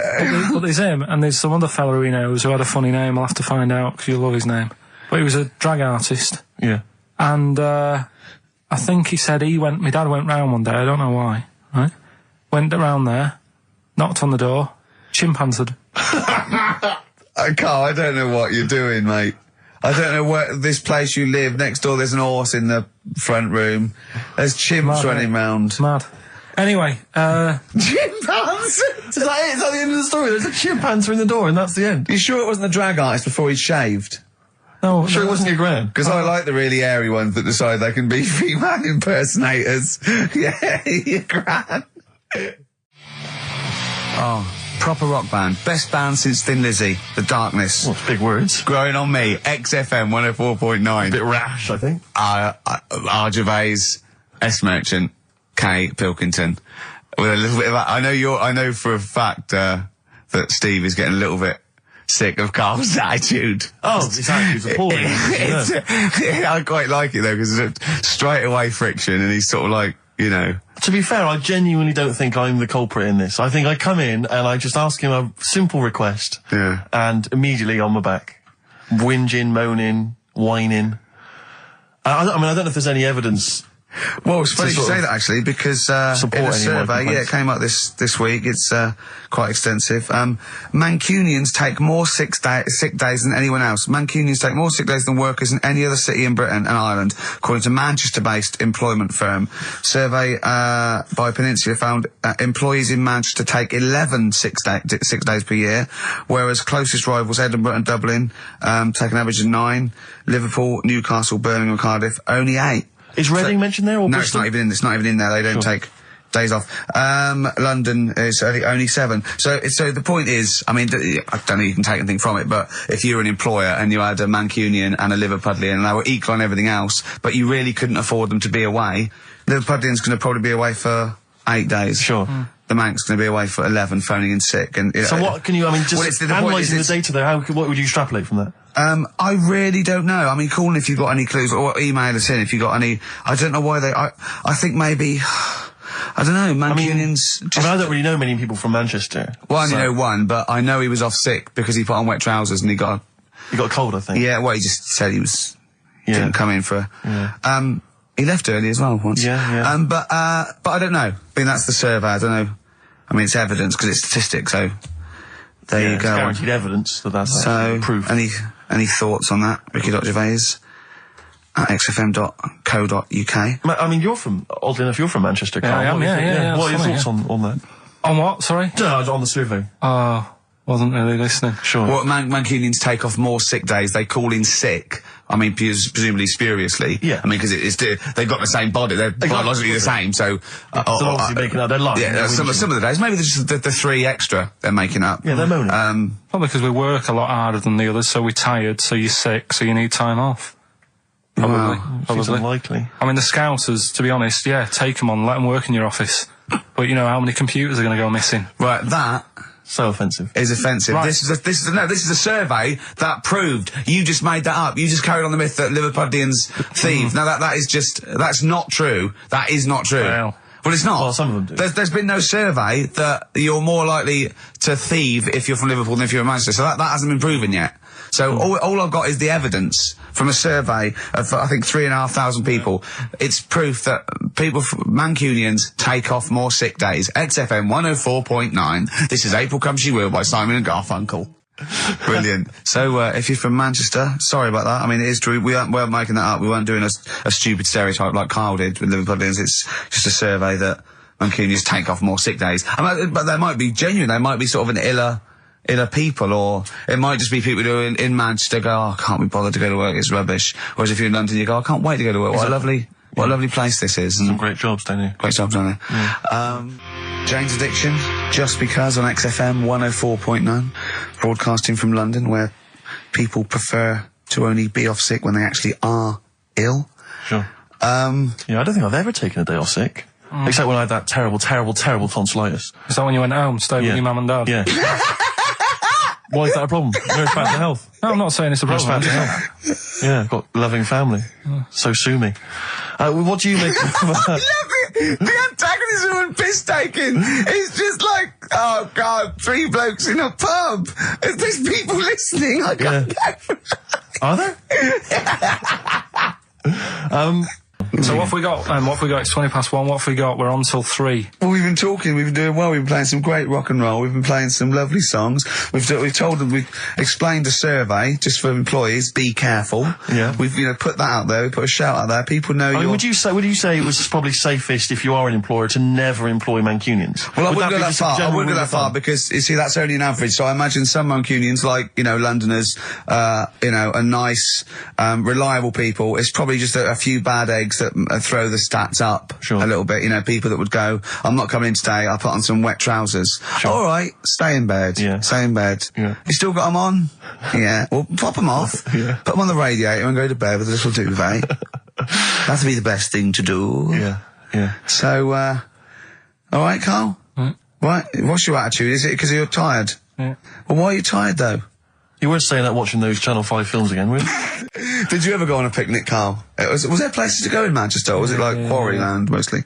The problem with those adverts, like when I was growing up, they'd sort of give you ideas, because remember the Charlie's one, right? And we were on holiday, right? And I met these 2 lads who are knocking about with, like, mates and that.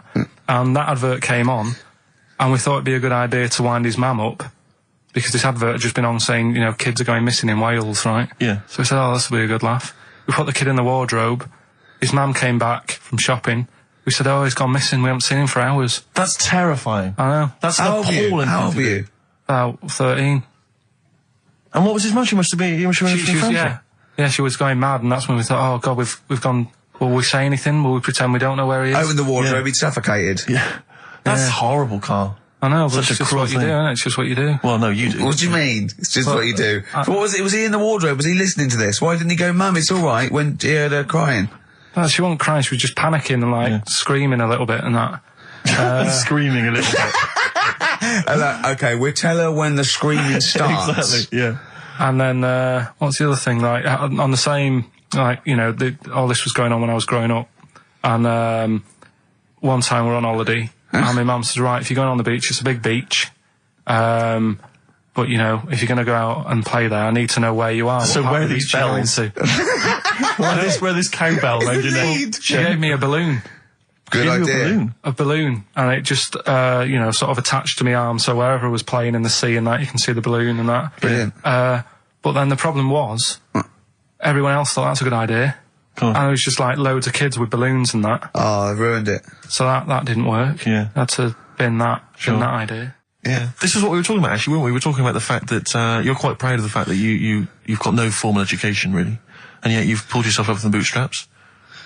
Yeah, well, I know people who've got results and that and don't do anything. Sure. Do you know what I mean? They're on the street. So I've used all my energy as I've got older rather than burning myself out as a kid. Right, yeah. Do you know what I mean? Sure.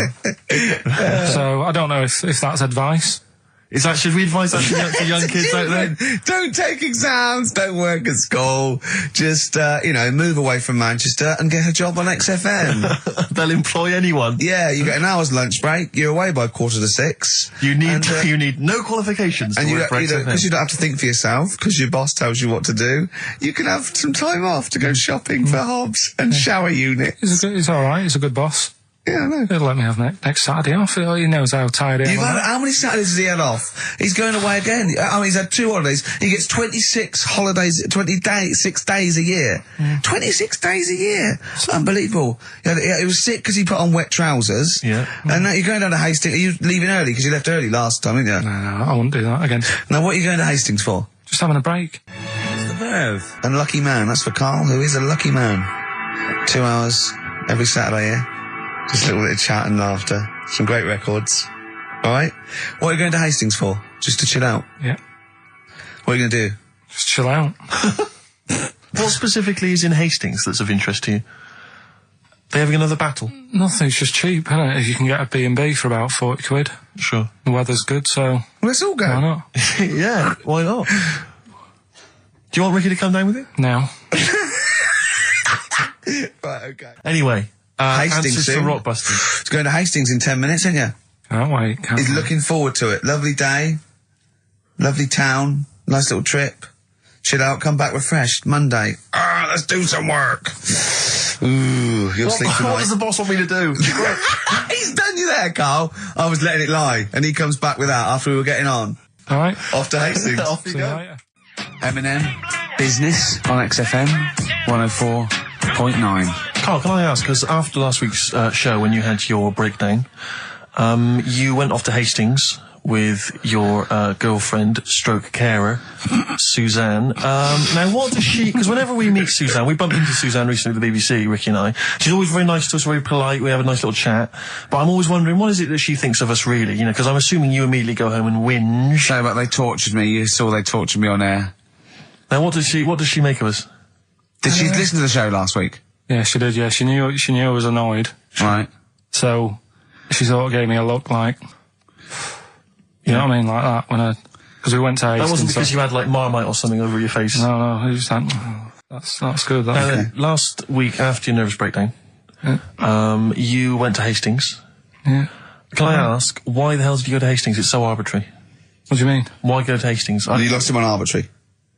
Why did you choose that above all other places within... It's amazing, isn't it? You look at his face when you say a word that, you know, he doesn't understand, and it just goes dead. It's like when your computer freezes. Yeah, it is like that, yeah. Is there an equivalent to Control-Alt-Delete when Carl just doesn't understand, so we have to press, like, knob, bollock, finger up arse. It takes him out of his sort of stupid, doesn't it? Now, that's three things to press, but you've only got two hands, so... Wow. Yeah, I know. God, what would I do? I'd have, hold on, so I could have the thumb of my right hand, pop that up his arse. I'd have probably my index finger of my left hand on his knob. How would I press his testicles? What would I use? I'd have to use some other part. Shall we try it? Yeah, let's go around and do it. Messing about. Look, come on. What? I just think it's time you had a little kiss. No, you've done so well. I've already had a little... What happened, Carl? He loves it. I'm just going to give you a little kiss. Just for the webcam. Right, hurry up then. All right, on the lips. No. Oh, come on. Oh, God. I love it because he hates it so much. You wouldn't get that radio on. But it means I could have kissed Chris Moyles. What? I could have kissed Chris Moyles on Radio 1. Milesy. Give Milesy a little kiss for all his good work. Do you enjoy that? Yeah, it's good, yeah. What happened to Chris Moyles' show? Is he not on anymore? On TV? Yeah. No. Turns out he was too fat and talentless. Do you want to tell us about Hastings? Where did that come from? Eh? What? Yeah, Hastings. Yeah. It's alright, yeah. What's there? Not much. It's just one of them Is there places... Yeah, it's good. I think that's what's good about it. Nobody knows, right? Because last weekend it was roasting and you saw pictures of Brighton and it was heaving. Yeah. Right? Hastings, hardly anyone there. And yeah, it's got a nice little beach. Yeah. Sand? Sandy No, beach? pebbles. Well, that's alright, isn't it? You don't want the sand. Why do you want sand? Of course you want sand. A little bit, don't it? It's murder building a sandcastle. No, you just sit there. You can't walk on pebbles, can you? It's, well, it's all kind of, it's sort of a bit, dodgy underfoot. It's alright. The only annoying thing is, right, it's one of them places that it's great to visit for a day. Yeah. But I wonder how people who live there get by. Why? Because all the shops are like them things that you go in and it's like a little pebble with a pebble stuck on the top and it says Hastings on it. Yeah. Every shop does that. If you want bread and milk, you're done for. It's murder. Yeah. There must be a supermarket. I didn't see any. Seriously, it's all novelty things like that. Yeah. And then when I got back into London... Their houses. Yeah. Just covered in pebbles and, like, seashells and stuff. Oh, not rock for tea again. But the funny thing is, right, is the first time I sort of noticed somewhere like that, when you go, what do you do if you just want some Brillo pads or whatever? With the slang thing, did I tell you I was trying to read that book about the governor? Oh, yes. And that was full of that, and it had a page on the front that you had to keep going to when, you know what I mean, when he used a bit of slang, you had to sort of go, right, I don't know what he means. Glossary. Right. Just nip back, have a look. I thought you meant, when you said there's a page at the front, I thought you meant the cover with his face on. I can't remember who I'm reading about. Oh, there he is. Is this the book that you nearly finished reading, but you realised all the pages were in the wrong order? No. He bought a cheap book, right, at a second shop, started reading it, loving it, then he started reading about this bloke, and he went from jail to school, and then he looked at the page numbers and they were all out of order. How annoying is that? You never read books, do you? I never read one, right? And Suzanne, it was a weekend when we were going to Hastings because you two had done me head in, right? She said, I'm going to take you away so you relax and what have you. So ended up not relaxing because it was like putting the jigsaw together. I'd started reading it on the train, thinking, loving this. It's a really interesting story about this fella who, you know, didn't have a great life as a kid, starts getting into a bit of crime, what have you, turns out to be the governor. But it wasn't as easy as that, because like you say, it started off at school, then he was in prison, and he's like, oh God, he started young. And then next thing is like married, and he's like, hang on, he's like 12. And then he's had a heart attack. And then, like, but I just thought it was part of the thing, because I read chapter 1, and then it did say chapter 12, but I thought, right, it's like that sort of done in that stylish way that everyone's doing. What kind of a biography? Starts messing with the medium. I was born in the East End. Take one onion, add some. This is. But it's the idea that an East End villain's going to write his autobiography, but think, I'm just going to play with the form a bit. I'm going to get quite postmodern with this. No, but he's barely able to write, probably. Yeah, well, you can say that about him, Steve. I wouldn't. I think he's an educated man. Go on, next, Carl. But yeah, just because it was like 2 for a tenner, that shouldn't be like, oh well, you know, you got a good offer. So no, that's rare. I'm sure the bloke selling it did not know that the page was out of order. Let's face it, Carl, you read it and didn't realise. Yeah. So you can't really blame him. You got almost half the way through before you realised. I know. Yeah. But anyway, you know. Still, that'll teach you, and that's put you off books for life, hasn't it? Well, I don't like getting into books now. I just read snippets of information. Play record. No, I was just going to tell you about a bit of information that I was reading. Okay. I can't. Will we play? No, I've got time for a bit of drivel before we play next tune. Well, I'd rather hear a tune and come back for drivel, because I think people are tuning in for drivel, so let's tease them. Okay. Let's have a record, then some absolute shite from Karl Pilkington. Excellent. Look forward to that. Roll Over DJ by Jet on XFM 104.9. I'm Ricky Gervais, with me Steve Merchant and Karl Pilkington. All right, Karl? Yeah. Bit miserable today, Karl. Let me explain why. Go on. Steve, and to you, the listeners. Well, we came in to a big bunch of stuff. Dropped off by, was it Becky from Marks and Spencer? Just like lovely stuff.